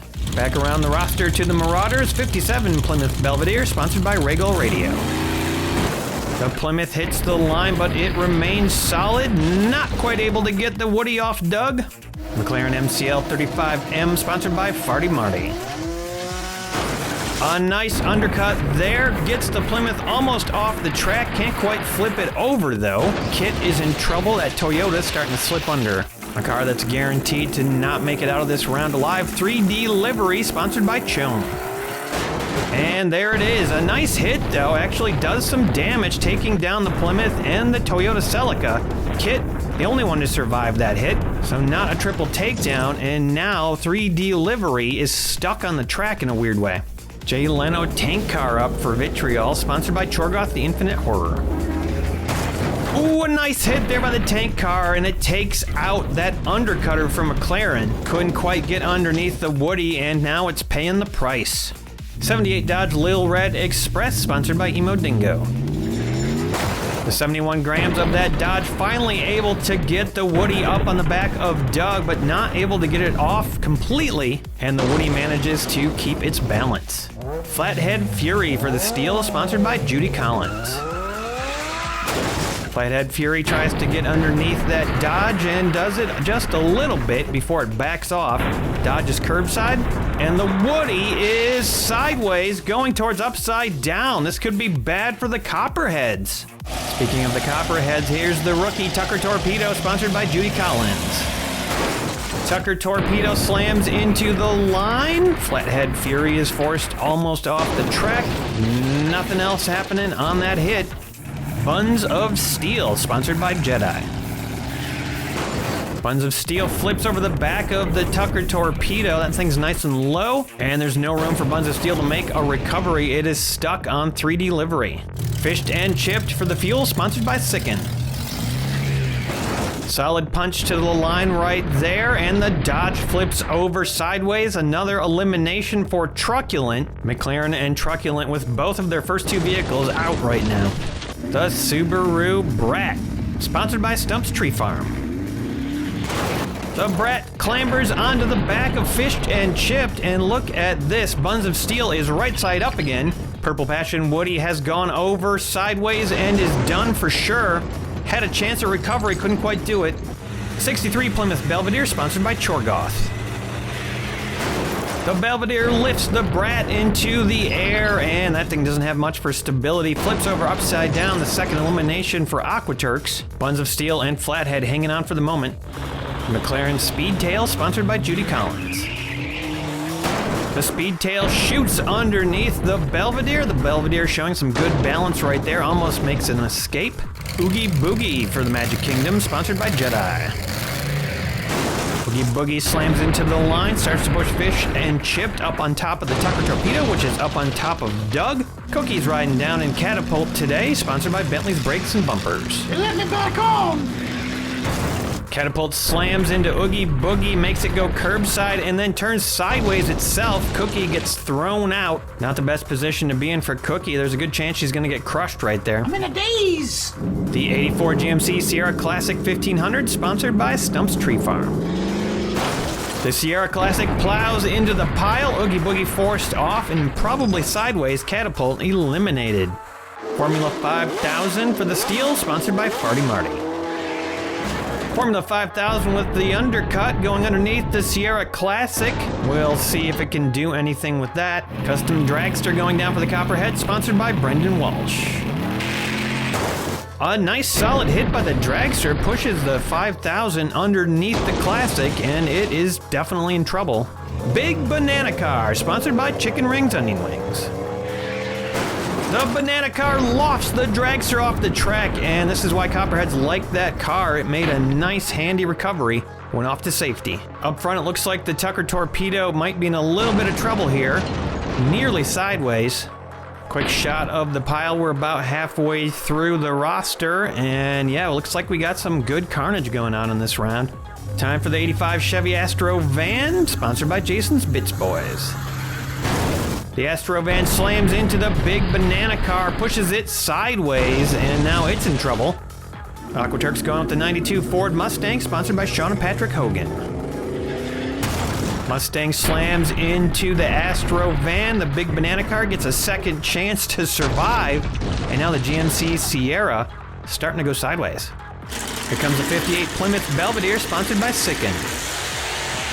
Belvedere slams into that line. There's a big pile now. It's getting kind of heavy, and there's not much chance of getting through it. McLaren Masher sending down the Senna, sponsored by Bentley's Brakes and Bumpers. Senna gets underneath the Plymouth. Can't quite get it off the track, and now that Sierra has definitely gone sideways. Looks like Fish and Chip might be in trouble up front, too. Ducky and Money for the Kingdom, sponsored by Sid from Cybertron. Seems to me like it would have been a good moment for that bus, but they send down Ducky and Bunny instead. It does take out the Plymouth. It's a bunch of other cars in trouble. Aerosculpt for the Vitriol, sponsored by Beak's Busted Barn Finds. Aerosculpt gets under Ducky and Bunny. Ducky and Bunny staying level for now. The Banana moving around and still adjusting. Mr. Bean going down in the 65 Chevy tow truck, sponsored by Chorgoth for Truculent. Not exactly a safe place to be riding in that tow truck, and Mr. Bean tumbles out. Ducky and Bunny eliminated on that hit, and the Mustang is now in trouble. Mr. Bean also in crushable territory right now, and Baby Cookie probably underneath a big old pile. Chrysler 300C Hemi, sponsored by Sid from Cybertron. The Hemi bounces off of the tow truck, goes back down the track, and the Mustang looks like it's recovering. Aquaturks needed that. Semi-Psycho for the Copperhead, sponsored by Miskatonic Automotive Club. Semi-Psycho smacks into the line, and the line kind of firms up a little bit. No eliminations, and McLaren escapes on top of Mr. Bean. That does not look comfortable. Oh, and Flathead Fury now looking like it's just about sideways. Oogie Boogie certainly is. Sweet Driver, sponsored by Sean and Patrick Hogan. Sweet Driver firms up that line. Aerosculpt stays steady and locks it back in. The Lycan Hypersport, sponsored by Sean's Toy Room. Lycan shoots into Sweet Driver. Sweet Driver pushes Semi-Psycho up, tries to break the line. Semi-Psycho keeps it on the track for now.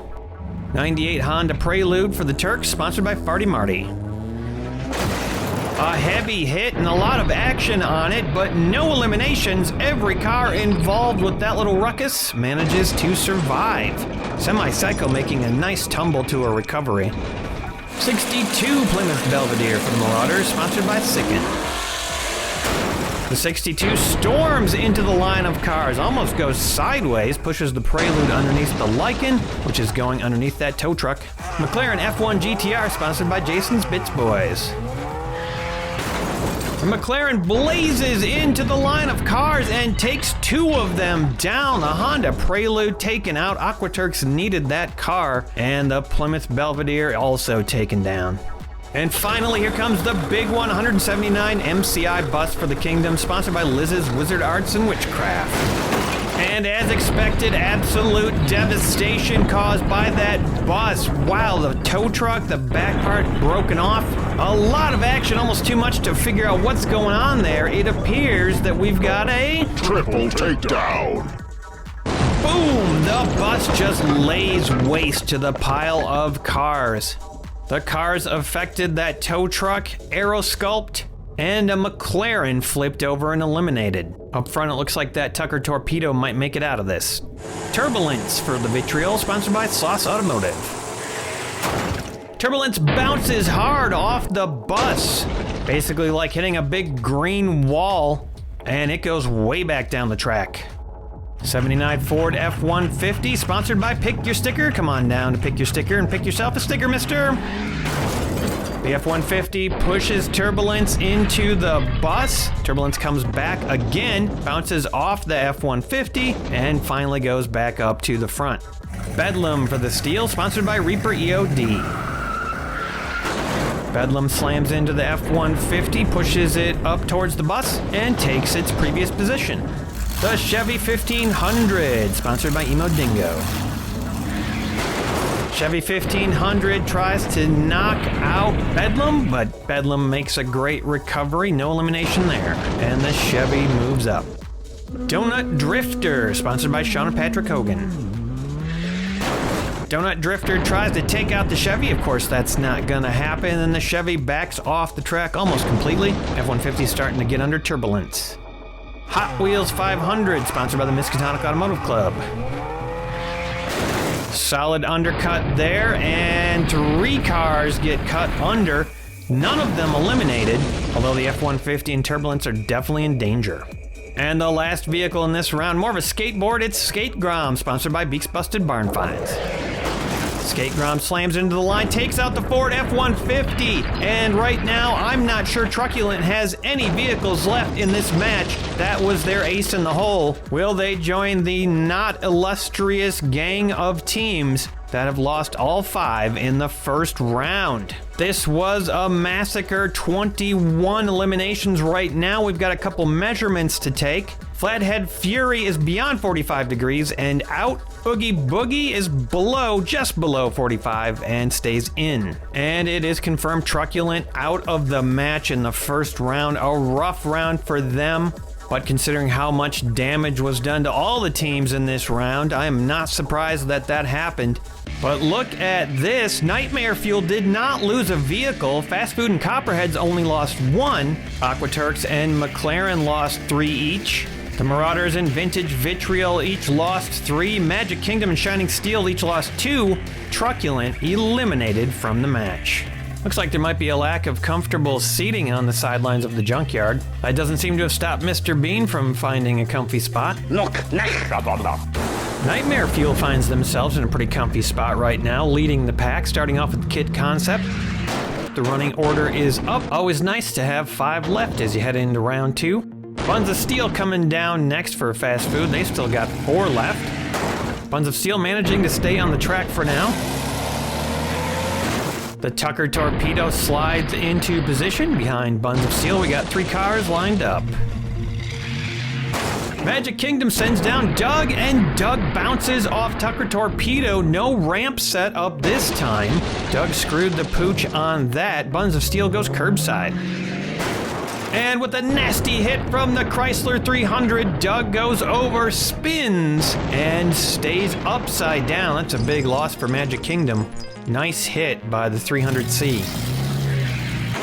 The Jaguar D-Type hurls itself into the Hemi. Hemi escapes, Buns of Steel escapes, and the Jaguar escapes. The Mustang finds the back of Tucker Torpedo to be a bit slippery, and it flips over, eliminates itself. The back of that Torpedo proving itself to be a formidable weapon. The 67 Plymouth Belvedere has no problem with it though, just jumps off of it, tries to tackle Kit. Kit makes an escape and is safe, and the Belvedere's almost off the track. So far the Torpedo looking good for the Copperheads.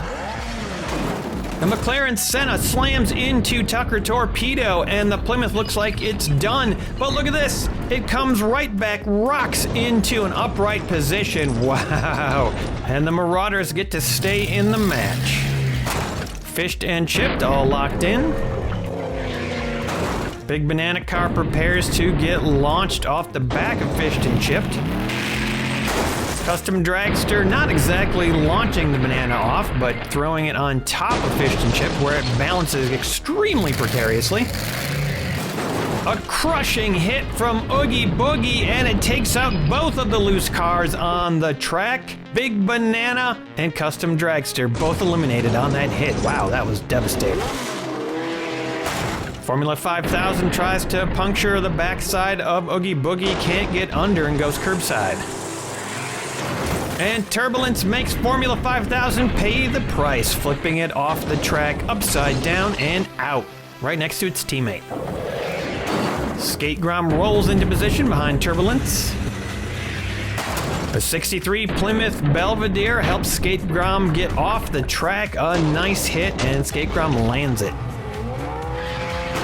The McLaren F1 hurdles into the cars, and Turbulence gets propped up and topples over. The Plymouth makes a recovery after a big flip. Kind of amazing. Turbulence is done. The Chevy Astro manhandles the McLaren F1. It goes over and upside down, still on the track, so not necessarily out, but it doesn't look good. Sweet driver, just enough force to push the McLaren off the track, but not give it a chance to recover. Semi-Psycho slams into the line. It remains solid for now. A little buckle, but nothing else. Ooh, the MCI bus explodes the track. Sweet driver tossed up into the air. Semi-Psycho goes over, makes a recovery. Chevy Astro van sideways. And Sweet driver makes it to a level 9 on the height chart. Wow. I don't think we've seen that height for a long time. Unfortunately, Sweet driver does not survive the hit. The hit was so big it sent shockwaves through the ground apparently, and Mr. Bean and that Klingon have both fallen off their comfy perch. Bedlam comes down, and wow, look at the rebound off of the back, but look at this, Bedlam comes all the way back and lines up behind that bus. The Hot Wheels 500 undercuts Bedlam, sends it skyward, does not quite make a height of 9, but still a pretty good height, and it balances on top of the bus for a second before it decides that's not a good position to stay in. Donut Drifter takes a shot at the Hot Wheels 500. Bedlam comes down to safety. The Hot Wheels 500 survives. Up front, though, in the line, the Tucker Torpedo tumbles over upside down. Copperhead's newest member is out. Bad luck for the Copperheads. The Chevy 1500 takes its position. Final car of the round, the Lycan Hypersport. It slams into the Chevy. Copperhead's probably making a good choice sending that Chevy down later in the round, so it's more likely to survive. Or at least that would have been the case, but I'm hearing now that Vintage Vitriol has decided to use their bonus action. They've chosen the Winnebago Surprise. Winnebago will make a run down the track, and this could be absolutely devastating. First time we've seen this bonus action used. Here comes Winnebago. Ooh, the cars are flying everywhere, and look at that. Chevy makes an amazing recovery. Vintage Vitriol trying to take down the champions, and they can't do it. Donut Drifter survives it. The only vehicle taken down by Winnebago on that hit, Magic Kingdom's MCI bus. Wow. And with that bus and Doug out, Magic Kingdom are in deep trouble. Another huge round, 11 vehicles eliminated. Let's take a look at the aftermath. The Copperheads and Fast Food both lose 2 down to 2. Nightmare Fuel finally shows a crack down to 4. Aquaturks and McLaren both close to elimination with only 1 left. The Marauders steady at 2. Magic Kingdom loses 2 down to 1. Vintage Vitriol loses 1 down to 1. And Shining Steel loses 1 down to 2. Magic Kingdom, McLaren Mashers, and Nightmare Fuel all still have their bonus actions, and that's definitely going to come into play in the second half of this match. I'm already assembling new teams for the next season of Junkyard Joust. Here are a couple of them. Vote now in the comments. Would you rather see a new Ultra Hawks team or a team of Porsches? Whichever team gets the most comments, they will be in the next season. I'll have more of these votes in future episodes, so make sure you stay tuned till the end of the episode. Next week, we'll find out who's going to move on to the finals from the 16 remaining vehicles. Thanks for watching, everybody, and we'll see you next time. Just about half the field was eliminated in the first 2 rounds of the third main event. One team, Truculent, is already out. The Magic Kingdom bus provided some serious damage, including a triple takedown, but then was eliminated by the Winnebago Surprise, pulled out at the last second by Vintage Vitriol. And now here we are. There is some serious competition going on in this match. Nightmare Fuel still has 4 cars going into round 3. They are seriously in the lead. But will they be able to hold on to it? They still have their bonus action as well as McLaren Masters and Magic Kingdom. That is definitely going to come into play. Everyone on the sidelines glued to their seats, ready for action. Here we go, round 3, starting off with Kit Concept for Nightmare Fuel, sponsored by Sauce Automotive Sachet and Buffet. The new running order bar up at the top of the screen shows you what order the teams will be coming down in. Shining Steel coming down next with the Chrysler 300C Hemi, sponsored by Sid from Cybertron. The Hemi smacks the Kit Concept car up on the curbside we call it. It's often a dangerous place to be.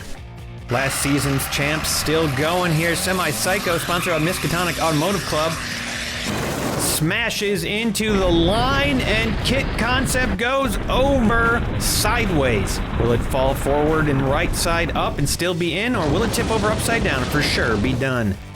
Buns of Steel for Fast Food, sponsored by Jedi. Buns of Steel pounds into the line and saves Kit from elimination. Nice hit. The 67 Plymouth Belvedere for the Marauders, still doing all right in this match, sponsored by Sean and Patrick Hogan. Slotting into place behind Buns of Steel, and we're going back up to the top of the hill where I'm just learning now there is going to be a car swap. Magic Kingdom, not surprisingly, wanting to replace Oogie Boogie with a better vehicle, but a little surprisingly, maybe, they're replacing it with Doug. I think everyone thought they might bring that bus back into play, but no, it's Doug, sponsored by Emo Dingo, replacing Oogie Boogie that was sponsored by Jedi. Doug smacks Buns of Steel off the track. It goes sideways and out. That could be the first elimination in this round, and now the ramp on the back of Doug could come into play. Jaguar D-Type for Vintage Vitriol, sponsored by Jedi, their last car. And that is it for Vintage Vitriol. A spiral into death. Their team is out. The Winnebago Surprise, not enough to keep them in this match, and they will be the second team to be leaving the field of battle. Aquaturk's got one left, Skate Grom, sponsored by Beak's Busted Barn Finds. Skate Grom takes the ramp like a champ and keeps Aquaturks in this match, all the while obtaining a height of 7 on that jump. And the bonus actions are flying. McLaren Masters have declared end of the line. They're going to move their final car to the end, not liking the look of that jump on Doug. The McLaren Senna will get to go down last in this round. Hot Wheels 500 up next for Nightmare Fuel, sponsored by Miskatonic. And there you go, we're seeing why the Masters pulled this. They did not want to go off the back of that car. Hot Wheels 500 pays the price, wobbles around, unbalanced, and the car that got Nightmare Fuel into this match is out. Bedlam up for Shining Steel, sponsored by Reaper EOD. And Bedlam hits that jump just in the wrong way, somehow miraculously landing sideways. Not very much sideways real estate on that car, and yet somehow, unluckily, it's out. Chevy 1500 for the Copperhead, sponsored by Emo Dingo.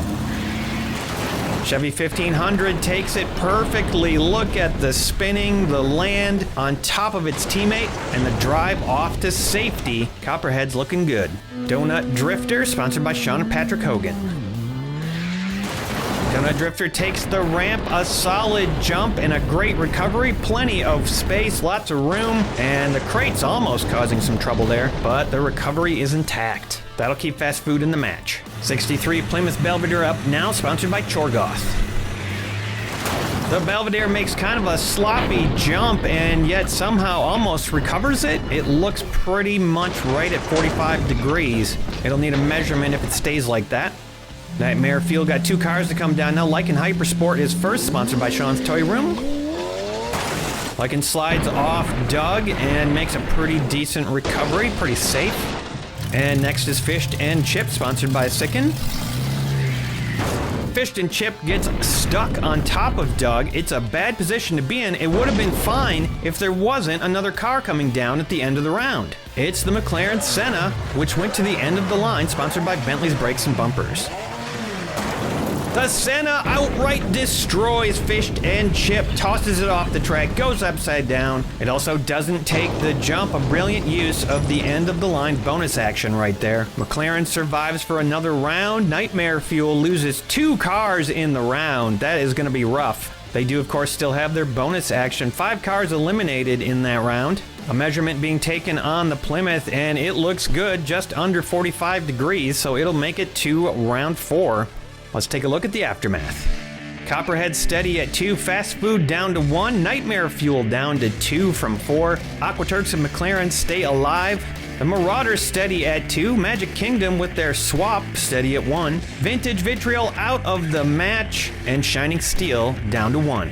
And now Nightmare Fuel is the only team with a bonus action remaining. Which one will they choose? Round 4 begins now. 67 Plymouth Belvedere starting us off for the Marauders, who are suddenly doing very well for themselves, tied with Nightmare Fuel for the lead. My hometown team, I didn't think they had a chance, but I'm starting to have hope. Also tied for the lead are the Copperheads, who send down Semi-Psycho, who slots into place nicely.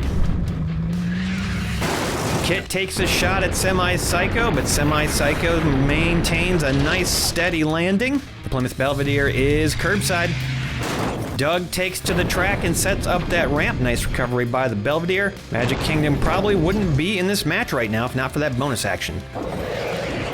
Skate Grom again takes the jump, and this time with less desirable results. Still hits a height of 7, bashes into the crates, comes back, and gets wedged in place between the Plymouth and Evil Weevil. That does not look like it's gonna count as a recovery unless it can adjust its position and get back right side up. Aquaturks are in trouble.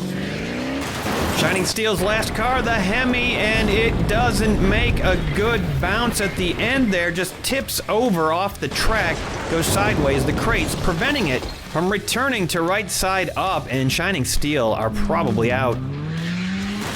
A perfect little donut jump and a nice landing by the Drifter gets off the track to safety. Fast Food pleased with that result.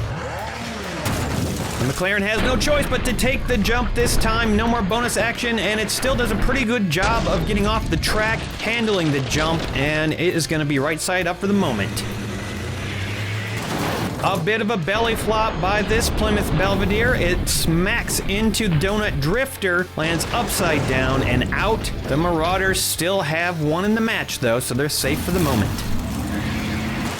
Chevy 1500 bounds off of Doug. Doug really wreaking havoc on the team still, but the Chevy is great at recovering off of things like this. It kind of likes it.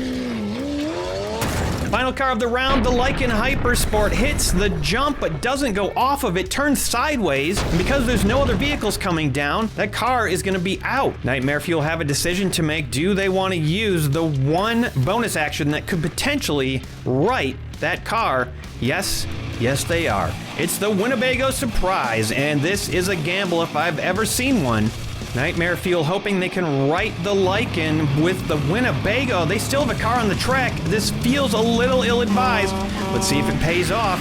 Winnebago plows into the line, and it's unbelievable. Nightmare Fuel has just eliminated themselves from the match. The Lycan Hypersport made nothing even remotely resembling a recovery, and Kit was squeezed out off the track upside down.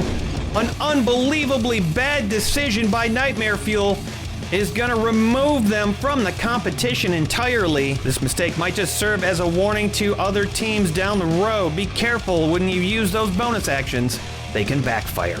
5 more eliminations in that round. I'm a little bit stunned by what we've just witnessed, but let's go to the aftermath. We lost 3 teams in this round. Copperhead steady at 2, Fast Food and Masher still at 1, Aquaturks and Nightmare Fuel out of the competition. Marauders down to 1, Magic Kingdom stays alive, and Shining Steel done. There are still 5 teams in the match. Round 5, here we go, starting off with the Copperheads, who are looking very good right now. Last season's champs in first place in the match right now. 2 left, the only team with 2. All the bonus actions have been used up. Speed Reapers and Massive Transit are still going to have theirs for the finals. Hopefully those teams are paying attention and saw what just happened in Nightmare Fuel. Doug pops the Plymouth Belvedere off the track almost completely, and now that ramp is set up again. Donut Drifter, a clumsy jump off the back, and it flips over upside down into the crates, and Fast Food has just ended their season with the death of their donut. The McLaren Senna does a great job of handling Doug. It stays low, it stays on the track, locked in. The Chevy 1500 taking it easy here, just knocking all the cars back up and reforming the line. And that is the final car of this round. 1 elimination and 1 team will exit the competition here in round 5. Fast Food made a go of it, but they are out. We're down to 4 teams. 1 more team gets eliminated. This match is over. Here we go, round 6. Copperhead starting us off. Semi-Psycho slots it in. The Copperheads are looking very, very good right now. It's going to be almost impossible to eliminate both of these vehicles, especially when one of them gets to avoid Doug. And as I say that, look at what happens. Doug plows underneath Semi-Psycho and takes it out. Tips it over upside down. Unbelievable. You rarely see that happen to Semi-Psycho, and this is going to change things, folks. Here comes the Senna. And for some reason, the Senna goes off the ramp this time and flips over upside down. It's had such good luck. Something changed this time. I don't know what it was. McLaren Mashers are out of this match, but it is certainly not over yet. The Belvedere has a bad ramp result as well, flipping over upside down up in the front of the track. At least there's a chance of it recovering right there. Doug is absolutely destroying all the other teams right here for Magic Kingdom. The Chevy takes the ramp, rolls down off Semi-Psycho, and the Chevy will be the lone car to survive this round. Copperheads and Magic Kingdom are going to the finals. Fantastic recovery, and that is the reason the Copperheads have been able to do what they have done. 3 eliminations on the round, 2 teams eliminated, so that's going to take us to the points board to find out who the 3rd team moving on is. I think it might be the Menominee Marauders, but come on, Magic Kingdom absolutely devastating the other teams with Doug. Really interesting to see how those bonus actions influence the result of this match, with Kingdom making it in and Nightmare Fuel taking themselves out. The Marauders with more points, they will be the team to move on to the finals along with the Copperheads and Magic Kingdom. We've got our 9 teams, but we still need that 10th team for the finals. It's the wild card slot. It's going to go to Alabaster Aces, who got 35 points in their 4th place finish. They've clinched their position over Diora Bora and the McLaren Mashers. Here are the 10 teams that will be going to the finals. It's going to be a good one. I'm still preparing teams for next season. Vote now on which of these 2 you'd like to see. There's a team of Matchbox Anniversary Cars or the very first team of Micro Machines. Could be interesting to see those on the track. It's up to you guys. Vote now in the comments. And please like the video if you like it. We've got a Junkyard Apocalypse semifinals match coming up, and then the Junkyard Joust finals will begin. Thanks for watching, everybody. We'll see you next Sunday. 50 cars, 10 teams, and only one of them walks away a winner. Welcome to the finals of Season 6 of Junkyard Joust. These are the 10 teams that carved their way here to face off against each other in the biggest joust of them all. Last season's champions, the Copperheads, have made it back, and they are defending their title against some impressive teams. Some of them have been here before, some of them have never been here. Hi everybody, I'm Aaron Yonda. Welcome to Junkyard Joust. Here are the 10 teams and their rankings out of 30. Only 3 of the top 10 ranked teams actually made it to the finals. Let's take a closer look at our teams. The 18th ranked Alabaster Aces have been here before, and they have some classic vehicles on their team. The 17th ranked Bandits have never been to the finals before. They're sponsored by Chicken Rings Onion Wings. The Copperheads are the only team out of the top 3 to make it back to the finals. Could they be our first repeat champions? The number 8 ranked Hot Racers are a team of tough vehicles. The 11th ranked Jet Streak have been here many times, but they have never won the championship. Some say the 23rd ranked Magic Kingdom only got here because of their bonus action. They've got something to prove. 6th ranked Massive Transit have been champions in the past. They are looking pretty good this season. 30th ranked Menominee Marauders have somehow made it to the finals, and I couldn't be more pleased, seeing as they're from my hometown. 14th ranked Speed Reapers have been looking pretty solid this season. Sponsored by Chicken Rings Onion Wings, it's the 28th ranked They See Me Rollin', featuring vehicles all designed by Ryu Asada. Massive Transit and the Speed Reapers have saved their bonus actions for the finals. Those could definitely come into play. 5 teams have vehicles that have never been eliminated in the season, and 2 of them are on Massive Transit. Here we go, round 1. Super Silhouette for the Hot Racer, sponsored by DYW Production Labs. The randomized running order is up. The Sylvia's in place. The Bandits will go next with the 64 Continental, sponsored by Sicken. The Continental, one of those cars that's never been eliminated, and it lines up. The standout vehicle for the Kingdom, it's Doug, sponsored by Emo Dingo. Doug smushes the Sylvia off the track, and it flips over upside down, our first elimination here in the finals. And now that devastating ramp on the back of Doug is set up. Speed Reapers have chosen Racer X to go down first for their team, sponsored by Farty Marty. Racer X and Baby Cookie hit the back of Doug, catapult off in different directions. Racer X cannot make a recovery. Makes it up to a height of 5 on the way over to the crates.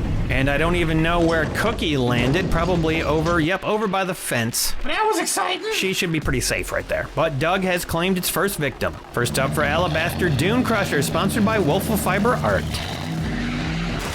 Dune Crusher takes that jump, and wow, this is very uncharacteristic of Dune Crusher. Usually it does really well in these situations, makes it up to a 6, but can't make a recovery. Gets hung up on Evil Weevil and turns sideways. Might not stay like that though. Speedbox for They See Me Rollin', sponsored by the Miskatonic Automotive Club.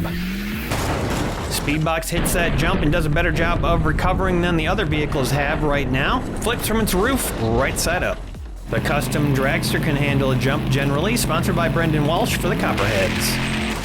Custom Dragster does not handle the jump, but it sure does help out Dune Crusher, knocking it back upright, making it to a height of 5 on the way over to the crates, where it helps Dune Crusher make a recovery. First down for Jetstreak El Rey Special, sponsored by Mark the Music Lover. The El Rey Special cannot take out Doug, not low enough, and jumps off of it. Makes a nice recovery. That was close. Almost looked like it wasn't going to make it, but it manages to pivot right at the end. First up for the Marauder 67 Plymouth Belvedere, sponsored by Sean and Patrick Hogan. This Belvedere is well equipped to survive that ramp, makes a nice flip over to a recovery. That is how the Marauders got into the finals. And now Massive Transit sending down Holland Class, sponsored by Chome. Holland Class hits Doug, never eliminated in this season, and it makes it up to a height of, looks like a 5 on its way over to a nice stable recovery on top of Dune Crusher. You wouldn't expect the big rigs to be able to survive a jump like that, but that is why Massive Transit is doing so well. We're back to the start of the running order with the Lancia Stratos, sponsored by Chicken Rings Onion Wings. Lancia Stratos gets underneath Doug, flips it over, upside down, out. Wow, that's a huge elimination for Magic Kingdom right there. What a hit by the Stratos, and they do not have a bonus action to get that thing back. 73 Cadillac Coupe de Ville, sponsored by Reaper EOD. Cadillac slams into the Stratos, pushes its teammate up to the front, 3 cars locked in. Ducky and Bunny, sponsored by Sid from Cybertron. Ducky and Bunny, wow, that is not good. Magic Kingdom is in trouble right now with that hit. Doesn't do any damage except to their own team. Mr. Bean heading down in the Tejo Togo-Con, sponsored by Mark the Music Lover. The Tejo hits the line. Mr. Bean goes flying all the way up to the front. Both of the bandits are tossed aside on this hit, but not eliminated. Mr. Bean's having a little nap up towards the front. That could be a safe spot to nap in. We'll see. The Corvette C8 up next for the Aces, sponsored by Jedi. Corvette hits the Tahoe, pushes it underneath the Lancia, and the uneliminatable has been eliminated. The Lincoln Continental gets tossed over sideways, a victim of those prongs on the front of the Tahoe. Tough loss for the Bandit. Super Blitzen for They See Me Rollin', sponsored by JK Siege. Super Blitzen hits and slides curbside. Tahoe slides under the Lancia up front. Purple Passion Woody for the Copperhead, sponsored by Sloss Automotive Sachet and Buffet. The Woody tries to take down on Super Blitzen, but Super Blitzen withstands it, hanging on and staying on the track. Cars are starting to pile up down front. Fusion Buster for Jet Streak, sponsored by Emo Dingo. Fusion Buster can't get underneath the Woody. The back is too low. No eliminations, just a little more piling. 58 Plymouth Belvedere, sponsored by Sicken. Plymouth tries to take out Fusion Buster. Fusion Buster makes a very nice move and keeps it level. Woody also tries to slide off the track. Ford C800 for Transit, sponsored by Regal Radio. Ford slams into the line, no eliminations again. Doug makes an attempt at a recovery, and some detritus flies up in the air. Here comes the Nissan Skyline for Hot Racers, sponsored by Mark the Music Lover. Skyline pops the Ford up in the air, rear end goes high, but it doesn't quite go over, manages to stabilize for the moment. Black Beauty for the Bandit, sponsored by DYW Production Labs. Black Beauty plows into the Skyline, the Ford is not phased. Oogie Boogie for the Kingdom, sponsored by Jedi. Oogie Boogie, nice hit, but then Oogie Boogie bounces off the track, goes sideways, and eliminates itself. The third elimination for Magic Kingdom. They are just not doing well. Super Blitzen eliminated on that hit. Musha Motors for the Reaper, sponsored by Chome. Musha mushes into Black Beauty, pops its front up in the air, but then manages to come back down and lock it in. One of the Klingons is going down in Forklift, sponsored by Hendrika's Heavy Hauling.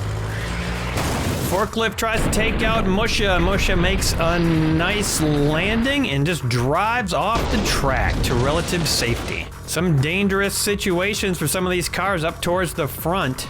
Definitely not safe. Here comes Skydome, sponsored by Miskatonic Automotive. Skydome slams into Forklift and pushes the pile a little bit, but no major movement. Tucker Torpedo, newest member of Copperhead, sponsored by Judy Collins. Tucker Torpedo knocks Forklift and the Klingon off the track sideways, and that is going to be an elimination for Alabaster Aces. One of the few remaining original members of Jet Streak, Jet Threat 3, sponsored by Brendan Walsh. The low back bumper of Tucker Torpedo prevents any sort of undercutting by Jet Threat. Jet Threat manages to stay on the track, but is that even a good idea? 57 Plymouth Belvedere, sponsored by Regal Radio. The Belvedere pushes Jet Threat up in front of Tucker Torpedo, slides to a halt, kind of stuck in there between Skydome and Tucker. Here comes a big hit, 151 gram Trash Basher, sponsored by Sicken. Trash Basher manhandles the Plymouth, but it survives. But oh, look at this! Jet Threat 3 flipped over and gets pinned underneath Trash Basher, upside down, and probably not coming back from that. Big loss for Jet Streak. Maxima Drift Car for the Racer, sponsored by Emo Dingo.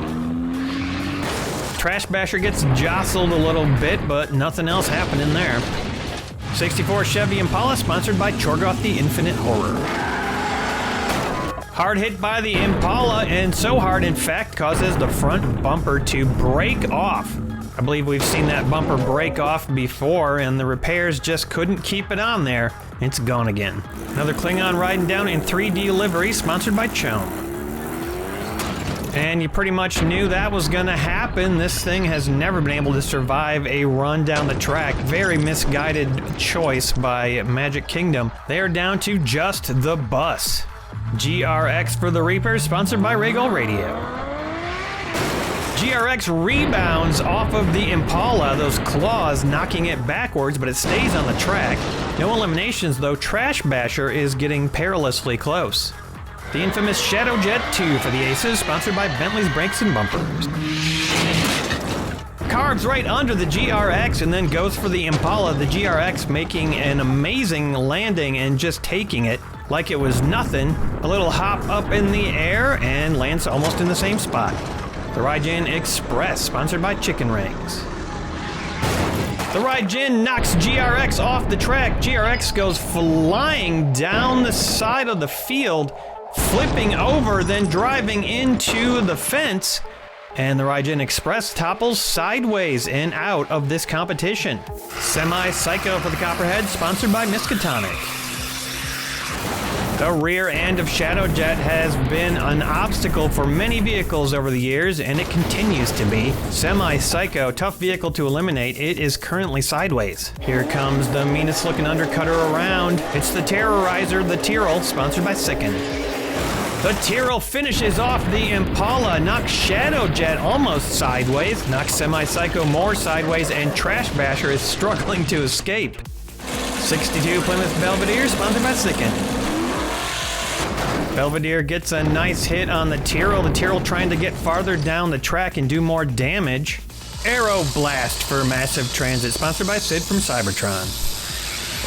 Aero Blast gets some good penetration, but I'm not seeing any eliminations on that hit, just a lot of movement, and it doesn't look like much has changed. Mercedes-Benz AMG C-Class Racer, sponsored by Jason's Bits Boys. Mercedes has enough oomph to almost get under Aero Blast, but only succeeds in knocking the cab curbside. We'll see if that does anything. Another Mercedes coming down, this one for the Bandit, sponsored by Miskatonic. The 72 Mercedes flops the rear of Aero Blast off the track, but no other damage. And now here comes the big one. 179 grams of bus coming down, sponsored by Liz's Wizard Arts and Witchcrafts. The MCI bus does its thing. Knocks a lot of cars around. I didn't see an elimination on that hit. Kind of unbelievable. The Mercedes and the other Mercedes both survive, and somehow Aero Blast escapes. Snake Oiler, sponsored by Reaper EOD, appropriately enough. Snake Oiler, ooh man, just hits the wall that is that bus and flips over upside down. Still barely on the track, so maybe a chance of recovery there. Ford RS 200, sponsored by Emo Dingo. The Ford sends Snake Oiler careening off the track. It stays upside down, a Klingon falls over, and the Ford goes curbside big time. Blitz Speeder for Roland, sponsored by Chicken Wings. Blitz Speeder just annihilates that Ford, knocks it sprawling. It actually hits the wheelchair of Captain Picard / Professor X. A savage takedown by Blitz Speeder. And Alabaster loses the Ford. The main reason the Copperheads won the championship last season, Chevy 1500, sponsored by Emo Dingo. The Chevy tries to take down Blitz Speeder, but it is too savvy and spins around, keeps it level, survives. Now here comes Cloud Cutter, sponsored by Judy Collins. The Chevy refuses to be cut by Cloud Cutter and just stays locked in behind the bus. 63 Plymouth Belvedere, sponsored by Chorgoth, the Infinite Horror. Belvedere pushes Cloud Cutter up and starts to get it underneath the Chevy. Chevy is pretty good at handling these situations, but can it handle a massive hit from Speed Blaster, sponsored by Chicken Rings? Speed Blaster smacks into the line and destroys the Chevy. A former champion taking down the current champion. That is a massive elimination, and the Copperheads will be in dire straits in the first round, losing some seriously good vehicles. Massive Transit staking their claim right now. We started with 50 cars. We are down to 33, 17 eliminations in round one. A big chunk of them coming off Magic Kingdom. Let's take a look at the aftermath. Hot Racers and Jetstreak only lost 1 apiece. They See Me Rollin' and Bandits lost 2. Magic Kingdom lost 4, only the bus left. And the Copperheads stung, losing 3 vehicles down to 2. Alabaster and Speed Reapers each lost 2. Take a look at the Marauders and Massive Transit. They did not lose a single vehicle. What a round for those two teams. Geordie LaForge sitting in Mr. Bean's chair. Mr. Bean has taken this opportunity to make some moves on Commander Troy. Don't worry about that.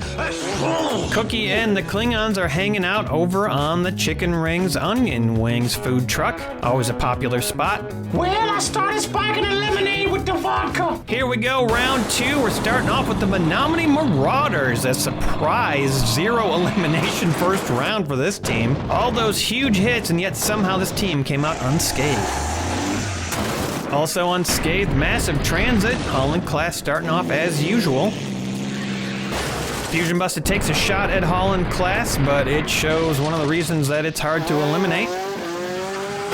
The Lancia Stratos, which eliminated Doug in the first round, does it again, taking out a very tough to eliminate car. Fusion Busted turned upside down like a pancake. Dune Crusher managed to survive round 1 with a little luck and locks it in. Speedbox plunges into the fray and starts to knock the 67 Belvedere off the track. Black Beauty smacks the line, but can't get much to happen. Mushimoto's a little tap on Black Beauty and then poises itself for escape. Tucker Torpedo tosses Musha Motors over, and Musha makes an unlikely recovery. That looked like it was done for sure, and it makes one last second twist, landing pretty much upright over by Holland class. The MCI bus hits the back of Tucker Torpedo, can't handle the heat, and flies off the track. Magic Kingdom are out of the competition. First team eliminated. Should they've even been here in the first place. A pretty embarrassing performance for them. Lancia Stratos also eliminated on that hit. It looks like the Marauders might have their first elimination as the 62 Plymouth Belvedere goes catapulting off the track, goes upside down. Tucker Torpedo proving pretty damaging here with that low back. Massive Transit sends down the Ford C800 and it screeches to a halt right behind Torpedo. An expert takedown by the El Rey Special for Jet Threat, tossing the Ford all the way over to the side and taking it out for good. Actually, it makes it up to a height of 5 in the back, and the bus topples over completely sideways and done. Nissan Skyline pushes Tucker Torpedo under Black Beauty. The El Rey is turning sideways. In the previous hit, it was kind of pulled off the track like Gandalf and the Balrog. Corvette slams the Skyline, nowhere to go. We've got some cars lining up on the track here, so it seems like a good time for me to mention that you should stay tuned until the very end. I'm gonna reveal a new Sunrunners team and a new Soylent Green team, and you need to vote and tell me which one you'd like to see in the next season. You can vote by commenting on the video. There were also new teams to vote on in the 3rd main event episode, so if you missed those, make sure you go back and give us the vote. The Purple Passion Woody knocks the GRX off the track to safety. GRX got good stability. The 57 Plymouth Belvedere launches the Woody over a couple of cars. It keeps it stable and keeps the Copperheads in this match. Ooh, a massive hit in the 57 Plymouth Belvedere is thrown into the fence. No idea if it survived. Trash Basher seems to have survived its own devastating run down the track. So much force it couldn't even stay on. It appears the Belvedere did not survive that hit. I'm not surprised. And you can see why Trash Basher could not stay on the track. That thing is locked tight. Car after car is just locking it in, and we are backing way down the track here. Until Shadowjet, of course, who takes out the Nissan Maxima, knocking it upside down off the track, and Cloud Cutter manages to escape that hit. The Maxima makes it to a 5. Maxima's not doing as well on this track as they do over at 3D Botmaker. Skydome bounces off of Shadowjet's rear, but not without poising Shadowjet for some trouble. Nice escape by Skydome. Oh man, a huge hit right there on Shadowjet. The Cadillac Coupe de Ville just lofts Shadowjet over on top of Trash Basher up towards the front, and yet somehow Shadowjet managed to make a recovery, nestled up towards the front. The Tejo scoots under both of the Bandits on the track right there. No eliminations, but the Bandits are used to staying on the track, and this is messing with their team. The Belvedere takes it easy on them, and both of the Bandits escape to safety. Tejo starts to go under Blitz Speeder. The line of cars is completely devastated. Aeroblast pushing Tejo under everybody. Surprisingly, no eliminations, but that line is nice and loose. Jetstreak, sensing an opportunity to take down Massive Transit here, sends the Tyrrell down. The Tyrrell able to terrorize the back end of Aeroblast up to a height of 5. But Aeroblast handles the hit and settles back in. Now the Tyrrell looks a little discombobulated. The Mercedes-Benz AMG gets under the Tyrrell, lifts it up on top of itself. That's probably not a good position to be in. Still no eliminations on that hit. The 63 Plymouth Belvedere helps the Tyrrell escape to safety, but it is not so safe itself. Currently beyond the 45-degree angle, and the Marauders are struggling in this round. A huge hit from Speed Blaster, and it does the Marauders a favor as the Plymouth turns over and survives. No eliminations on that big hit. In fact, just the recovery. That is the end of round 2, 8 eliminations, and we're going to take a measurement on one of Jetstreak. It is the L-Ray Special, and it is beyond the 45-degree angle. That's going to take us up to 9 eliminations on the round, and our first team eliminated. Let's take a look at the aftermath. Jetstreak and the Hot Racers each lost 2, down to 2. The Bandits lost 1, they're down to 2. And Magic Kingdom, first team out. Alabaster Copperheads and Speed Reapers did not lose a vehicle in this round. The Marauders lost 2, and Massive Transit lost 1. Only 1 vehicle's been removed from the never eliminated list. And Massive Transit and Speed Reapers have not had a reason to use their bonus action yet, but you know they will in the next half of the finals coming up next Sunday. Now's your chance to vote. Would you rather see a new Sunrunners team next season? Or a new Soylent Green, led by, of course, the Gallant Eterna? After we finish up the Apocalypse Finals later this month, we'll be starting a whole new season, and with that will come a lot of opportunities to sponsor a car. Become a patron now if you want to get in on that. Link in the description, and don't forget to vote in the comments. Thanks for watching, everybody. See you soon on Junkyard Joust. 27 of the 50 cars that came into the Junkyard Joust Finals have been eliminated, including one of the teams. Magic Kingdom had a tough couple of rounds. Their inconsistency drove them out of the match early, and the Copperheads lost the Chevy 1500, their star player from last season. Hey everybody, it's Aaron Yonda, and the final match of this season finishes out tonight, right here, right now. 23 cars remain. Magic Kingdom is out. Pretty much everybody else has 2 or 3 vehicles left, except for Massive Transit, who has 4. And they have a bonus action, and so do the Speed Reapers. I guarantee you those are going to come into play. Still 5 vehicles left that have never been eliminated this season. Will any of them be able to hold on until the end? Let's find out right now. Massive Transit starting us off with Holland Class, sponsored by Chome. Lining up down at the end of the track. Speedbox for They See Me Rolling coming down next, sponsored by Miskatonic Automotive Club. Solid Punch by Speedbox knocks Holland Class back off the safety rail, and they go down the track. Nominee Marauders sending down the 67 Plymouth Belvedere, sponsored by Sean and Patrick Hogan. The Belvedere tightens up the line, no eliminations yet. Who will be the first? Musha Motor for the Speed Reapers, sponsored by Chome. Congrats to all the Patreon sponsors who got a car this far into the season. New sponsorships will be opening up soon. You know the place.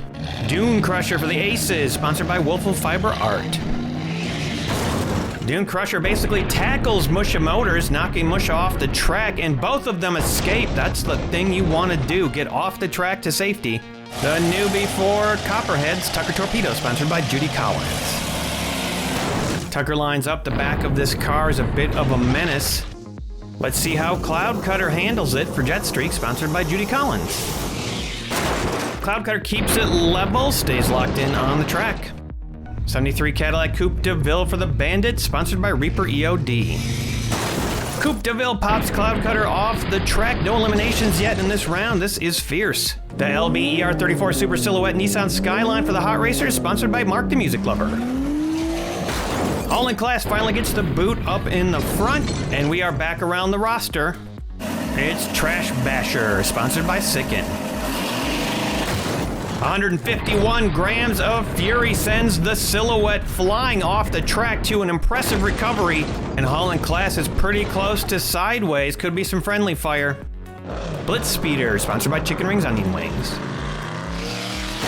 Ooh, what a hit by Blitz Speeder, knocking Trash Basher over and sideways on its weak side, where it has nothing to prevent that from happening. An incredible takedown by Blitz Speeder, and Trash Basher is done. 58 Plymouth Belvedere, sponsored by Sicken. The Belvedere pops Blitz Speeder up on the top of the Coupe de Ville. Here comes the Tejo Togocon, sponsored by Mark the Music Lover. Tejo gets underneath with that implement, goes under the Belvedere, knocks it off the track. Blitz Speeder is poised to exit. The Corvette C8R, sponsored by Jedi. Corvette slams into the Tejo and goes off the back of it. There's nowhere to go, and it goes off and goes sideways right next to Trash Basher. This is a tough spot for the vehicles right now, it appears, and we might have 2 eliminations. Purple Passion Woody for the Copperhead, sponsored by Sloss Automotive Sachet and Buffet. Woody slams into the Tejo. Tejo pushes the line down. Speedbox pops out. No eliminations on that hit. These cars are tough. The Terrorizer Tyrrell, sponsored by Sicken. Tyrrell with some serious undercutting, and it doesn't do any damage. The Woody escapes. The Tejo gets pushed up, but is locked underneath the Coupe de Ville. Right now, I'd say the de Ville's in the most danger. 72 Mercedes-Benz, gotta be careful here. Miskatonic, the sponsor. Mercedes-Benz does the job. The Coupe de Ville staying alive. Tejo pops off the track. No damage on that hit. Mercedes-Benz AMG C-Class Racer, sponsored by Jason's Bits Boys. This Mercedes gets under the other Mercedes. I think they went down in reverse in the previous round. Coupe de Ville escapes for now, and the Woody looks iffy. Big hit coming now from Aeroblast, sponsored by Sid from Cybertron. Ooh, a big hit, of course, and the Mercedes are the main focus of action right here. One of them for the Bandits recovering. The other Mercedes upside down and definitely in trouble. Not a good position to be in. Hot racers need that car. Skydome, sponsored by Miskatonic. Skydome tries to puncture Aeroblast. Can't really do much. The vehicle's too big, but it's starting to go off the track. 63 Plymouth Belvedere, sponsored by Chorgoth the Infinite Horror. The Belvedere hits the line, nothing doing, just a little motion. GRX, sponsored by Raygull. The GRX can't get its claws around that Plymouth, and it bounces, leaps up in the air, and lands on top of Skydome. The claws make it up to a height of 7 before it slams into Aeroblast and makes a landing. Agile car. The one and only Shadowjet 2, sponsored by Bentley's Brakes and Bumpers. Shadowjet 2 takes down the Plymouth Belvedere. That's going to be a loss for the Marauders. It's starting to go under Skydome. And of course, coming down last, Speed Blaster, sponsored by Chicken Rings Onion Wings. Oh yeah, that was a hit, and look at Skydome weasel out of elimination right there, flipping over. What a recovery. Making it up to a height of 6 on the way there. I got bad news for Speed Reapers fans. The GRX does not look like it is right side up right now. I think we'll be taking a measurement on that car. 4 for sure eliminations in that round. Not that many, all things considered. The level of competition is strong amongst these teams. GRX, oh, it doesn't look good. That car is beyond 45 degrees and out. Big loss for Speed Reapers. Let's take a look at the aftermath. Everything unchanged over here except Hot Racers go down to 1. They'll be the only team with only 1 remaining for the moment. Alabaster and Marauders slip down to 2. Massive Transit loses 1, goes down to 3. 2 never eliminated cars from this season have been eliminated. Massive Transit still looking like the team to beat here as they start out with Holland Class in round 4. Transit and They See Me Rollin', only teams with 3 cars left right now. All the other teams except Hot Racers have 2 left. It is a tight match. Cloud Cutter pushes Speedbox up under Holland Class, gets Holland Class's rear in the air. But Hall and Class don't care, and here comes Musha Motors lining up behind the pack. Tucker Torpedo has enough force to knock Hall and Class halfway off the track. Still no eliminations yet in this round. Dune Crusher attempts its trademark escape the track, can't quite make it off. This could be trouble for Dune Crusher. Musha getting pushed up in the air. Bam! The 67 Plymouth Belvedere takes out Dune Crusher, and we've got our first elimination. Nice recovery there by Musha and the Belvedere. And that line of cars is loosened up a little bit. The Silhouette, final member of the Hot Racers, amazing takedown of Cloud Cutter right there. Perfect amount of oomph, tips it over upside down. That's a big loss for Jetstreak.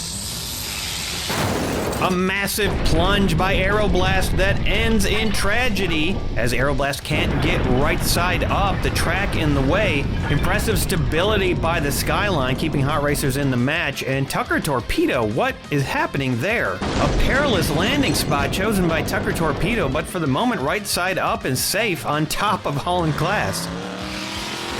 Blitzspeeder pushes Tucker Torpedo off its perch almost to safety. That's still a little tricky. The Benz sends Speedbox off the track. Speedbox looking very close to sideways. Could be bad, but they see me rolling. Our two teams with 3 are basically down to 2 right now. Oh, the Tyrrell terrorizes the Bandits. The Mercedes going up and sideways. Still a chance of recovery on the track. And now it's trying to get under the Coupe de Ville. The Tejo Togokan finishes off the Mercedes, starts to go under Speed Blitzer, and the Coupe de Ville's got to hold on here or the Bandits are going to be out. The Woody pushes the Tejo down the line. Blitzspeeder gets taken down. Speedbox is definitely turned sideways. They see me rolling, has to be sweating it right now.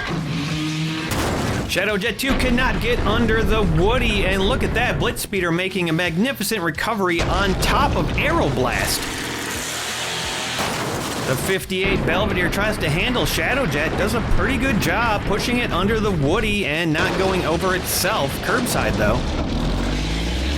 Oof, the Belvedere didn't stand a chance with Speed Blaster coming down the track. That's going to be another elimination for the Marauders. Shadow Jet and the Woody escape safely. The final car of the round, Skydome takes a shot at the former champion Speed Blaster, kicking it up in the air but no takedown. 5 eliminations in this round, no teams eliminated, but we are going to take a measurement on the Coupe de Ville. And if it's out, the Bandits are done. Looks like it just hung on by the hair of its chinny chin chin. Bandits stay in the match. Let's take a look at the aftermath. Hot Racers, Bandits, and Jetstreak all down to 1. They see me rolling at 2. Aces drop down to 1, Copperhead steady at 2, Marauders down to 1, Massive Transit down to 2, and Speed Reapers steady at 2.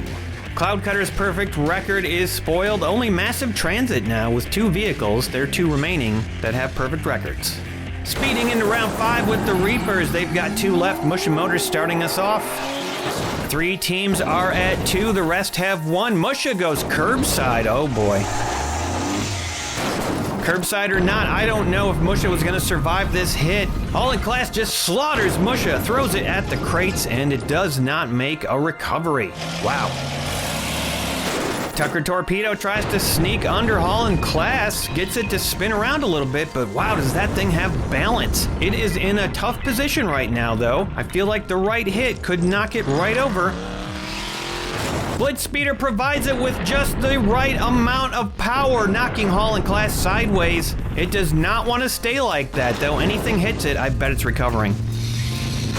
The Cadillac Coupe de Ville pushes Blitzspeeder underneath Tucker Torpedo. Actually, not underneath, just bounces it off, almost off the track. Next down is Shadow Jet. Cannot lift the Coupe de Ville, and the cars are lining up. Every car quakes in fear at the Terror. Look at that takedown of Shadow Jet by the Tyrrell, and look at the recovery by the Coupe de Ville. The Bandits staying in the match with that crazy rollover. Wow, Shadow Jet is in trouble now.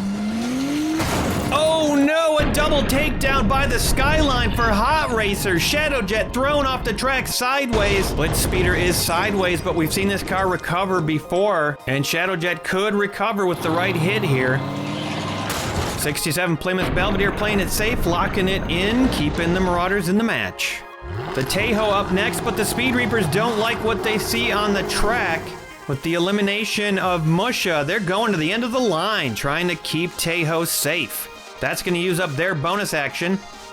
And they'll be going down last. Speed Blaster up next. Okay then. Looks like Massive Transit deciding to make this interesting, sending Speed Blaster to the end of the line. They'll be behind Tahoe because they used their bonus action after. Massive Transit not letting Speed Reapers off the hook here. So that means it's going to be the Purple Passion Woody for the Copperheads going down right now. The Woody smacks into the line, and it is solid. Probably a good use of bonus action by those two teams. Tahoe and Speed Blaster at the end of this round. That is going to be rough for the cars that are going down right now. But Skydome makes it tough for itself, flipping over on the Woody, going upside down on the track, and the Woody escapes to safety. That works out great for the Copperheads, not so great for Roland. And here comes the Tahoe, and that might just do it for They See Me Rollin'. Both cars sideways right next to each other, buried in the same grave, unless they recover by a miracle. Alabaster also probably out unless Speed Blaster causes some mayhem.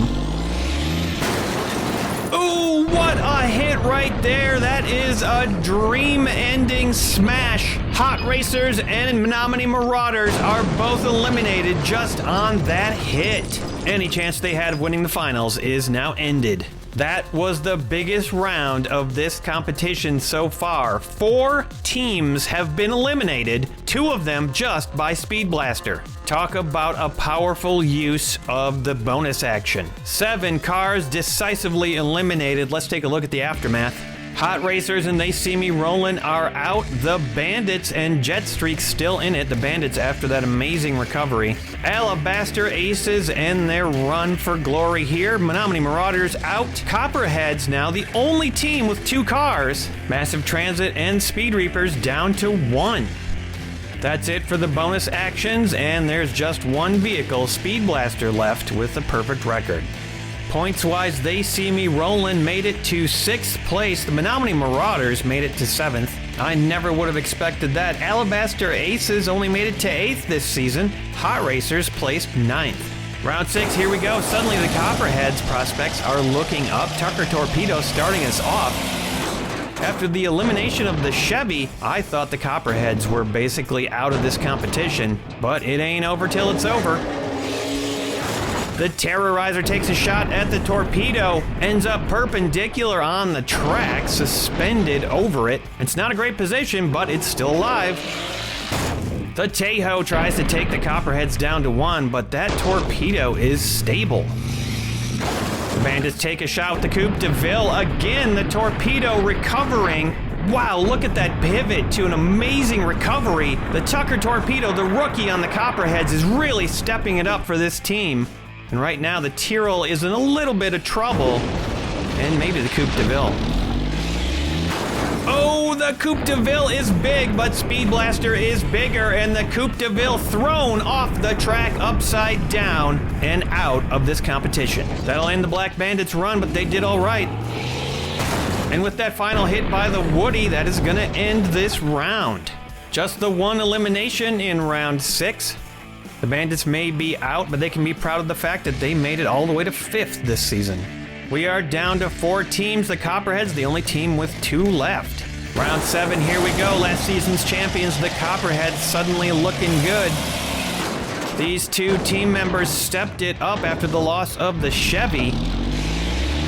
And a big hit from Speed Blaster, yet the Torpedo survives it again. Tough car. The Tyrrell takes a shot at Speed Blaster, only succeeds in getting the back end off the track.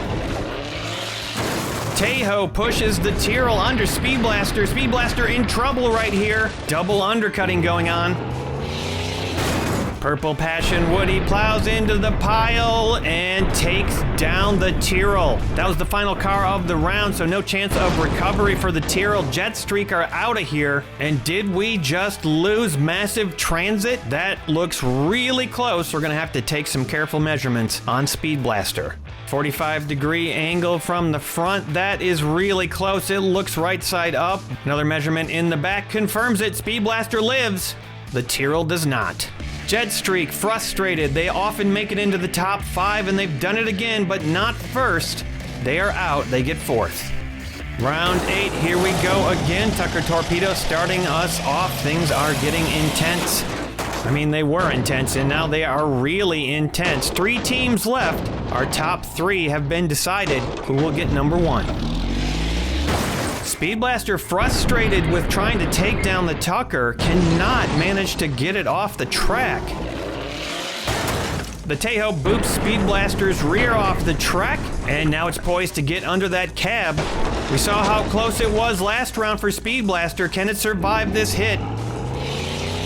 And boom, a big hit from the Purple Passion Woody. Speed Blaster does a great job of recovering it, but Massive Transit, who seemed invincible all season, suddenly not looking so impossible to eliminate. No eliminations on that round. We're going to increase the speeds, try to get an elimination, and determine who the champion is. Tucker Torpedo starts us off, increasing the speeds. Followed by Speed Blaster again, who cannot do anything to that car, even at increased speeds. The Tejo punches under Speed Blaster, pushing its rear up in the air, wedging that implement right up in between the cab and trailer of Speed Blaster. Looks like it's kind of wedged in there. Last car of the round is going to be the Woody. The Woody slams Tejo and Speed Blaster off the track together. It looks like they're kind of stuck, and they both turn over sideways. That is it, folks. The championship is over. The Copperheads have won the match and the season and all of it. After losing 3 of their team and 1 of their best vehicles, these 2 stayed alive until the very end. There are a number of records happening right now. First of all, this is the first time that a team has won the championship twice. This is also the first time that a team has won with more than 1 car remaining. And also keep in mind, the Copperheads never had a bonus action this season. 2 vehicles that have been eliminated in this season stepped it up and brought the teamwork and showed all the other teams what you gotta do to make it happen twice. Massive Transit scored 2nd. They got so close to a repeat victory. The Speed Reapers made it all the way to 3rd.